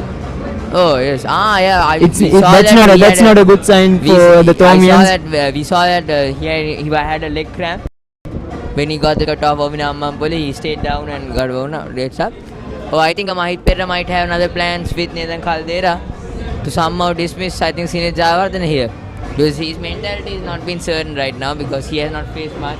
Yeah, we Thomians can remember the wicket that took by Nathan Caldera at the last year's big match. Opish. He bowled a beautiful delivery to Sinead Javardhan in the last big match. Sinead Javardhan, a push, bit of upish there. It was hard hands by Sinead Javardhan. So that's a wrong approach, I believe. You have to play in soft If hands. a gully was placed by the Thomians, it could have been a wicket for the Thomians as well. When 2 wickets falls around you and we are set, you are playing soft hands, understand the pressure of Sri Lanka. This time a good drive, straight to the mid off field.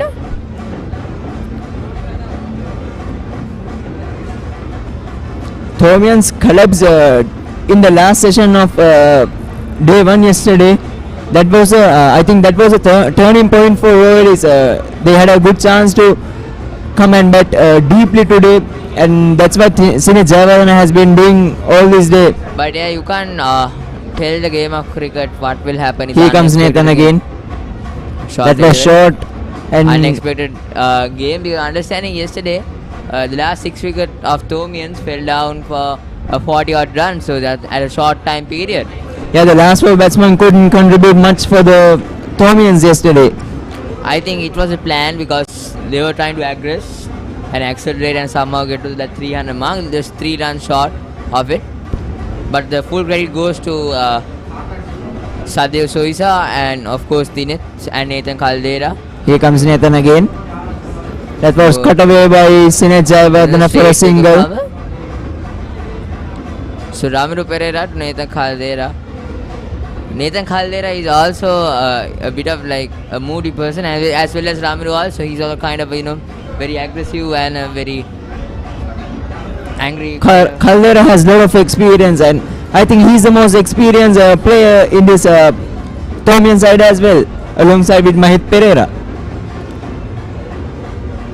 And Nathan Caldera, Mahit Pereira, Ashen Pereira, Tisen Nahaliaguda, Senadi Bulankulma all playing their last big match, and this will be their last match for their school as well.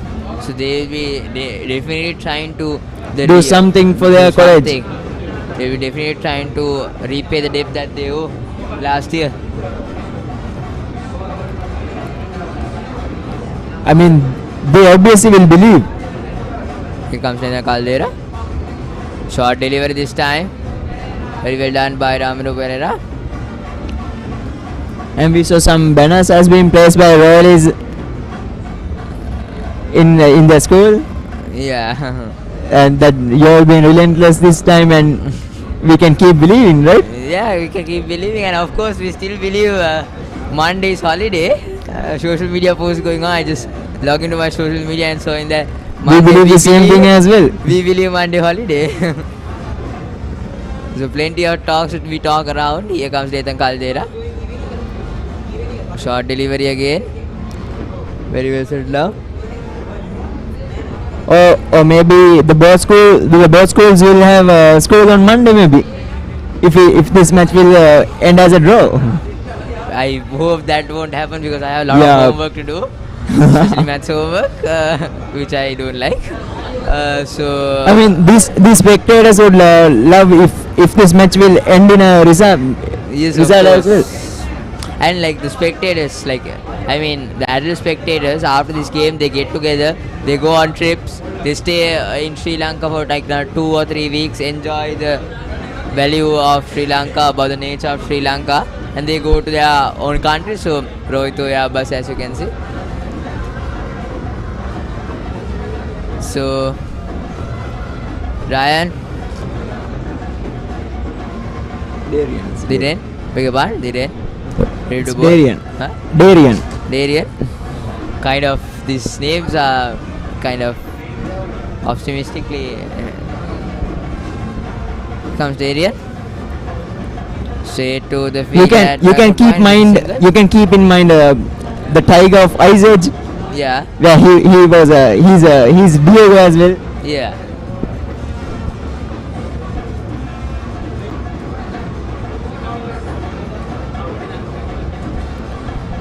It has been a long spell for Diego here. But He has bowled, I think, like around 8 overs in a row, I think. good delivery. And a good and delivery again by Diego. Sunil Jayawardene.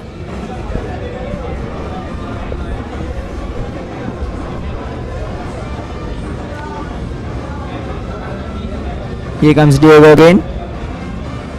This time down the leg side and Punch on the back foot for a Punch on single the by back foot Sinet for a single. Jayawardene. Ramru Pereira right to aggress. If we see some show from him, it would be really grateful if we can see some show. Now this is interesting. Last delivery of the last over by Diego. It was a good delivery for Ramiro Pereira, and I think Diego will try to do the same thing here. I think, but Diego has a small risk. Making the long off coming to the mid off section. Yeah, and there's a huge gap in the leg side as well. So it's a risk that he's going to take. A good delivery. Again, a and good well delivery by done. Diego.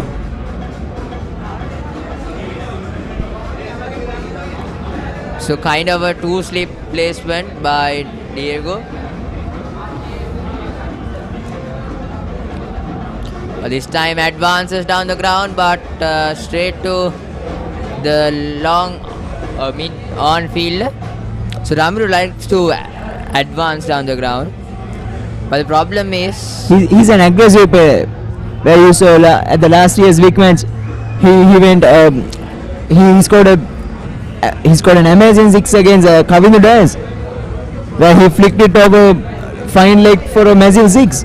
and also Ramiro has the luckness. So in the last year's big match also, he came in a pressure situation and got up with his captain, that is Manjanayaka. And there were some mistakes by Thomian as well. Yeah, There were and some now with the same drop catches situation, as well. Ramiro Pereira under pressure situation, two quick wickets by Thomians, and now he's with the captain Sinet Jayawardene. Captaincy covers for Thomians, I think, at the big match. Yeah, last year also, Dasis Manjanayaka came and did the same thing for the Thomians. Actually, really, Against the Thomians, I we were appreciate. talking about this with Anish, really, about rise to the occasion, really, like understanding Royalists didn't have a good season last year, but Dasis Manjanayaka and came and rose to the occasion. Now this year also is the same. Soisa didn't have the best of seasons. He didn't score any half century this season. But in the big stage, the Battle of the Blues, where all the people are under pressure, all the players are under pressure. He comes, enjoy his game, play the natural game, and gets a 50. So that's rising to the occasion, I guess. That's true, Lange. Here comes Nathan Caldera. Short delivery. Oh, bang. that was well kept by Sadhu. I think it swings after leaving the ball by Sinet Jayawardena there. Sinet Jayawardena and Nathan Caldera has some kind of word exchange between the middle. I saw in the previous overs also. When a short ball is banged, Nathan Caldera comes there and like stares at Sinet. Sinet also stares at Nathan Caldera.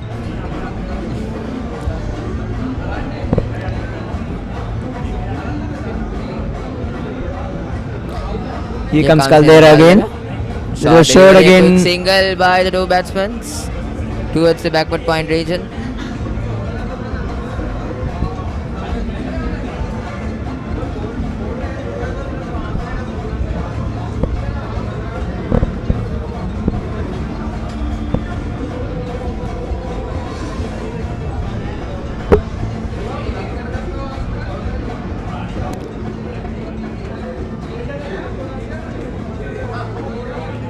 So really talking about the rivalry we have, but as well as the friendship we have. Rivals, So, but not enemies. Yeah. So really, even in the media box right here, we used to work as friends. We used to get together, have some fun, have talk like I think this ball will be a short ball. And yes, it yes, does. it is. So the field is set as a short ball. Yeah. Just one slip in placed. Coming back to our point regarding the rivalry, but we are still not enemies. So even working in the media box with these two school people really enjoys and Yeah, it's kind really, of fun. I really enjoyed the time I had with you actually. And even like people around the world, like the Rohit Oyabas, you see, both school old boys come together and enjoy. Yeah. Oh, up it! Oh, drop catch by the first slip. We were just talking about how the mistakes are being done by the Thomians, and now this is a huge mistake by the Thomians. A chance, a half tracker. Ramiro Pereira wrong shot selections and a rare kind of misfield, a miscatch by the slip fielder. Yeah, it was Dinesh Gunawardene, the half centurion. But it came fast. It's never easy. You have to jump out. Yeah, And a lucky boundary. we were talking about Ramiro, the luck that Ramiro Pereira has. Especially when it comes to big matches, really. But if that was taken, Thomians actually we will start believing in actually. Another shot Shot again by Nathan Caldera. Well left by Ramiro Pereira.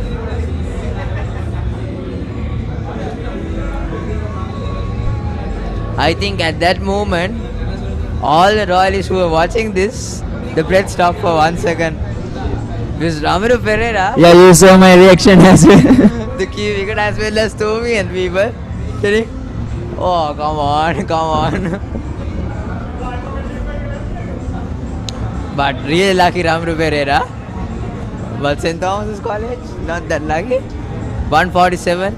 Now Nathan For four Caldera wickets. comes. Coming around the wicket to Ramiro Pereira. Another short delivery. So he's going to bowl short deliveries. And it seems like the tactic is he bowls short deliveries and suddenly you bowl a good delivery like that. But that happened. So end of the That's called sensible cricket actually. 60th over, 147 for 4.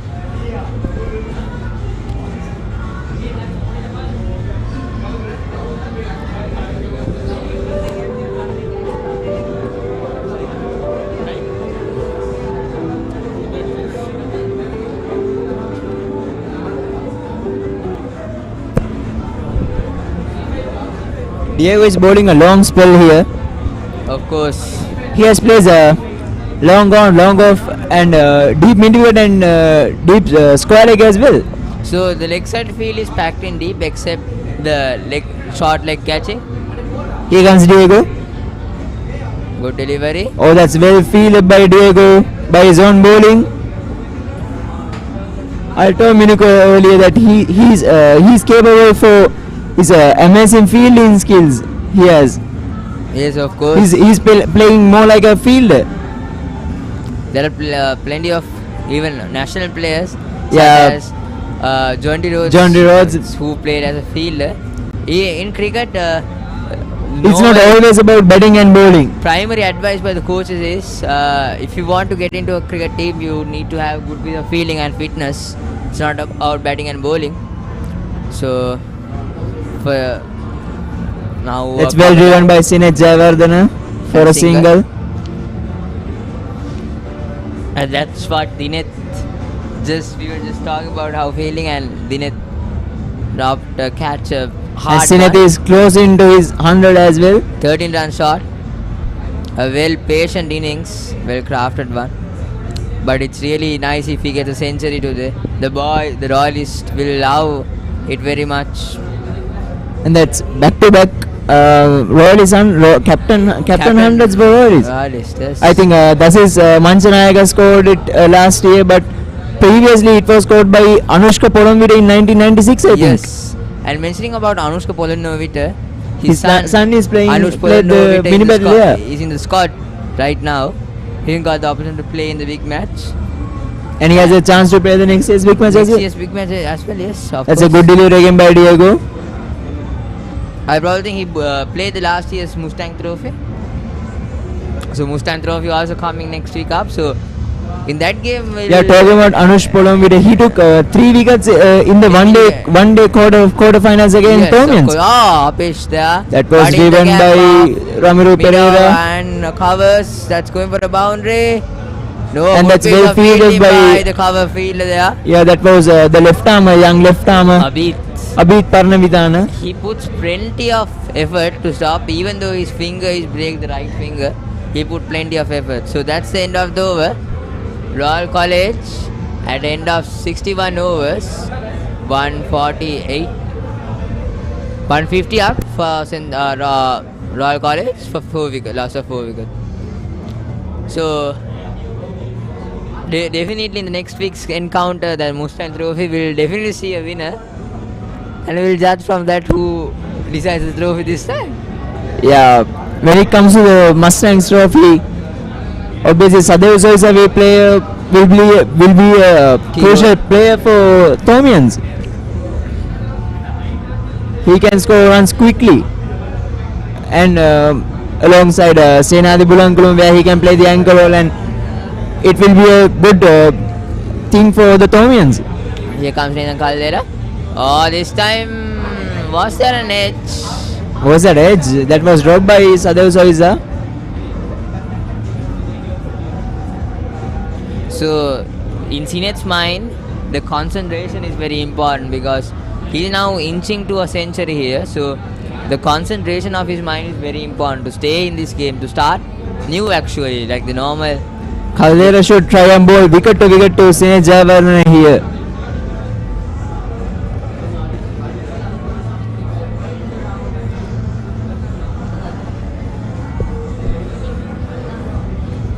Here comes Nathan Caldera. Caldera Jayawardene. Oh, good delivery. And that's a good in the delivery block by- ball. It just reminds me of the wicket that he took last year of Sinet Jayawardene, and we have a small update. Has here. Ashim Pereira damaged himself there? Yes, I guess he has damaged his left leg, I Yeah, guess. he had some issue with his hamstring when he took the wicket of Abhinav Banpole. Seems like he's okay.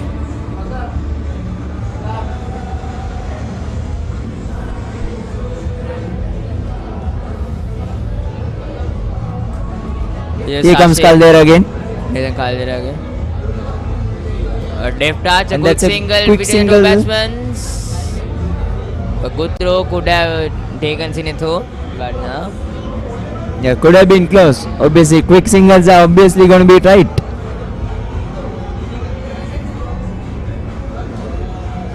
And I think. And there's a change of field as well. Yes, we have It's left and right Ramiro. hand It's Ramiro Pereira again. left and right hand combination, and, And it short, makes short leg is back, and fine leg, deep square leg, it's the field is set to a short delivery. short delivery. Yeah. The fine leg and the square leg is in deep. Let's see what will happen here. Here comes Caldera to Ramiro Pereira, and that was short again, and that's a no And that's ball. a no ball. So frustration continues to Nathan Caldera, bowling no balls but doesn't getting wickets even though makes an opportunity.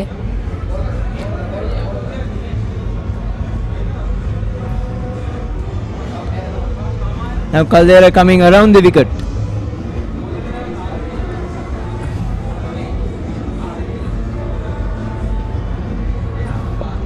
Caldera will try to bowl a short delivery on the shoulder level to Ramiro Pereira here. Here comes Caldera again.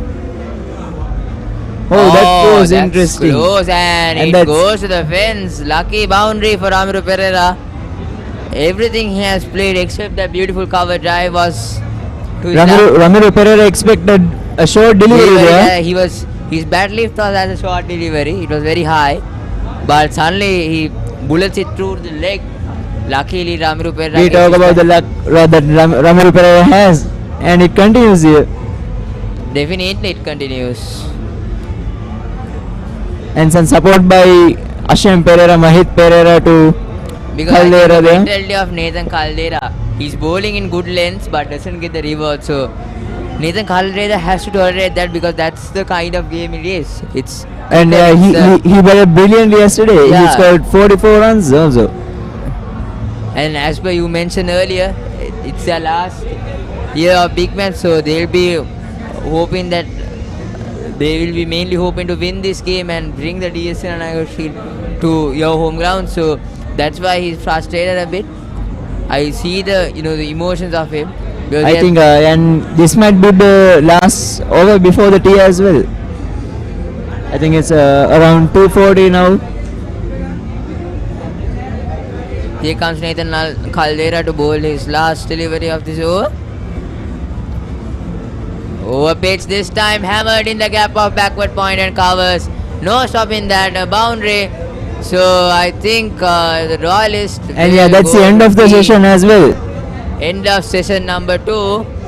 Royalists will go to tea in a happy camp, as well as St. Thomas's. They took 2 wickets at the latter part of this session. So that's tea.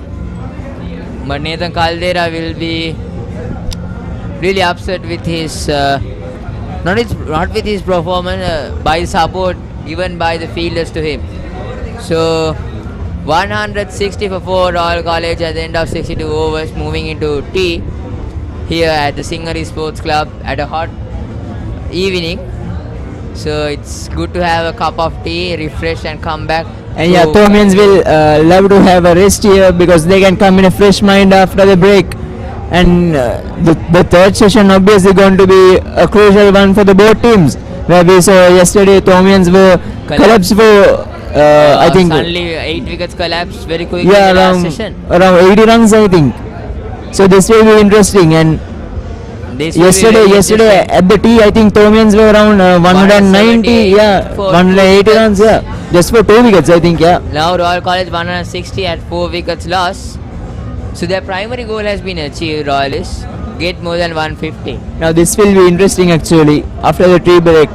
What will happen? So will the Royalists go in the aggression route with Ramiro Pereira, or will the Thomians come back with a good fight? We'll have to wait and see. So do stay with us for the last session of the day of this 140 with Battle of the Blues. Until then, until we join with a small post-match summary, do stay with us. It will be a break. Thank you. Thank you.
Okay, now. Mic test. Good evening, everyone, and welcome to the evening break post-match presentation. I am Dulanjan Vikram Singh from Royal College, and I'm Lavin Hash from s.thomas. so talking about the session so far. Royalist after lunch, after 2 quick wickets collapsing, Royalist came back strongly by thanks to Sinet Jayawardene and Ovin Ambampole. But unfortunately, Ovin Ambampole got out to a slow delivery by Ashane Pereira, and followed by Ashwin Dissanayake, the debutant playing his first game in a big match, was out by Ryan. So, what is Thomian's approach in this session, may I ask, Lavinash? Yeah, actually they have been more aggressive than the first session. They are trying to take quick wickets, I guess Ashane has bowled a really long spell and now he is resting. He went out of the field in the middle of the session. Actually, the Thomians are being very aggressive. Even so, we have seen Nathan's aggressive bowling to Sinet. He has bowled so many bouncers at him. He is getting so much bounce from the pitch. So it's very clear that they are trying to take their wickets. Therefore, they are being very aggressive. So from the Royal perspective, they are trying to be more defensive, and the Thomians are being more aggressive. So they aren't much. The Thomians aren't bowling much consistently. They are changing the line and length each and every delivery. We are able to see the jokers. We are seeing many bounces on and over. So I guess Thomians are trying to pick up the remaining 6 wickets in the third session. If that happens, there is a bit of chance to get a result from this match. Yes, of course. Thank you, Lavinash. So, understanding about your bowlers, bowled into a good lane, especially Nathan Caldera, but still didn't got a reward.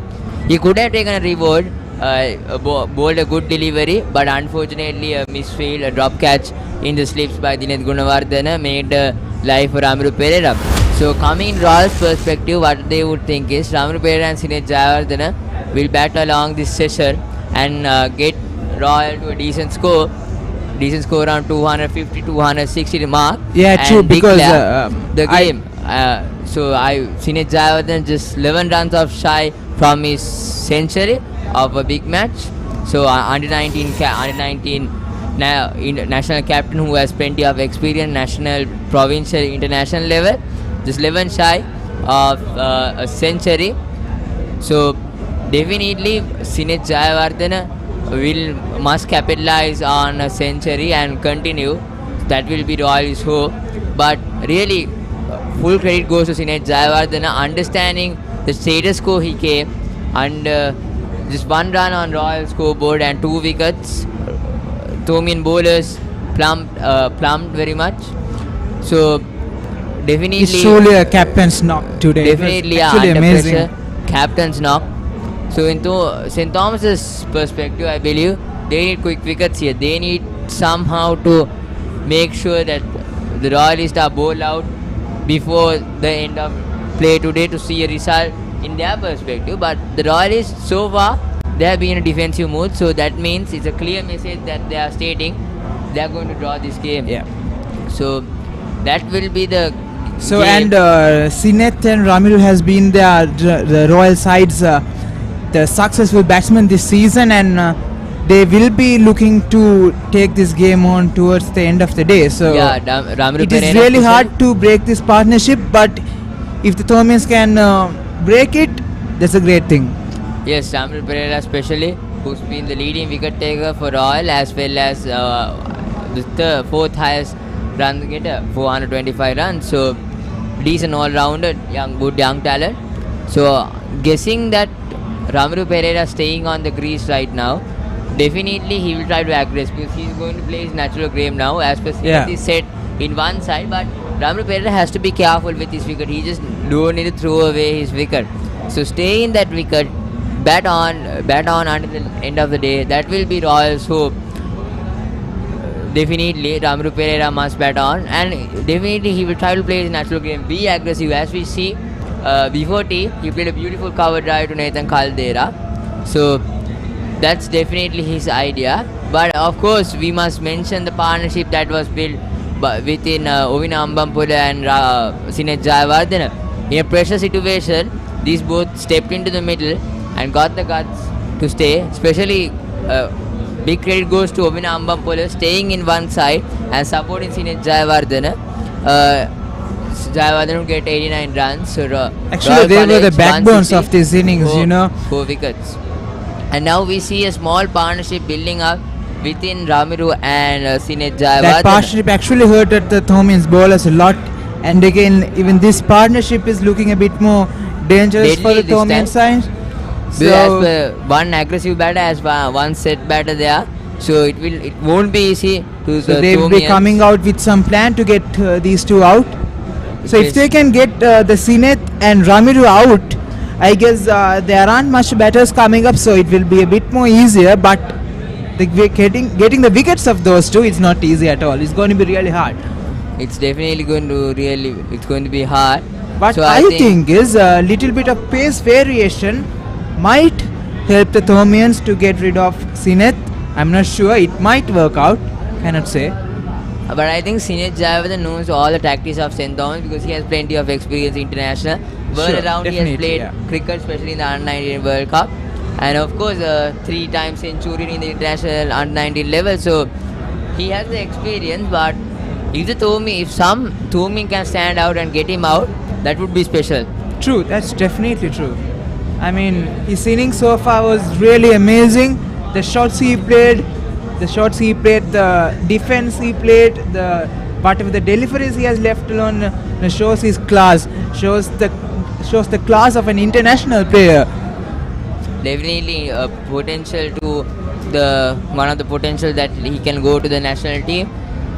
So plenty of things to talk about, but first we must end the day 2. So And they might, I guess the Thomians might bring back Akash Fernando into the attack, and also Kavindu. I guess Akash will try to bowl some in-swing, out-swing, and Akash has got really good jokers as well. So I think they will use Akash first up in this third session. Let's see what's happened. of course, plenty of discuss. So it's easy to say, as you normal saying, actions speak louder than words. It's easy to say True, from true. up here, but We are just here and the talking, players- but only the players know the players difficulties. has to implement it. So I think the coaching staff, all the staff is going to tell the things that to do. So stick to the basic, stick to your regular plan. If that plan doesn't work, or create another plan and go to it. So we'll see. Now we see players warming up at the end of the boundary lines. So I think at a short while the game will start. It is the session. So speaking about the lines, about the boundary lines, we'll talk about the atmosphere. So I think today the boys' tent is more packed out than the first day yesterday. Yeah. And of course the tents around us is also packed out. We saw some empty seats in the first day yesterday, but today it's been packed, decent crowd coming here. So Yeah, even we could see so much. Even the crowd is way better than yesterday, and we were able to see even some VIP guests coming in, walking in, the old boys of both the schools. of course we saw Banu Rajapaksa just coming in, one of the Royal national team player, and as well as an old boy for Royal. Oh, I missed him. I guess I missed him. Why? Let's see. I mean, I couldn't see Banu Rajapaksa. I could have got an autograph or a selfie from him. Of course. He has been one of the best cricketers ever Royal has produced. Of course, I understand. He played a crucial knock in the Asia Cup final 2022. True. All under pressure, all rising to the occasion. So even Soisa in your side, Sadev Soisa, without getting a 50 this season, comes to the big stage under pressure, under huge pressure, You know, and gets a 50 just like just like no pressure situation. we can So see the Thomians running into the field with some positive intention. We can see the skipper Mahit is very aggressive. leading in from front, and yes, the last words told by coaches to the two batsmen of the Royal, Ramiru and Sinet Jayawardena. So probably the advice is to stay in that wicket, stay much as you can, and somehow draw this and make sure the DS Nayak Memorial Trophy stays at Reed Avenue. That's the main advice to these boys. Thomian's definitely trying to bundle off the Royalist. So we'll see. Here comes the last session of the 145th Battle of the Blues. Day Even 2. Sinet and Ramiro doesn't score much boundaries. Even if they defense, that's going to be a pressure on the Thomian bowlers. So I guess like in terms of mentality, Royalists are a bit ahead of Thomians because each and every defense will put some pressure onto the Thomian side because we are looking to some wickets. So what Thomians have to do now, it's leave pressure, just be cool and play the game. Yeah, cool nerve is definitely needed in this kind of a game. So we'll see here. Brian, right? Diego back into the attack. Diego warming up and ready to bowl his first ball after tea.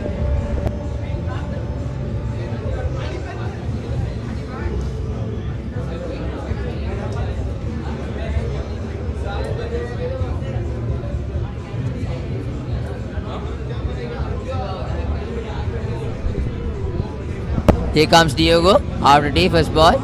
Straight away a good delivery, backward punch by Sine Jayawardena.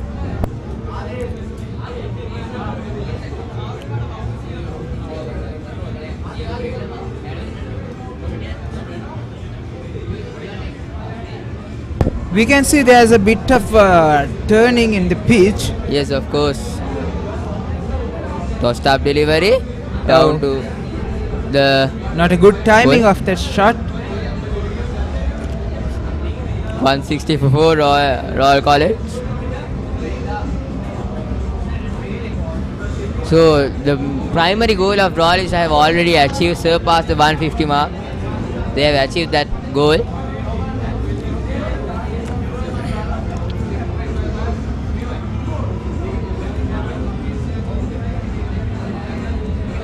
Sinit Javan just 11 runs high from his century at the big match.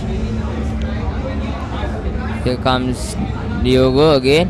Down the leg side he bowls. Tickle down the leg side. And down to the fine leg region. Just a single. Ramiro Pereira, who's been aggressive. 22 runs from 22 deliveries. So we'll have to wait and see. If we saw some close calls against Diogo, that's what we can see here in the surface. So there is one slip. There's actually two slips in place for Ramiro.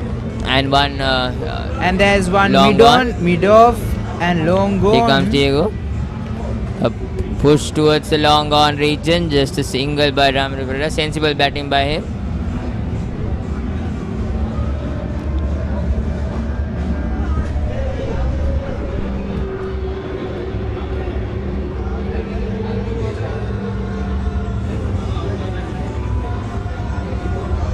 Here comes Diego again. Short is really backward a nice punch from the back foot. And a single there. The Thomian skipper Mahit Pera is very quick in the field. And that's end of the over and end of the 62nd over. Royal College 162 for 4 wickets and we'll be having some change on the commentary box. Umar Hasari on the commentary box. Over to you.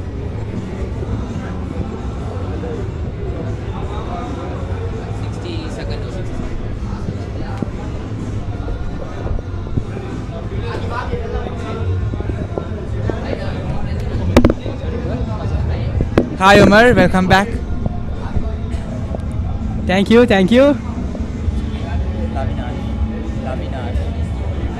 Lavinash, as we have seen right after tea has ended, after the Royalists have got their break, it's pretty evident to note that they are all about defending the game at the point, isn't it? Yeah, actually, each and every defense is hurting the Thomian side, putting them under pressure. That is of course true. We have not seen an attacking approach from Royal whatsoever, and fairly so after the Thomians had finished yesterday with a 297 haul. So I think it's down to this point. Dulanjana emphasized on this before, and I think the sole intention of Royalists should be to pace out the wickets as much as possible. Yeah, true.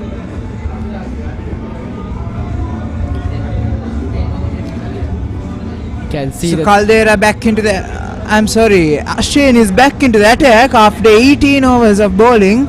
Now Ashane is bowling his 19th over.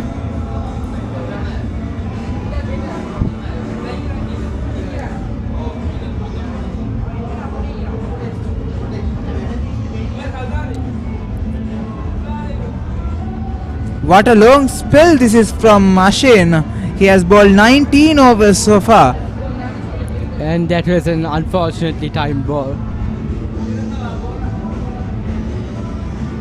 But Ashane has done a good job in keeping the runs at bay, hasn't he? Picking up the early wicket, the first wicket of the day. And having an economy of just 33 runs.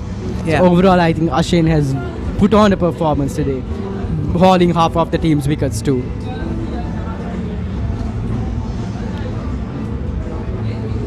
Actually, he has some unorthodox action, which will make the batsman to think what kind of delivery he is going to bowl, because the batsman cannot see the ball very clear when Ashane is delivering the ball. And it's an appeal, and it has been given. What a wicket for the Thomian side! Ashane has broken the partnership once again. Unfortunately, the camera wasn't panned in on the wicket, but what a wicket that was! And it's Ramiro Pereira. It's a big wicket for Thomians. It's a big wicket for the Royal side, and Ashane has produced that breakthrough for the Thomian side. The captaincy vice captaincy duo has been broken. The bond has been shattered as of the moment. And the Thomians are taking every opportunity to celebrate it at whatever magnitude they can. You can currently see the flag bearers, 15-20 of them on the So 5 pitch. more wickets left for the Thomians to pick up. 5 more wickets. All the Thomian flag bearers with smiles on their faces.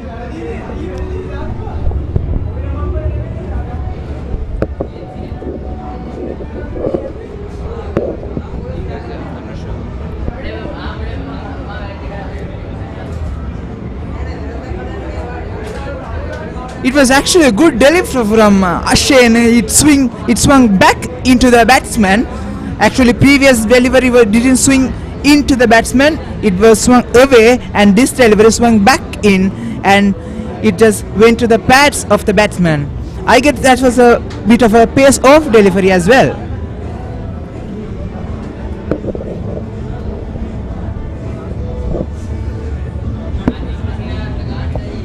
So from the Royalist side, Dinura Senaratne has walked in.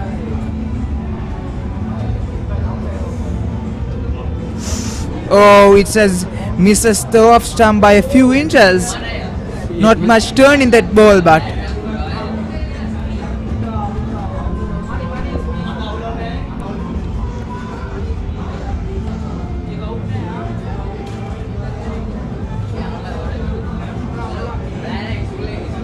so we can see 2 slips has been placed, and it's a very attacking field setup as well. We can see 2 slips, one mid on, mid off, and a square on and square off. I think it's an appropriate change in the order, especially considering that the Thomians are going down on the batting standards, that they're going down on the pecking order.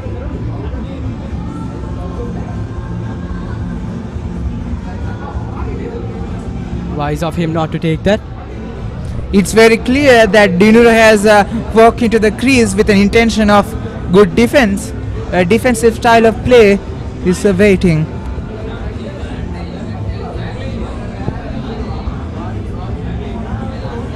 Dinura has had an not so illustrious batting career, although he's had an excellent bowling setup.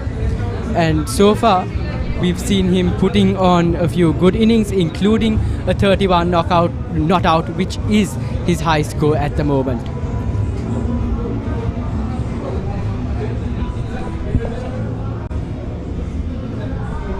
So the expectation from Dinura here is that he should be rotating the strike with Royal skipper Sineth.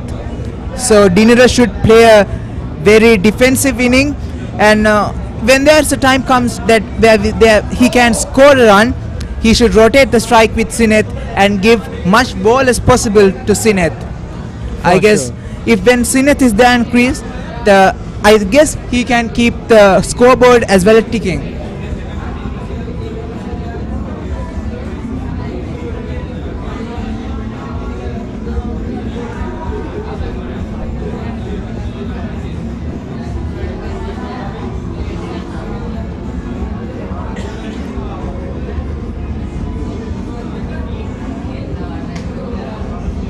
And that is what he should be focused on at the moment, as Sineth is also chipping away, not going in for the big shots as he should, to maintain his position on the scoreboard and not get out, which should be his number one priority, considering we don't have, considering Royal doesn't have any more dominant batters on the crease coming up.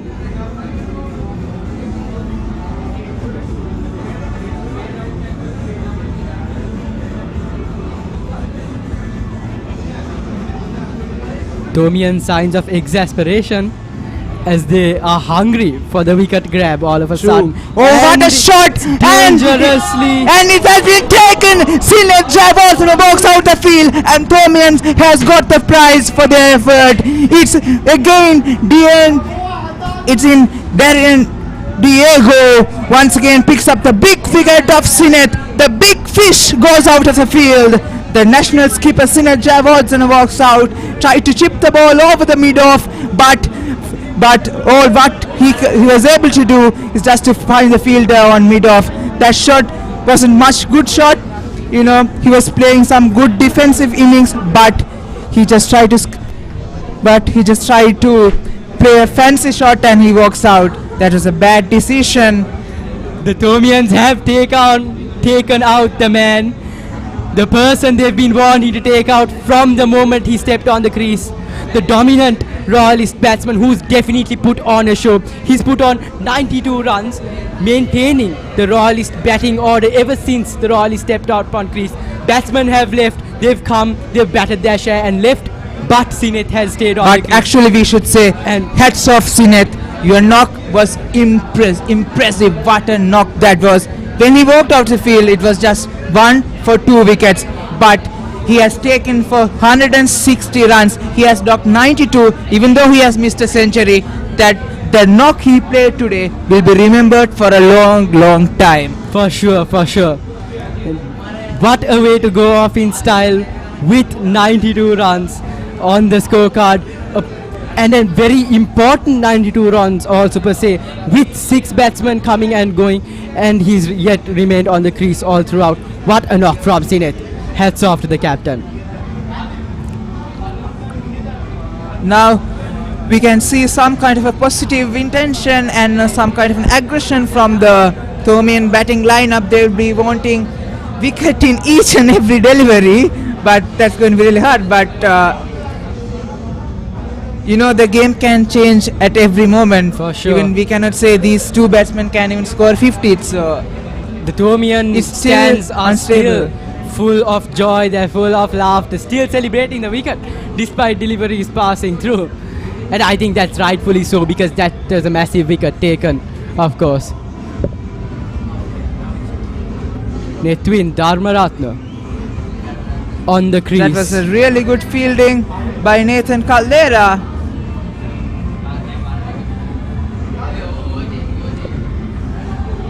I guess even the last shot Nathan played is also a bit of an aggressive play. So I guess still the Royalists are trying to score some runs off the bats. I guess they have a different plan which he doesn't know. For sure. Nethwin Dharmaratna might be the Royalists' last drop of hope in this batting lineup, as we've seen him put on a few performances. He's a seasoned player, all in all, and he's put on a few good shows in the past. And I would now like to hand over the rest of the commentary to our fellow co-host today, Yusuf Hazari. and I'll be signing off. Omar Hazari, it was a pleasure to have you. Thank you.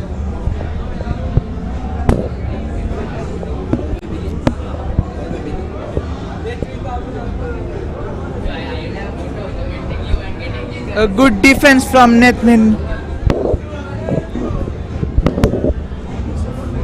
Welcome, Yusuf. Welcome. Welcome, Lavinash.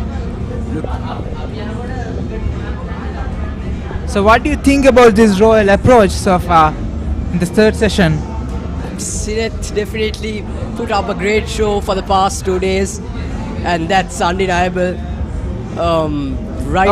Chip to the offside, and it's a save by St. Thomas's College. And it has been a long run for Captain Mahit and another Thomian. I guess it's Abid.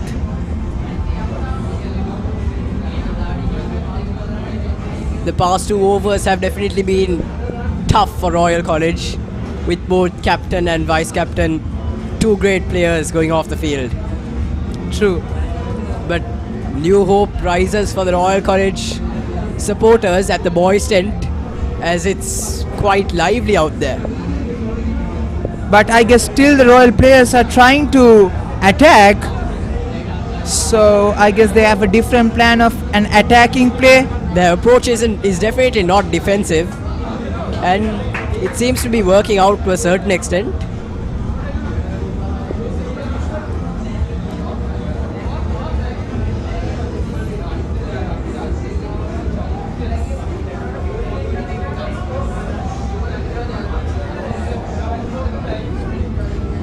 So if you have noticed this Thomian's performance past 2 days, so Sadev scored an 80 and Dinet scored a 50. So Sadev, misfield once again. Oh, that's going to hurt the Thomian side for a long time. Beautiful play by. Come on. It was another miscatch with a slip. Previous one was Sinet's miscatch. Now it's Dinura's miscatch. There has been quite a few miscatches by the Thomian side. Royal seem to be quite lucky this time.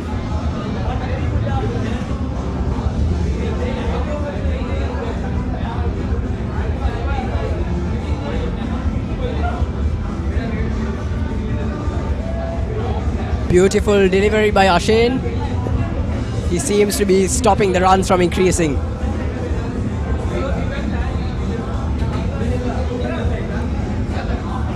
So in terms of Thomian's performance, Sadev's scored a 80 and Dinet scored a 50 as well.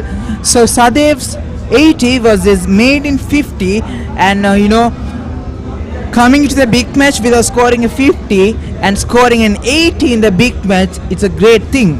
Definitely, and in terms of it's a great feat, I should say. And in terms of bowling, Ashen and Diego, to be honest, they didn't have a great season to talk about. But coming into the big match and picking the wickets of bigger players and changing the game around, it's a great thing. Definitely. Ashen's bowling has definitely been quite admirable, with taking a few wickets here. Today's match has definitely been interesting.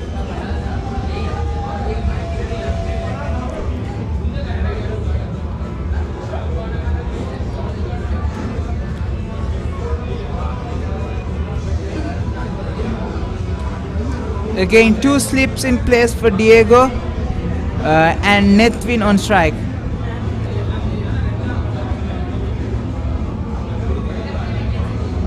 Netwin seems to be going on the defensive side this time. One of the first from the Royal College side.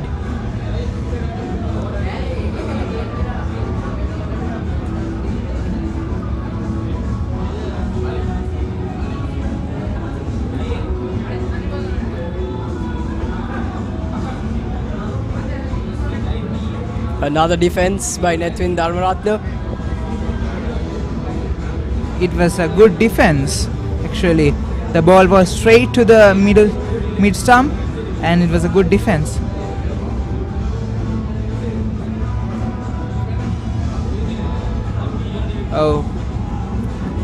Not a good timing of that shot.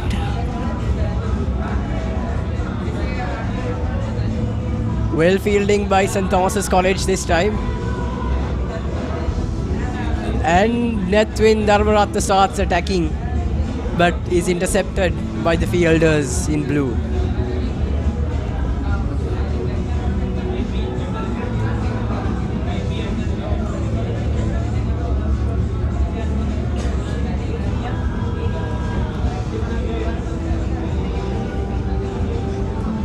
The over seems to be going up pretty fast without the runs. A bit dangerous for Royal College, who are running out of their overs quite fast. The Thomian skipper Mahit Pereira has set up an attacking fielding setup. The Bulankulam is standing right next to the batsman at a short leg.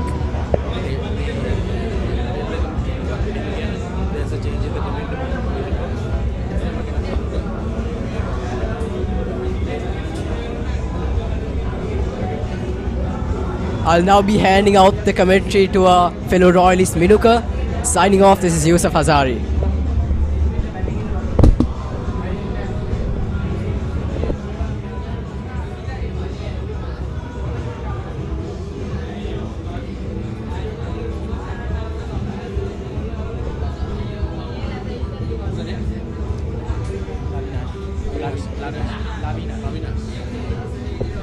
Good evening, Ravinash.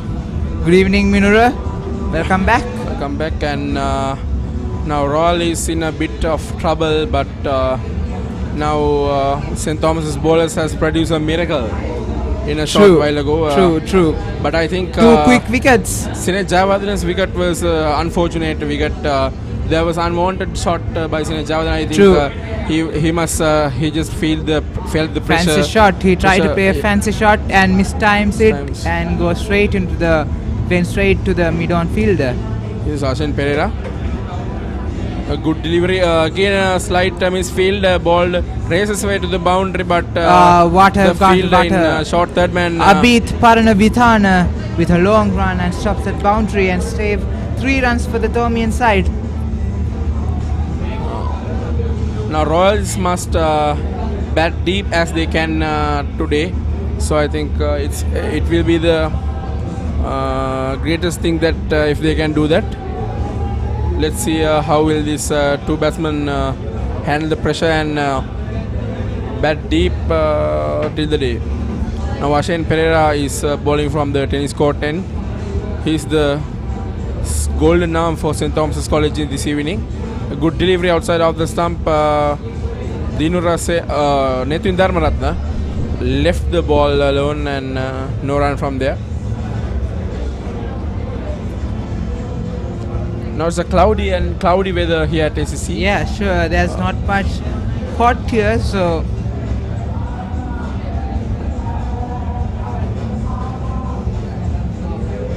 Ashen Pereira, another good delivery, foolish it's delivery. A very attacking fielding setup here from St. Thomas's. There's only one fielder outside the 30-yard circle. Everyone standing around the batsman.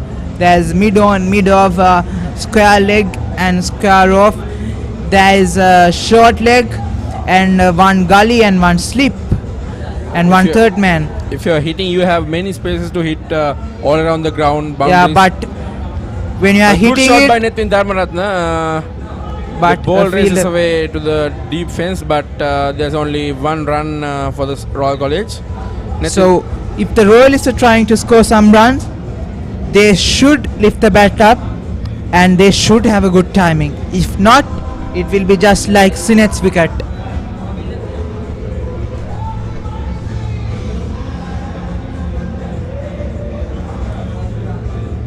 These two batsmen can bat as well. Nethwin Dharmaratna is a good batsman, but let's see with this bowling attack of St. Thomas College. Oh, another appeal! No, umpire says no. No movement from the umpire there. There's a huge appeal from the St. Thomas's keeper, but there was no movement from the umpire. Let's see who will bowl the next over from the south end. So there's a change in the commentary here. Aksharan coming for the Thomian side. Welcome, Aksharan.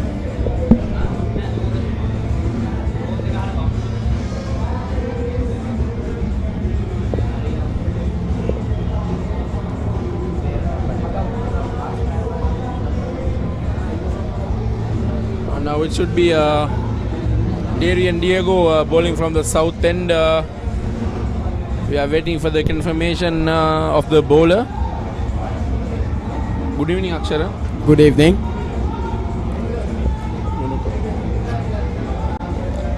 Here's Darian Diego. A good delivery again, solid defense by Dinura Sena Ratna. Menuka, what do you think about the match now? Actually, now Royal is in a bit of trouble, but they should bat deep as they can. That's the best possible Yes. thing to do. There's for another them, appeal as well. But ball races away for the boundary, but there's a field on Abid Abid Parnamitana. He collect the ball and throw to the Going keeper. through And the keeper. there's 2 runs for Royal College again. Now the scoreboard tickles up for 170 for 6 wickets for Royal College. Royal College has to try and avoid the follow-on.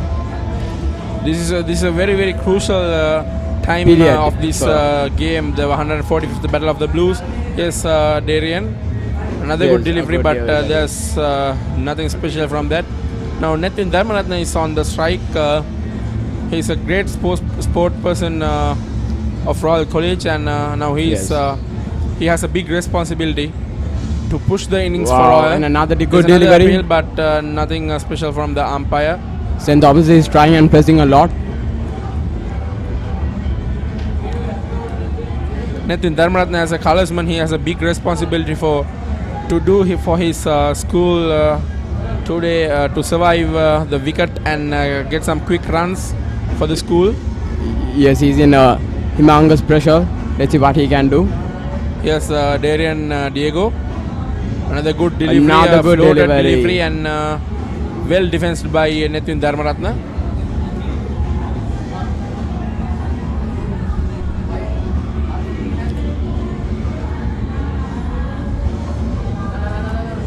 St. Thomas is trying and putting pressure on him. And another good delivery as well. He's consistent in his lines as well.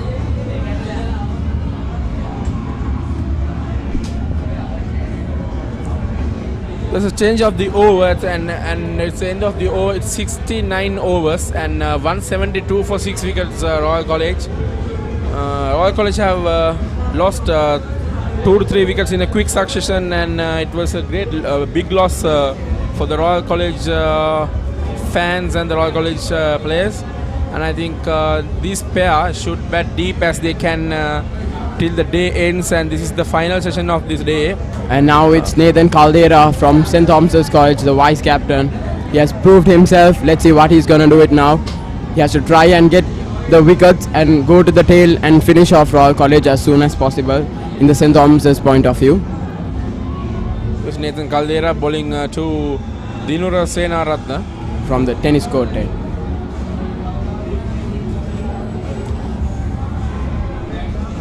Dinura Sena can attack any bowler. He's a good batsman, even though he can attack he can hit some big hits also. Yes, Nathan Caldera. A big heave, but a well dive from the keeper, Sadev Soisa there. He stopped that. There was a half stop by Sadev Soisa. The batsman crossed for a single and another run for Royal College.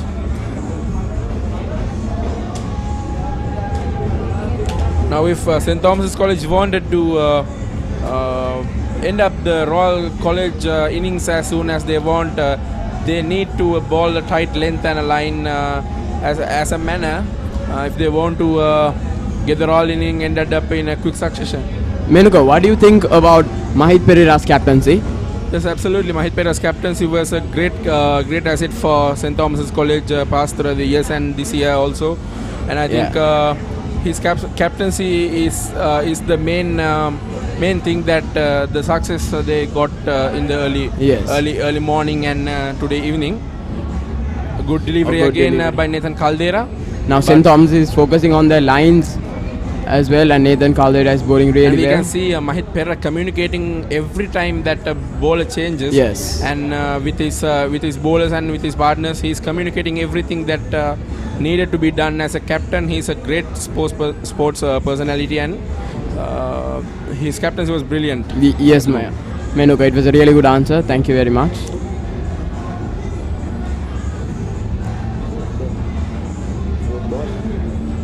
sorry.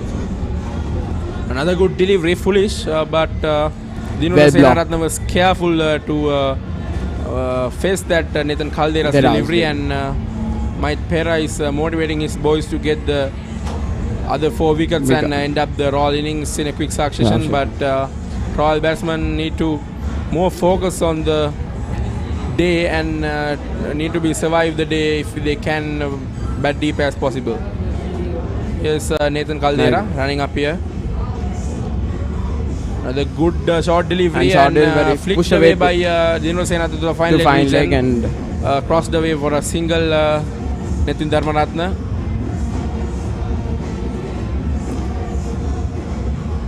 St. Thomas is going in a plan here to take a wicket now.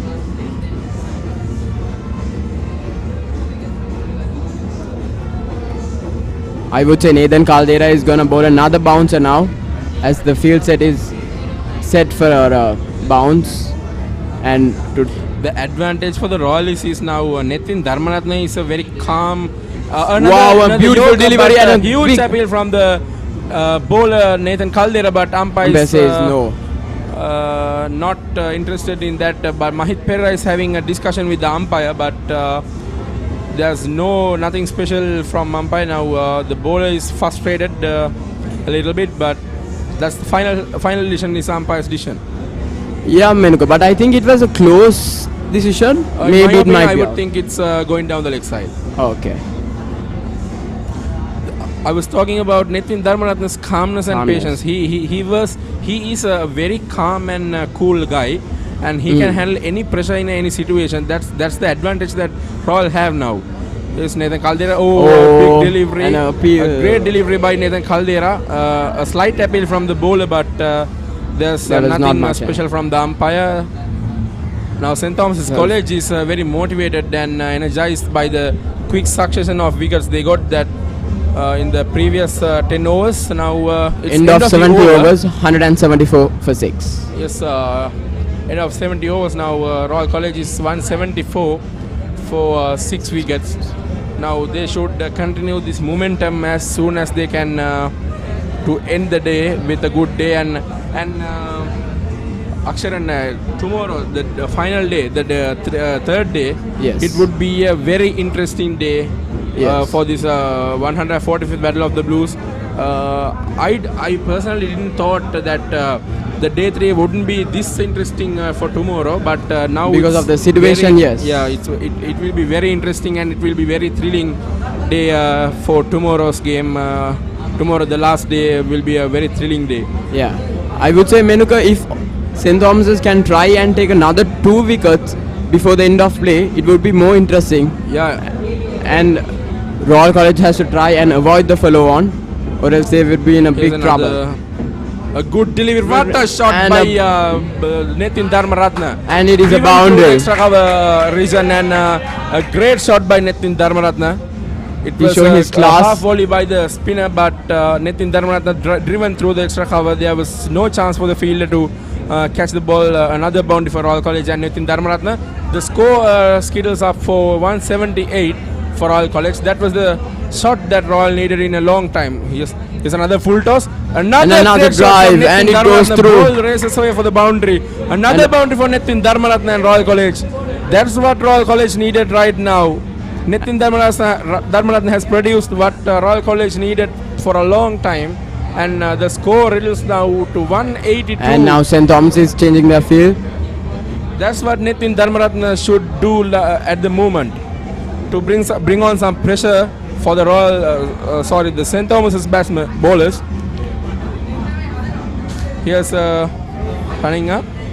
Another good delivery. Another quick single.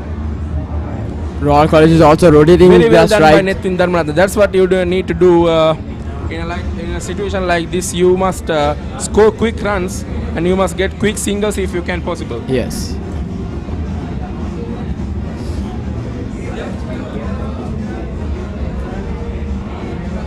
Here is running up from the south end, another delivery. A good delivery, good solid delivery. defense followed up by that, and no run there.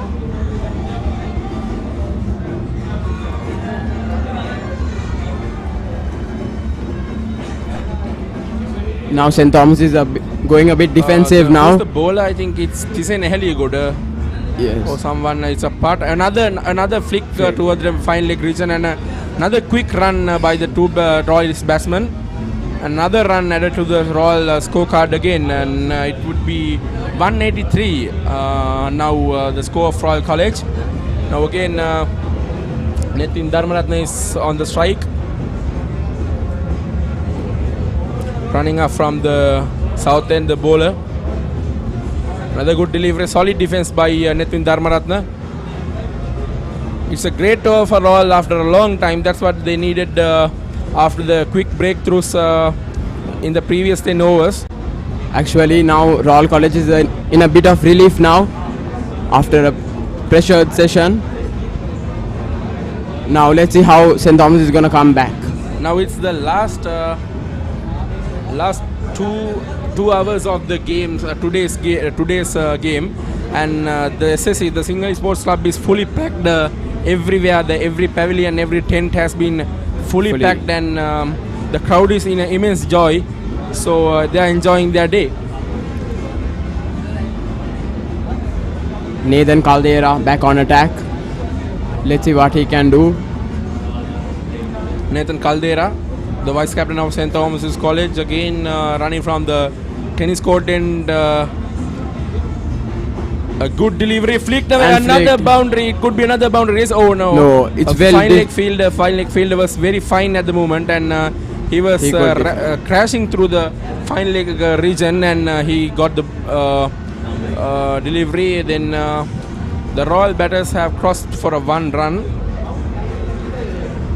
This is what Royal needed at the moment. They don't have to think about big things, but they should think how to get some quick runs and rotate the strike as soon as they possible. Here's Nathan Caldera running over the umpire. A good delivery, another appeal from the bowler, but no movement from the umpire. Now Nathan Caldera has few more appeals in the previous over also, but there was no movement by the umpire. I would say Nathan Caldera has to come up with a plan now, because now they are settling. These runs are very valuable for Royal College, and this will be a real big headache for the St. Thomas's. These quick runs will be a really big headache. Again, another there's a big appeal now. Bowler, but nothing from the umpire. I think it's going down the leg side as usual. Nathan Caldera is bowling on a good line, but it's going down the leg.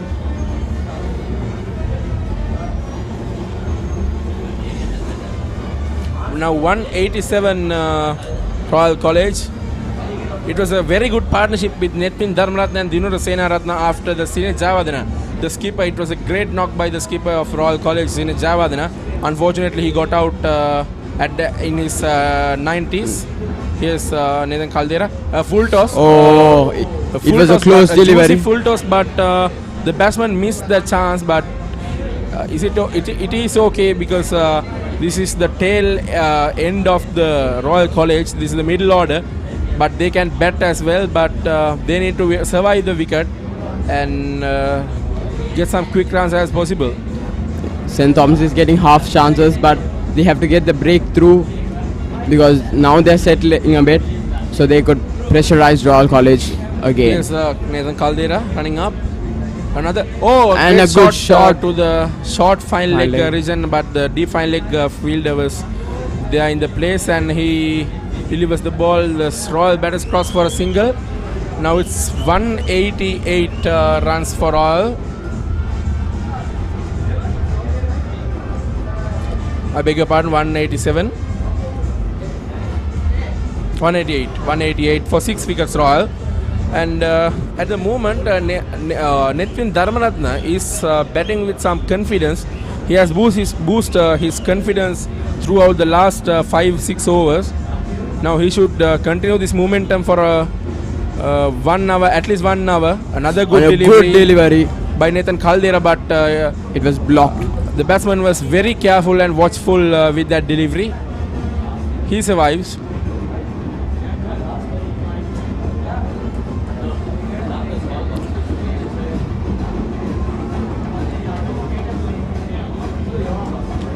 Now Nathan Caldera is showing his class and he's trying to get a wicket, but he's not still finding the breakthrough though. Here's Nathan Caldera.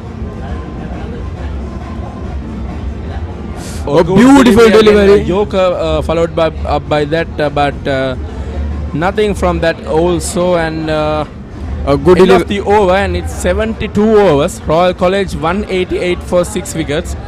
Now after Sinit Javadana's wicket, now again St. Thomas is feeling a bit of pressure with this partnership of Dinura Senaratna and Netwin Dharmaratna.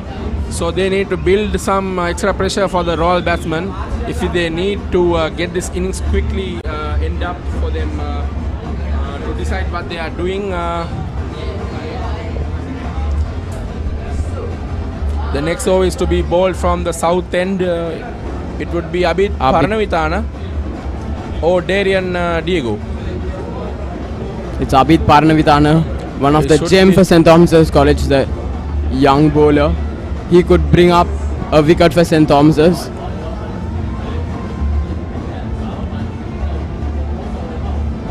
He always creates chances, and let's see what he can do now.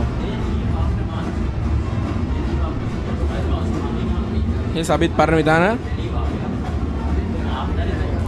A beautiful delivery, but well blocked by the batsman.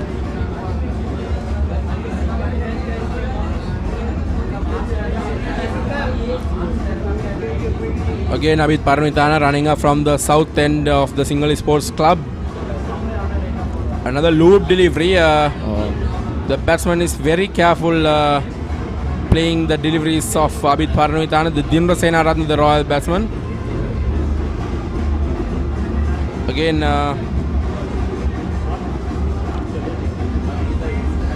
Abid Paranavithana running up. Another loop delivery. Dinra Senaratna is very careful with his stroke play. It's what need to be done for the Royalists from this pair. It's what the Royal fans all over the world, all over the country now, and the Royalists are expecting from this pair to be rescued, rescue this wicket till the end the day. True, Menuka. The batsmen are trying and doing their best, and another good shot. Another single for Royal, and Netwin Dharmaratna is on strike again. Dinra Senaratna had a 1 run.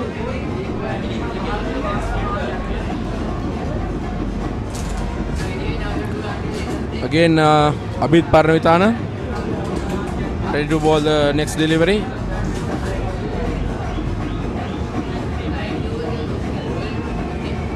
Another good delivery, flicked away by Netwin Dharmaratna, but there's a short fine leg fielder. And no run. The ball straight away goes to the short fine leg fielder. He got it, and there's no chance of a run there. Here's Abid Paranavithana. A loop delivery, that's the outside edge there, and again it goes to the fine leg region, short fine leg region. There's no run. And Abid Paranavithana is creating chances. End of the over, and it's 73 overs and 189 for 6 wickets Royal College. Now this partnership has built a good stability for the Royal innings to continue this momentum for the day, and let's look after what will be the initial plan for these two pair to execute their plan right well.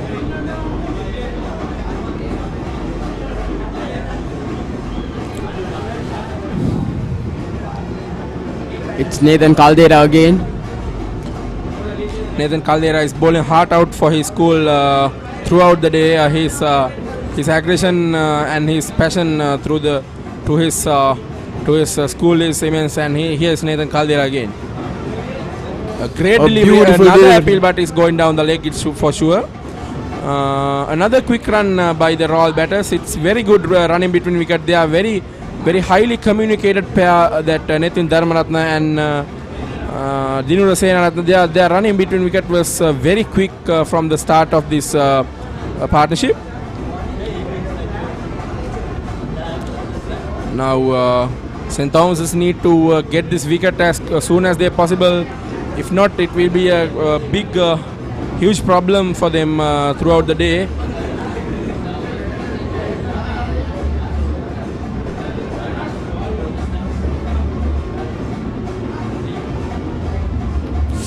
And a beautiful delivery. It's well left by the batsman. That's what you need to do as a middle order batsman to survive your school or your country anywhere. In a situation like this, you must just think what you have to do for your team and do what you have to done and what is possible. To the batsman has to be sensible to face off Nathan Caldera and to survive. Here's Nathan Caldera again running up from the tennis court end. A A beautiful delivery flicked away by the batsman. They are running hard. They are pushing And for they're pushing two. It's a good running between wicket. This pair, Nitin Dharmaratne and Dindu Senaratne is lightning quick in the running between wicket. They got 2 runs in that delivery. Again, Royal College is trying to expand their partnership again and again. now it's 192 for Royal College. The score has increased to 192 for 6 wickets. Here's Nathan Caldera running up, passing the umpire. Another good delivery.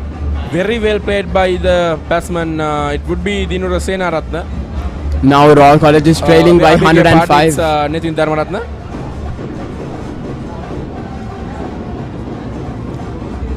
Menuka, do you think Royal College could score another 65 and to decrease the lead to 50?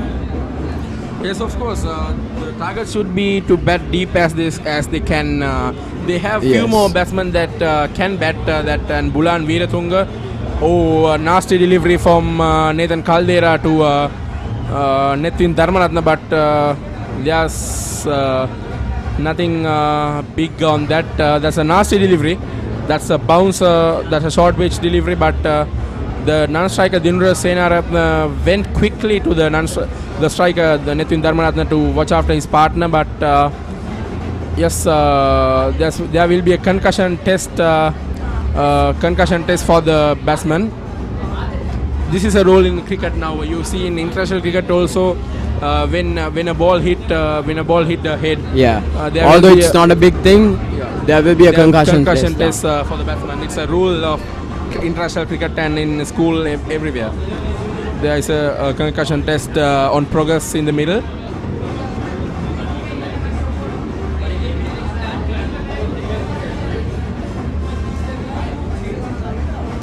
Now, St. Thomas's fielders were frustrated after getting some quick wickets. Now they are a bit frustrated to trying to get this pairs breakthrough, but it's not coming in a very few time. They must replan again their game plan and come back stronger in the next half an hour. Yes, the Royal approach is really good, and now St. Thomas is not able to find an answer. Let's see, Mahit Pereira would come up with another plan and to get the breakthrough. Here's Nathan Caldera running up from the tennis court end. The umpire has something to say, but again he had to rerun his run up again. Nathan Caldera.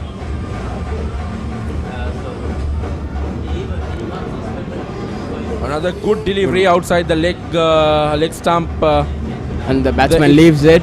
Yes, he leaves. The batsman leaves the ball, and it's the end of the over. It's 74 overs, 192 for 6 Royal College at the moment. Now.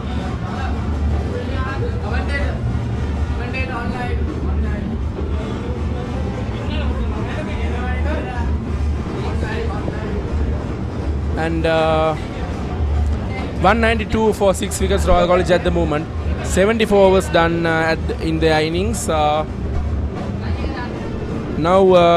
they should bat as they can, much as possible. If they can continue this momentum till it goes to 5 p.m. And now Abid Paranavithana is coming back on attack. And there's a slip in place. there's a slip in pace and a short leg placed in the field setup. Another loop delivery by Abid Parnavitana, driven to the mid off region from Dinra Senaratna, but nothing specific from that.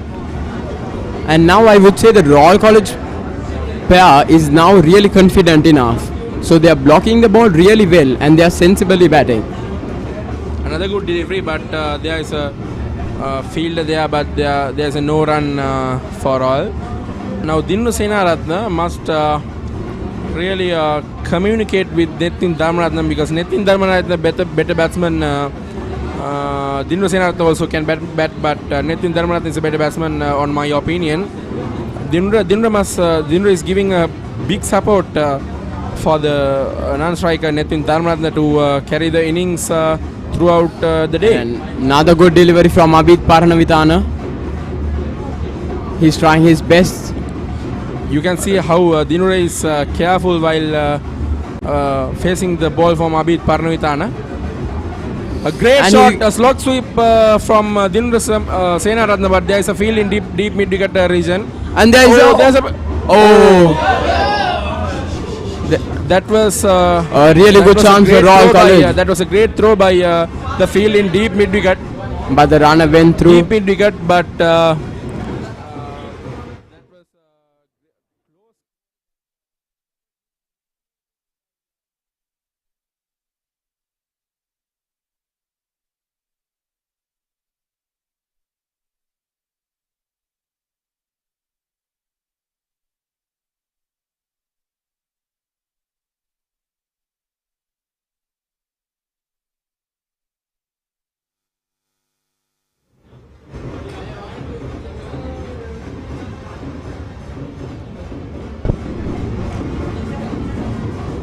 and again Abid Parnavitana is bowling from the south end. Now Netin Dharmaratna is batting at the striker's end. Here's Abid Parnavitana. A good delivery again by a short pitch delivery a bit, but Netin Dharmaratna had the solid defense to respect Abid Parnavitana with it, and that's the end of the over. It's 75 overs and 193 for 6 wickets. Now this pair has increased their confidence level after the wicket of Silin Chayavadana. They created a great partnership between Netin Dharmaratna and Dinra Senaratna. And Menuk, I can see the frustrations in the Thomian's face after the missed chance in that run out, and let's see what they can do. They have to somehow find a breakthrough to finish off the innings of Royal.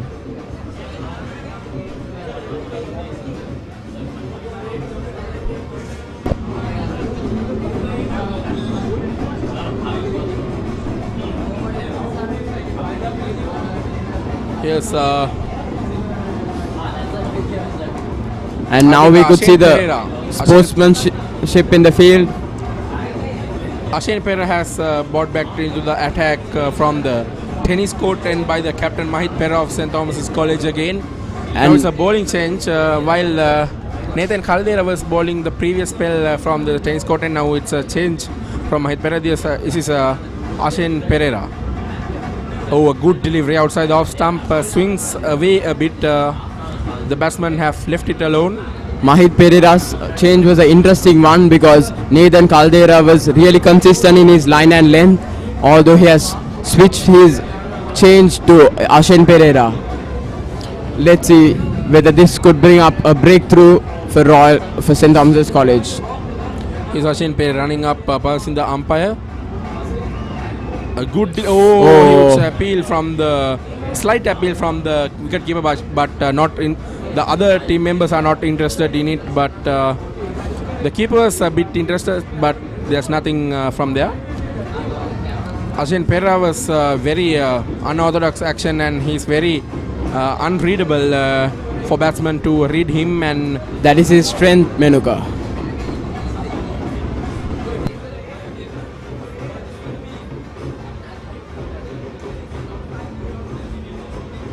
A great shot by beautiful shot. A wonderful shot cutted away through and the it races to the boundary. And another boundary added to the Royal scorecard, and it's 197 The Royal scorecard have increased to 197 for 6 wickets now. This pair is dominating the game again for Royal College. Now it's a great inning by Netwin Dharmaratna and Dinvasena Ratna. This partnership has been building after Sinet Jayawardene, the Royal captain's innings. And now Royal College is only trailing by 100 runs. Here's Ashen Pereira again running up from the tennis court end, passing the umpire. Another good. That Huge time, appeal. a huge appeal from the wicketkeeper again, but there's nothing from that.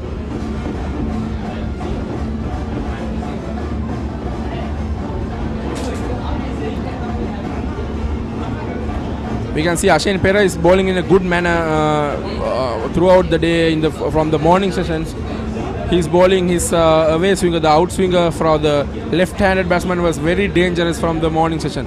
Another great delivery driven through the extra covers, and there was a field the deep extra cover region. He will collect the ball and give the batsman. The batsman crossed for a single. Another single added to the Royal College scorecard.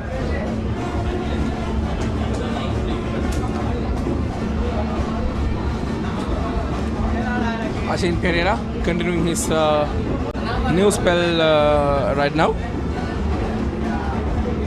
Another good delivery outside edge of the Netwin Dharmaratna has lead the ball to the short third man region, but there's no run from that, and that's the end of the over, and it's 76 overs, 198 for 6 wickets Royal College.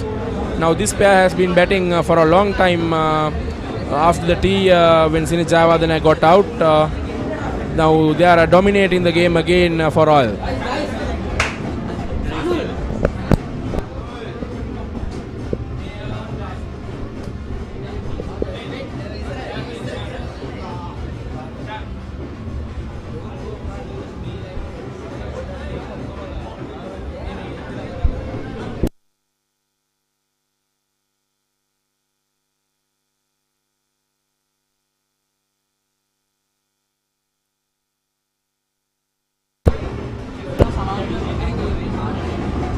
Again, Darian Diogo. It must be Darian Diogo again bowling from the south end. Now Mahit Pereira is using his resources so he could find a breakthrough. He's introducing all the bowlers now. Darian Diego coming again a good delivery. Now this is attacking field. There's a slip in place and short mid on placed short mid in the field setup. Again Darian Diego from the south end turning up. Another loop delivery. Netwin Dinvasena Ratna was very careful in his stroke play. The Royal batters know what to do, so they are trying their way. And let's see how Diego managed. Attempt for a drive through the extra covers, but it's mistimed and the ball passes away from the outside edge to the short mid wicket. There's a no run there. Again Darian Diego, but there was a cancellation by the umpire.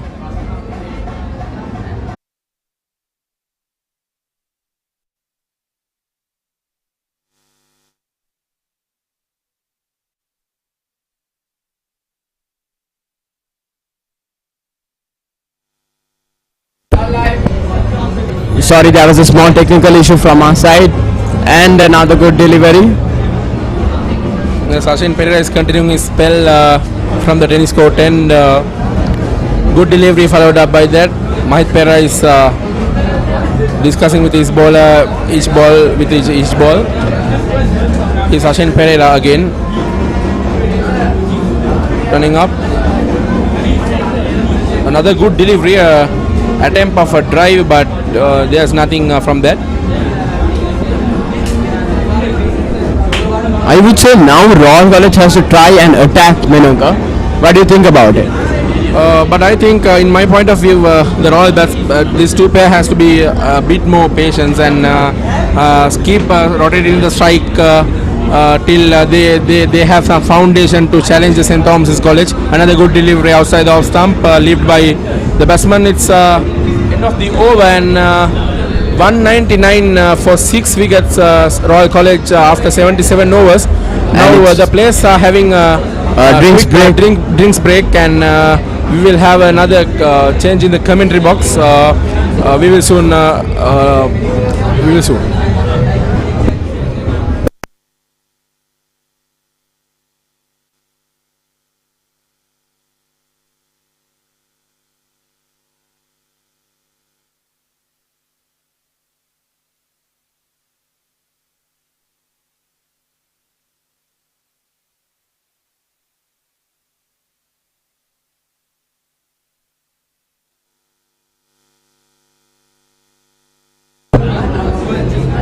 Yes, players are having a quick drinks break now. It's 199 for 6 wickets for Royal College after 78 overs. Now it's the middle order of the Royal College. This pair has been really brilliant after the say Javadhan's wicket. Now Nitin Dharmanathan is 17 runs and Dindra Senarathne is 14 runs at the moment. Now the SSCs, the Singali Sports Club, is full of spectators here right now at the SSC. Now there's a change in commentary.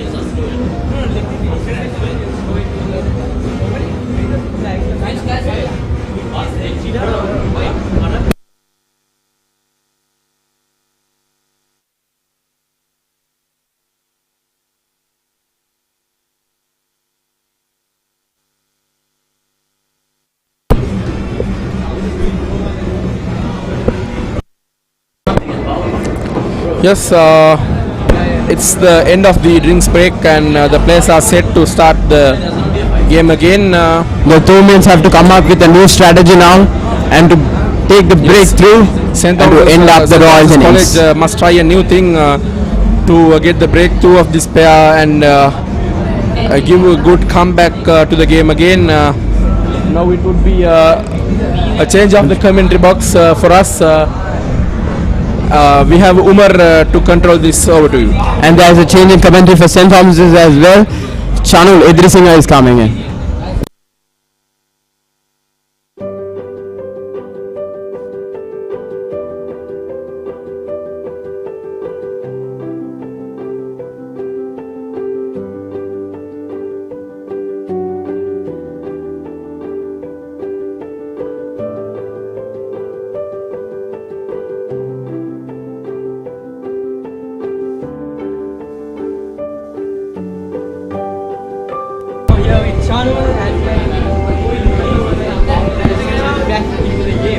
Indeed, Umar. Looking a bit distasteful, Umar, at least for our side. I'm sure the Thomians are hoping to get them all out, at least this session, so that we can hopefully get a good score on the board at least tomorrow and get you all to bat again and finally get that shield home.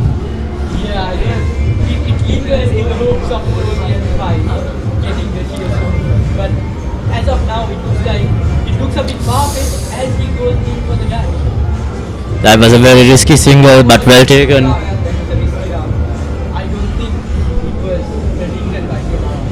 Indeed, by the way he dived, I don't think he was expecting it. But nevertheless, good running, and I believe that's what Royal needs right now to get that score up a bit more.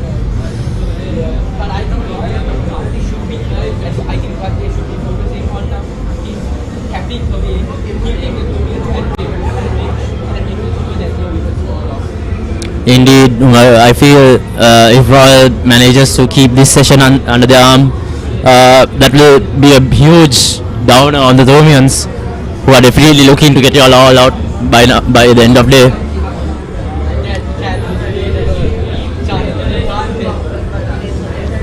I mean, debatable.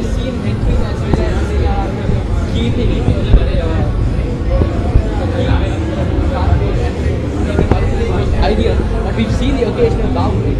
We've seen it with two fours consecutive back-to-back apart from the ball. Indeed. I think they're casing it well at the moment. They're not rushing in. They're not supposed to rush in, but they're attacking away by having the patience. I think it's ideal. Yeah, and, yeah, Umar, I have to agree. They're doing a splendid job out there, doing exactly what they're required to do, holding that wicket and getting those boundaries, getting those runs, my bad, and catching that occasional mistake and getting a boundary off of that.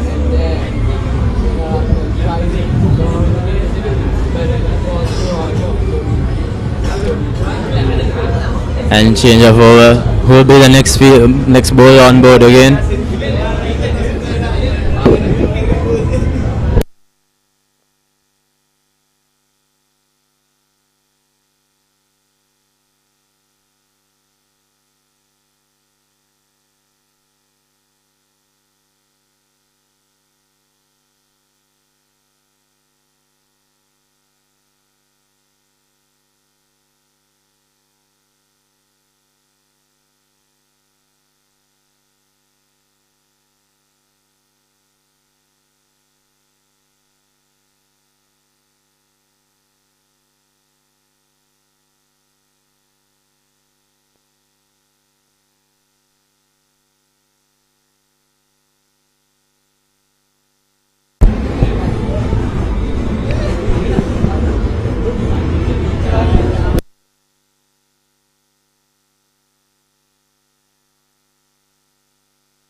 And it's PKC back on the field once again. We're back for the new over. I believe the Thomians could use a change of bowlers, maybe bring in some part-timers like Dinat or Mahit. But just take a look and appreciate Darian's current bowling rate at the moment. Indeed. Those Darian's numbers are in fact very economic. He's been keeping the Royalist runs at bay. He's picked up 2 wickets, and I think he's doing what Thomians need to do. Indeed, Darian's doing the job perfectly right now, getting those wickets sometimes, and also keeping that run rate low. For sure. But as we've seen throughout the season, Darian's method of getting those wickets is to keep being consistent and hoping for the batsman to make a mistake and get the wicket like that way. For sure. But maybe someone like Akash Fernando back on track. Sorry, my bad. Maybe someone like Akash Fernando might be of help to the Thomians right now.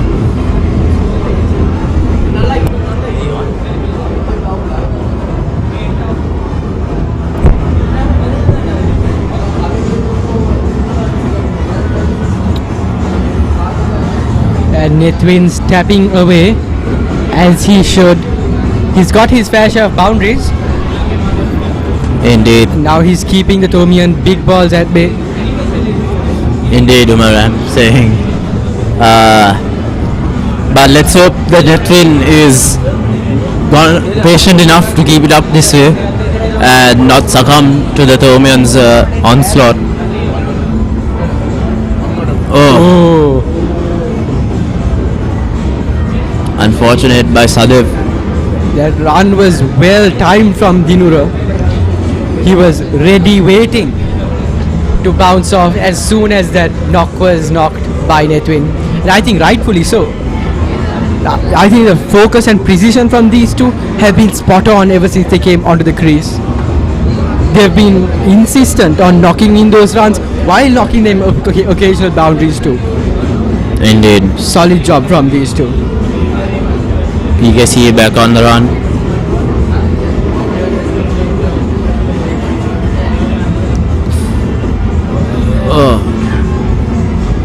Nithwin tries to slip one past, but to no avail.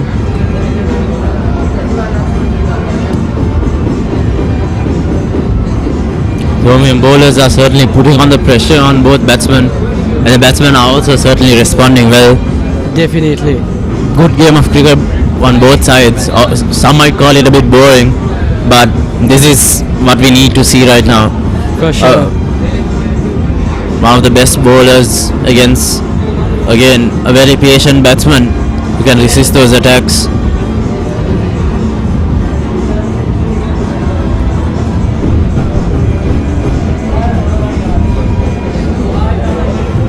And that concludes this over.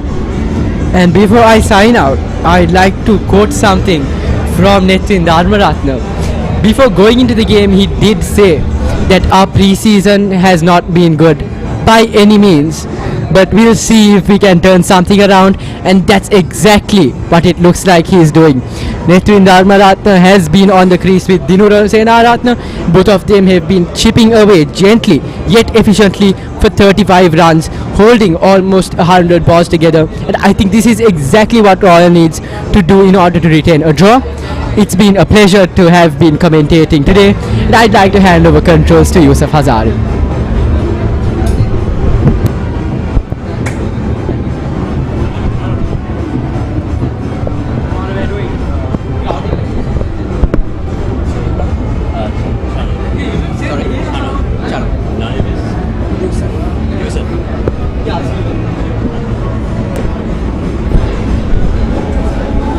Welcome to the commentary seat, Yusuf. Welcome, Chanu. Thank you. Match so far has been quite good. Both sides persistently doing well. Outcome is yet to be known. Indeed, Yusuf. I believe this has been one of the more competitive league matches in the recent past. Both teams were well versed in their batting and fielding, and of course bowling. Definitely. And well matched as well. Definitely, yes. Absolutely spot on. Netin Dharmaratne has been putting on quite a show these past few overs, and his batting has been extremely unpredictable, with half his balls on the defensive side and the other half extremely persistently attacking. Indeed. And Thomians have brought Akash Fernando back on the fold. Maybe, as I said earlier, maybe this is what they need to get that crucial wicket and break this partnership. This is what they need to break this partnership, and that's proving to be extremely difficult given the Royal players.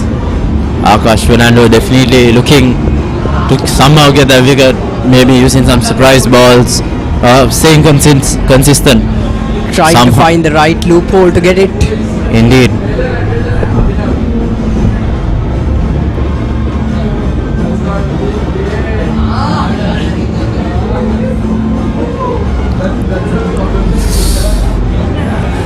I believe that's a boundary.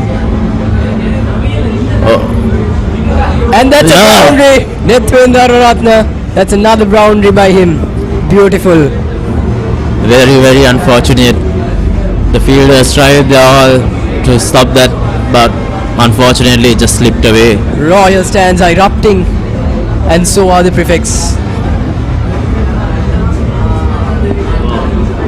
Look in the replay on that, Yusuf. Bro gave all his effort into that. But again, beautiful batting by Netin. Extremely beautiful. We are at the 80 over mark right now, Yusuf, so probably another 10 overs more to be expected. Another ball into the gap, but this time saved. Beautiful save indeed by Thomian fielders.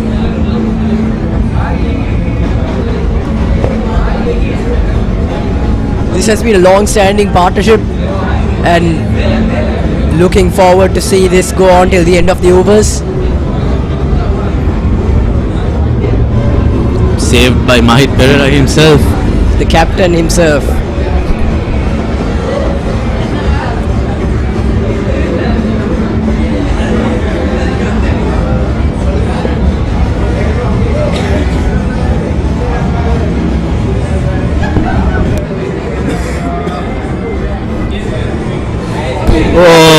Goes one, and another boundary for Royal College. Beautiful. This over is indeed something to watch. Just past Sadev Soisa. That was so.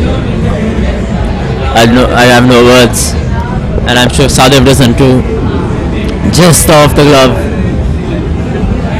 Dinura Ratna indeed delivering something today. Indeed, Ratna has been on another level today, keeping the strike going and also scoring those crucial boundaries. Of course, yes, much needed for Royal College at this point. When I came into the commentary box, Yusuf, the score was around 160, and it's been less than an hour, and they're already at 214. But maybe we might see a repeat of the Thomian session yesterday, where they were certainly more aggressive, but the batting also suffered with a great loss of wickets. Wickets fell really fast yesterday. Very unfortunate toss for Thomian side.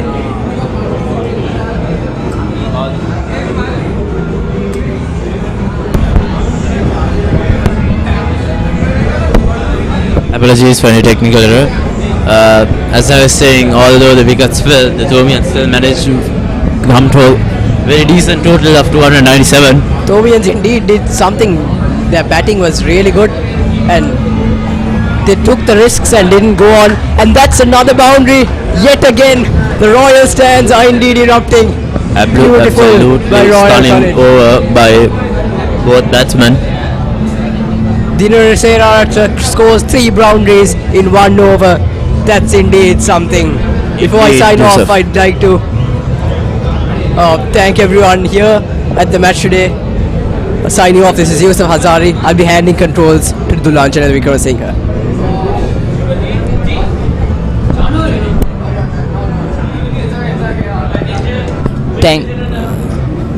Thank you, Yusuf Hazari. Thank you, Yusuf Hazari. And a very good evening, channel. Good evening. Good evening, shared good evening to Royalist and well as St. Thomians. Indeed, Dula. And I have 2 quick wickets of Ramiru and Sinead Javad, who missed on his century. And now Netwin Dharmaratna and Dinu Senaratna is fighting back. So as the second new ball is taken right now, and like another 1 hour of play is there. So we believe that it will something will happen. Here comes Ashane Pereira. Indeed, Dula. Dot ball again. Last over we saw some close calls and some good shots by the 2 batsmen, Dinu Senaratna, breaking his shackles. Indeed, Dula. And anyway, the result may be something, but I think the crowd had enjoyed the 2 days of cricket so far. And I believe that's certainly what matters in the end. Yes. You can't win and lose every single day, but at the end of the day, what you really are searching for is that enjoyment and excitement. And in the gap of the slips, boundary. So seems like Thomian fielders are fed up with their way of fielding. So they are letting very easy runs for the Royalists. I won't say that, of course, Dila, but I believe maybe there might be a need for a change of fielding positions. The way the game is right now, we've maybe opened up a little space for the scoring options as well. And I'm just sitting here hoping that the Royalists are gonna keep switching out, just like my commentator partner here is switching out. I've had 3 in the last 10 overs, I believe. Yes, of course. And I hope that astonishing. Oh, good delivery, asking for the question here. That's a big appeal, big appeal. And but nothing from the umpire. Umpire doesn't even nudge. Unfortunate. He's also a bit of, tired at the end of the day. It's too lazy to raise the ring up, I guess. Yes, maybe it was just... Maybe it was a swing that basically. Yes. The second new ball is taken. I think now the bowlers have all the control because the pitch is not going to support the second new ball. No swing, whatever. So the bowlers must create the swing in the first bit and a good delivery. I believe maybe with the assistance of the new ball, maybe the Thomians could have a little change in the luck and get those fast bowlers up and running to get some new easy wickets. It all depends on how the match goes, you can't say. Anyway, the Royalists will be pleased with their performance after losing Sinead Jayawardene and Ramiru. Very quickly, these 2 has done a solid job building a partnership again. Indeed, Lula, as in the morning it felt like all was lost for the Royalists after going for 2 wickets in like 5 overs, I believe.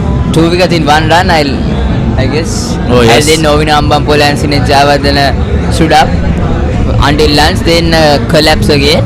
Then now these two batting really smoothly well so far. So Royals will be hoping these two carry on until the end of the day and get to around 250. Indeed, I believe all credit goes to the Royalist batsman today. If you look at it, in the morning they suffered a very heavy loss with 1 for 2. But then the captain Sinet and his partner, they performed a lovely partnership, which really kept the Royalists going for a while. And of course, we must remark Sinet Javardhana, a brilliant, well-structured 92, just was short, just 8 runs shy for his century in this big match as a captain. So most probably a emotional sufficient to that man. Definitely. The problem was they had a break, the tea break, and so when Sinet Javardhana came again to bat at runs 91, because of the concentration went out, then suddenly the momentum changed. So that's the cricket all about. So you have to be patient, you have to be dedicated to this game, and you have to have brains, especially when it comes to 3-day and 5-day games. That's the main reason. Indeed. And as you see, right, at the start of the day, the Thomians are going all out, trying to get those 10 wickets as fast as possible, so we can maybe, best case scenario, enforce a follow-on, or even still just come for their second innings. But I believe Royalists have done a tremendous job in the sense that they've completely disabled that option right now, and Thomians, the best they can hope for right now is to get the Royalists out by today and get a few 100 runs or so on the board. That's and take a risk. Like around 12 to 13 overs left today, so they just need 4 wickets here. And the Royalists, of course, they don't really need the win since they have the Shield at home. So I believe the Royalists doing what they need to make sure whatever happens, the Shield is back at Reeved Avenue. Good delivery by Dara. The Thomians trying everything they have to get. Darian did a decent job getting out Sinet Jayawardena and Yasindu Dishanayaka. Indeed, Darian took those very crucial wickets. The question here, just down the leg side, I guess. Darian, he's kind of at his first big match, he's doing a decent job for the Thomians, understand? It's his first big match, so we see the pressure of him. The atmosphere is such, the pressure is such, but he used to deliver his normal game that he does in the season and in the league games. Indeed, so Darian. Really good to see. Asking for the question. Another appeal. And I think there was some bat in it. That's why the Thomian fielders are shocked. That's why. So end of a very dramatic go. 222. 6 wickets down, Royal College. I think it had some bat on it. Darian on the ground for a while, contemplating his delivery, I guess. Now Ashen Perra back on strike. Ashen Perra back to bowl. And Nitin Dharmanath ready to face him. Ashen Pereira from the tennis court 10. I believe Dula, what we read right now is again, like I've been keep saying, maybe a change of bowlers might help. Maybe bring in a part-timer like Mahit Tisen or even Mahit got hammered really by Nitin Dharmanath. Yes, Really? indeed, but but anyway, they need a part-time bowler, test things off. Even though he gets hammered, it's never mind. Yes. You are going to give that opportunity to take a wicket for him. Right now, what we need is wickets, I believe, and maybe even someone like Dinan, or even a full-timer like Abhit Paranavithana.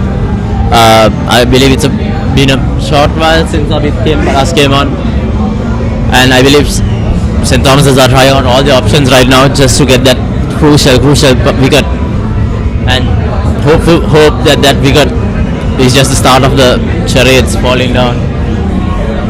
Yeah, cricket is another kind of game. It's an unpredictable game. So, for example, yesterday Thomians, they were 250 for 6 and 297 for 297 all out. So 40 odd runs, 4 wickets down. So kind of unpredictable game. Here comes Ashin. Good delivery and a good punch to the backward point. A quick single within the two batsmen. Definitely good pitch single by both batsmen. And Royal College definitely 222 for 6 wickets down. No flaws in that batting as far as I can see. Doing the perfect job that they are required right now to do. Especially the Netvin Dharmaratna, when the pressure was building, when the 2 quick wickets went, he kept a cool nerve and kept Dindra also cool. So that made the partnership going high. The bowlers are getting frustrated by, I believe. I guess one of the most frustrated bowlers in Thomian side today will be Nathan Caldera. He bowled decent line, good lengths. He came up with good tactics, but still couldn't get a reward of a wicket. Some 2, 3, 4 close calls and 1 drop chances. So still couldn't get a reward. He will be the most frustrated man in the side so far. But I believe Nathan has done well for this big match for sure. 44 runs. 44 runs, not easy yesterday. His first innings, and even though he didn't get that wickets, he still did a good delivery, and he always kept that attack going. So I believe Nathan should go home satisfied, because when all is said and done, Nathan has been doing his part well. Because at the end of the day, leg side, it goes unfortunate. To the finally stopped by first slip, I believe.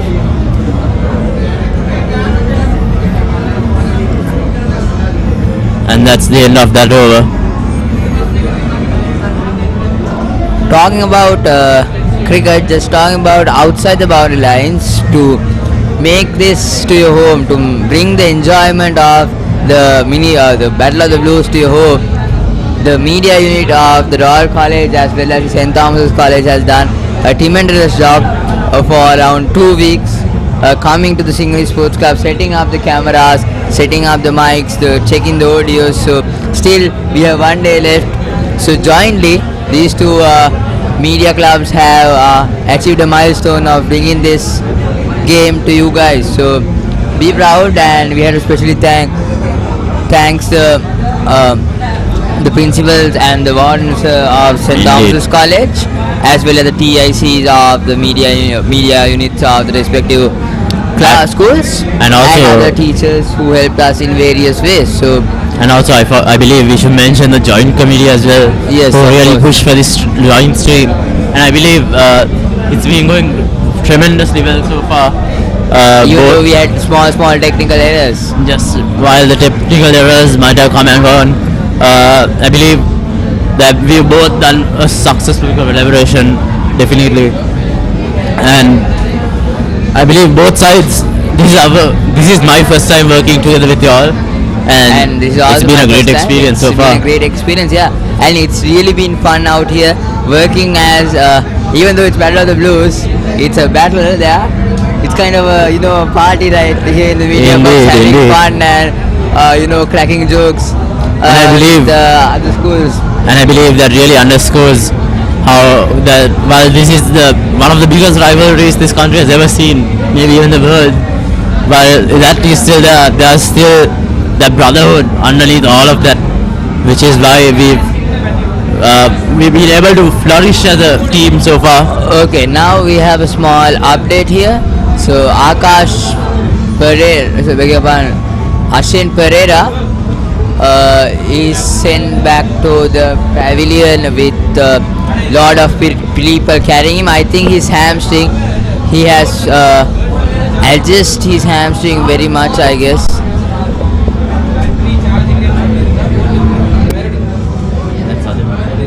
Beg your pardon, that's Sadio Soisa, the wicket keeper. The Thomian wicket keeper and man of the batting side, I believe, with the 83 runs, Sadio Soisa, very unfortunately injured, I believe, being carried back home.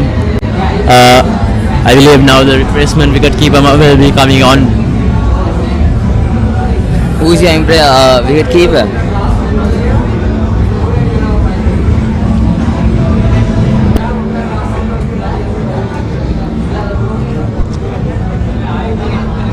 It's not easy to stay out there for 85 overs, standing behind the wickets is never easy. And we saw him struggling within the morning, getting some close calls, jumping around.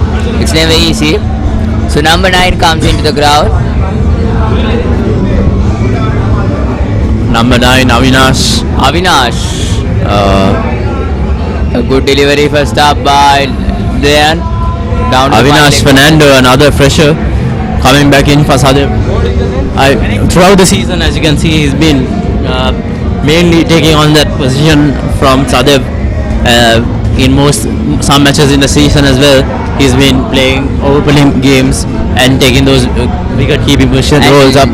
Just need to remind everyone, in the mini battle he played a brilliant half century when Thomians were struggling at around 23 for 3. He played a brilliant half century. So just need to keep things in mind like as that also.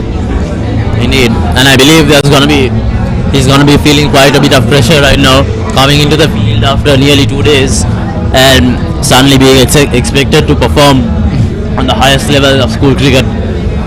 And let's see how he goes through it. He seems quite excited. We hope that Sadev Soisa comes tomorrow morning to keep for Thomas side. That will be Definitely our only hope. But seems like it's not good because seems like dozens of people carrying him to the dressing room. So it's personally, Dula, I must say, I'm hoping that Sadev Soisa doesn't have to come in to keep and instead to open our next innings. Of course.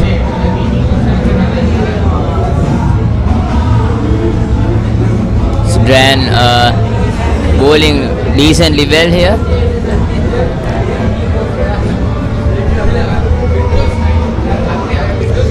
Oh, good delivery here. Just outside edge and down to the square leg region, a single. Avinash Menon running for those balls, making sure those batsmen are kept to a single. But anyway, these two sides, I mean, including the two squads, we must give full credit to these boys who are in the squad because they have practiced very hard, forgetting their education levels, they are forgetting their barriers or whatnot. They have put 100% commitment here to show some good cricket. So full credit goes to the both sides. And Netwin Dharmaratna, while we are discussing this, plays a superb cover drive in the gap of catching and mid-off. So a boundary comes up. Royal College now 233 for 6 wickets, just closing to that 250 mark. And the flags of the Royal College are going high right now. We saw in the morning, all the people were shocked. The Royalists were all shocked. The Thomian flags were going high, but now we see that the Thomian flags are going down while the Royalist flags are rising high. A good defense.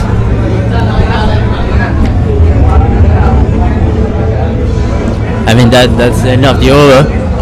The Thomians are trying to chip in, still get those wickets. But I believe all credit must go to those Royalist batsmen, especially the captain Sinaj Jayawardene and the other batsmen who partnered with him, and definitely players like Netwin who have been keeping that run rate going, keeping those wickets steady all this time for around 100 balls as a partnership.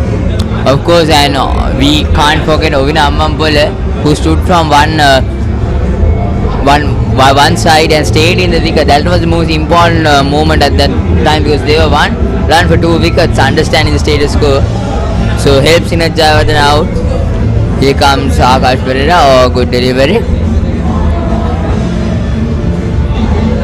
And I believe Yatindra Sirivardhan, the 12th man for St. Thomas's, is on the pitch as well. So maybe a bit of differentiation in fielding might help them out. Of course.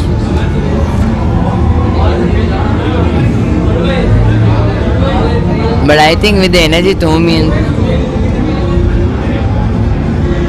Oh, good delivery, asking for the goal. And it's gone! Could you see the expression of the Thomian commentator right now? And it's a long walk to Dindra Senaratne. There Diego striking again. We were talking about what were needed by the St. Thomians, and now the flags are going down, rising high, which was lowered down couple of minutes ago. Now we are back in this game. So Royal College stumbles again. Dindra Senaratne has to depart for a well-made 34 runs, 200 and all respects go to Dindra Senaratne for a wonderful innings. But Diego, man of the hour, striking when St. Thomas has needed him most, getting that wicket, which he has done throughout today, as you can see there.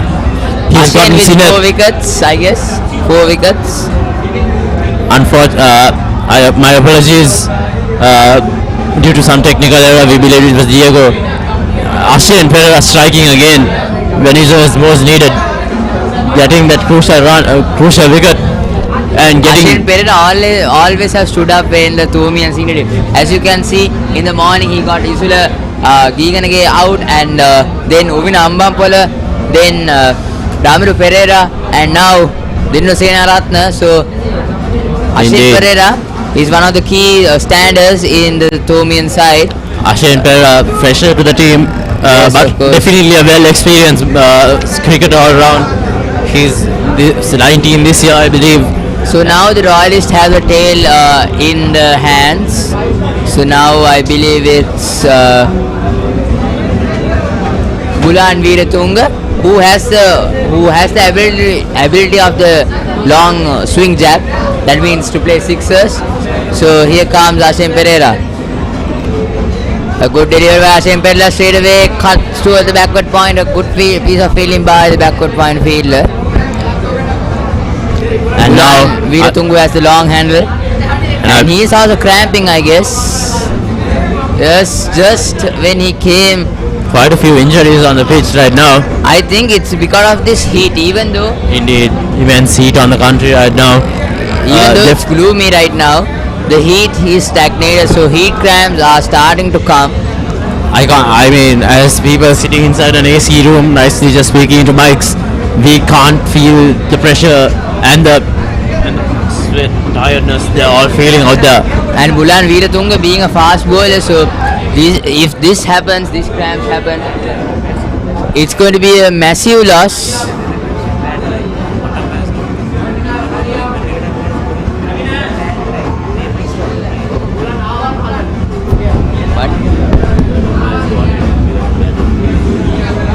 And the third umpire has walked onto the pitch because of bad light. I believe they are contemplating stopping play for today. But this will be a definite loss because we have another 20 to 30 minutes left on this day. So third umpire has gone into the umpires are speaking as we speak. So I think the speed meter will be checked right here.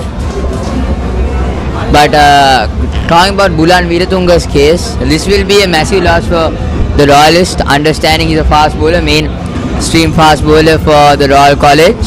So it's a massive loss to Bulan if the cramp continues happening. Indeed, the Royalists will definitely be hoping for him to be back again tomorrow for the second innings of St. Thomas's. And St. Thomas's definitely they are going to be hoping that the umpires let them keep on the onslaught and get those crucial 3 wickets, so that tomorrow they can come back at it with full fire on the batting department. I'm sure every single man on that pitch is raving to go and get some runs tomorrow and bring the shield home. I think the umpires seems like that it's free to go, but I think from this concussion, I believe that every over they are going to check the light meter. So this will be a danger. Here comes Akash Fernando. St. Thomas's. Oh, good delivery. Good delivery, and that's what they are hoping for right now. Quick wickets, because that's what they need.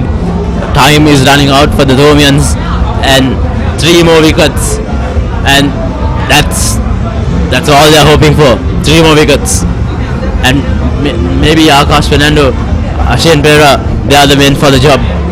Ashwin Pereira, of course, a tribute, hats off to this man.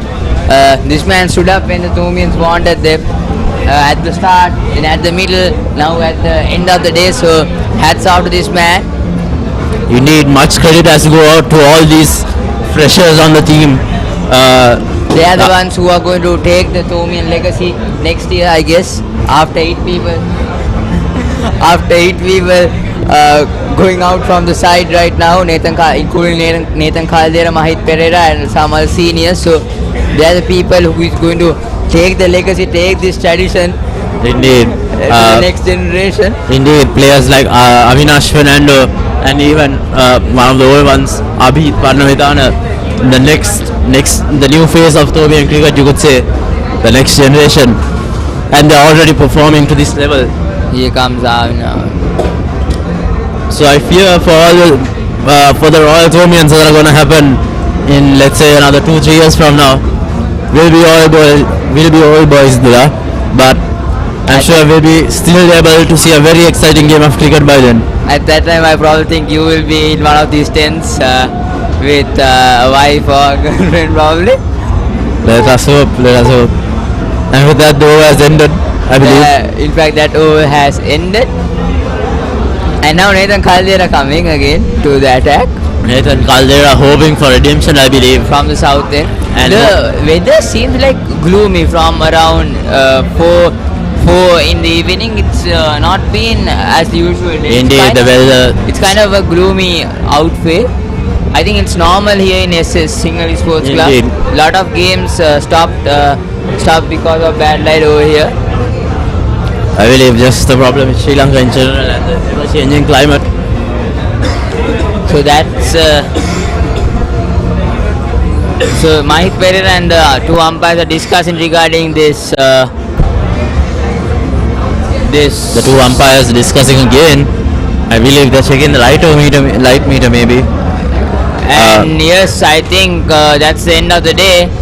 Mahit Pereira is not happy with the decision that the umpire took. I probably think that's the end of the day. Yes, it is. So I probably think Mahit Pereira doesn't like this decision taken by the umpire.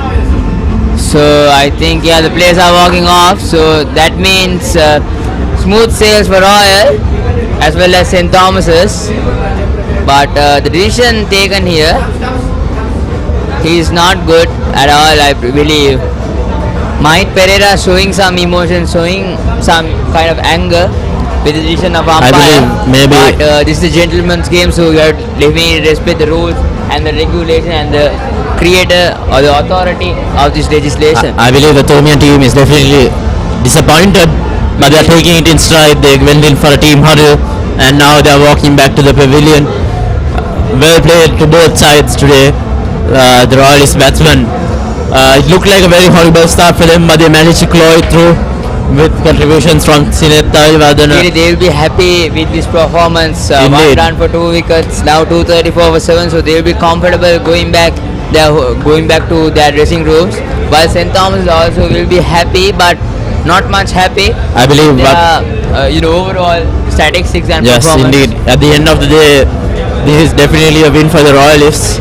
As I mentioned earlier, it's how can I say it? The Royalists, well, definitely they are still hoping to win. I believe they are still also going to be looking in to getting a draw, maybe somehow keep that shield home. And meanwhile, the Thomians are going to be very hungry for that shield and getting it back. Royal College 234 at loss of the 7 wickets thanks to Sinet Jayawardene and Ovina Ambampole. So a bad decision by the umpire makes the stumps to day 2 of the 145th Battle of the Blues, but it's still not over. There's another 1 more day left in this game, and cricket is an unexpected game. Anything can happen. If you have given up hopes of the shield, don't give up, because anything can happen in the next day. So that's it from our side. It's me signing off, Dulanjana Vikramsinghe and my friend and Chanwala Singh. It's been a wonderful day for both cricket and us. Hoping that you'll join tomorrow. And before that, join with us with the post-match presentation. One of my friends, Abdul Hakam, is doing. Thank you very much. Have a safe day.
Good evening, Nulanjana.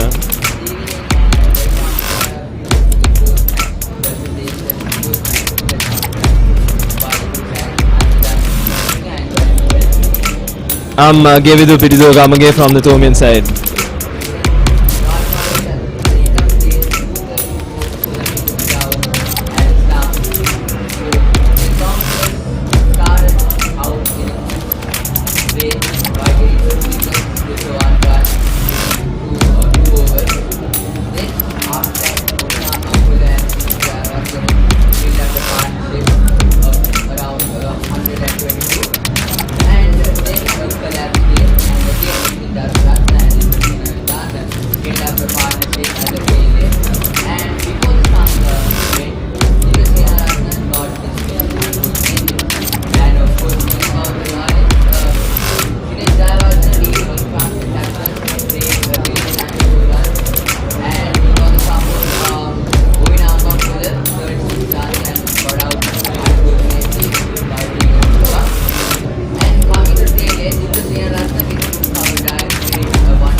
Yes, of course, today has been a day of its ups and downs for the Thomians, considering that they started the day off in great fashion with 2 early wickets.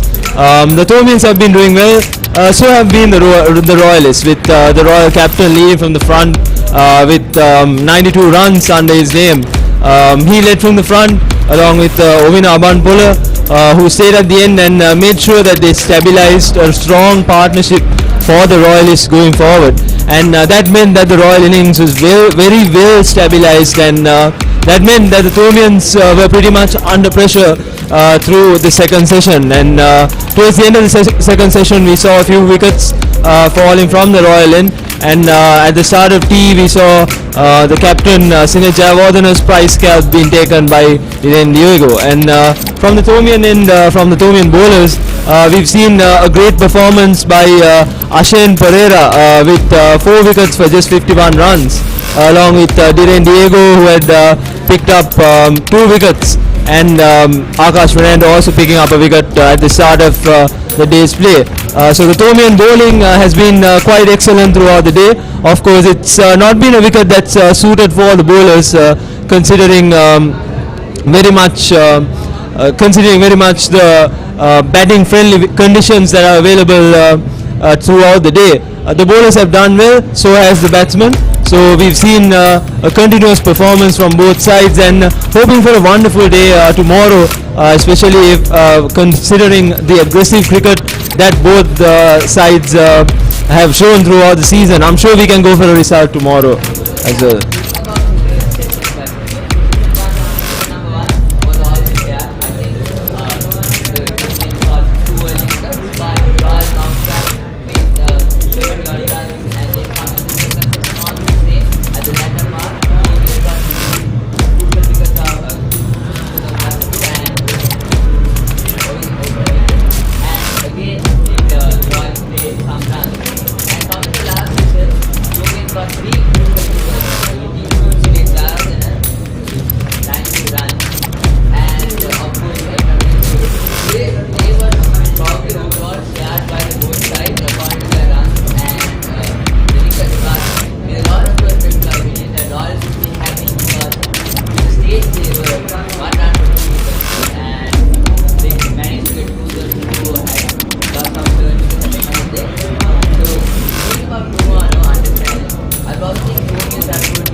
Yes, indeed. So S.Thomas has unfortunately retained an injury to his shoulder. He had been out of the season for a shoulder dislocation, and I believe that his injury is quite minor. And the coaching staff believes that he might make a comeback tomorrow. And I'm sure S.Thomas will come back strong, considering that he was the main stalwart of the Thomian innings at the start of yesterday. So I'm sure S.Thomas will come back, but before that the Thomians have a great task up their sleeves, especially to get the Royalists bowled out tomorrow early as possible, at least within the first hour or so, and then go for a few runs and hopefully declare and go for the fourth innings title.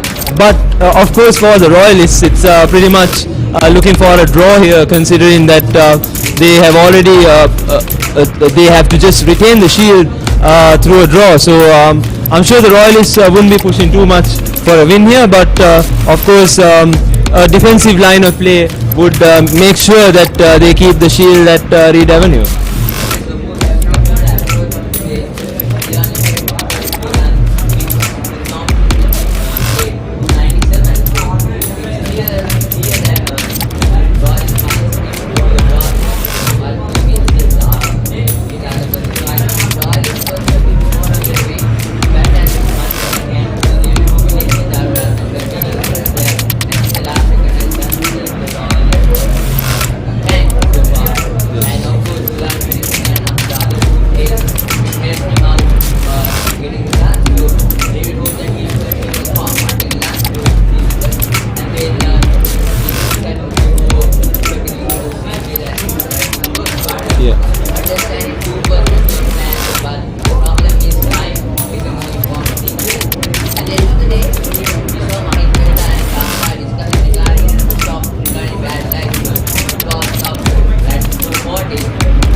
Of course, the umpires had said that they'll be covering up the overs that were lost today, considering that they've lost around 9 to 10 overs today. So they'll be starting the day's play at around 9:15 tomorrow to cover up the overs. So ideally for the Thomians to go for a victory, they might have to somehow get the remaining wickets of the Royalists within these 9 to 10 overs in the morning. It's not going to be very easy, but it's pretty much easier in the morning, considering the moisture in the surface. There's more swing for the fast bowlers, and mind you folks, this new ball is just 4 overs old, and the Thomians have a high chance of coming back tomorrow in the first session, considering that they have 9 to 10 overs extra to go over that. And in addition to that, the Thomians have had quite an experience this season, especially in terms of achieving the last day victories. For an example, the Trinity Thomian encounter, where the Thomians rattled out the Trinitians for just, mind you, just 64 runs, I believe, in the second innings, where the Thomian bowlers came back in within a session to merely rattle out the Trinitians. So that shows that the Thomians still have that in them, and I'm sure they will be going for a victory tomorrow, ideally to go with an aggressive fashion to get a few extra runs and maybe put Royal into bat for the fourth innings.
Yes, of course, Nathan Caldera has been the leader of the pack for the Thomians, considering that he's the vice captain of the side and has been one of the leading wicket takers and is also a fourth-year colorsman. He has, of course, been frustrated today throughout the day, considering that he didn't get a lot of purchase of the wicket. But of course, I'm sure Nathan Caldera will come back strong. He's known for that. He is a man of great courage and dedication, and I've seen that personally, the amount of work he has put into his cricketing career. And I'm sure this is his last big match, and this is the last day of his own big match, and I'm sure he'll give it all tomorrow to go for a Thomian win. And I'm sure Thomian grit will prevail with him, and the Thomians will come back strong tomorrow. And mind you folks, tomorrow is going to be a very exciting day of play, and I invite all of you all to tune in with our YouTube channel to watch the live coverage of tomorrow's day. And especially it's going to be a very exciting day for this encounter. I believe that we still have the potential of going for a result, and if we do, it could be both sides game. So I hope you all will join us for another exciting days of cricket. And I'm Gevidu Pitidurgamage signing off on behalf of the media unit and the ICT Society of St. Thomas College.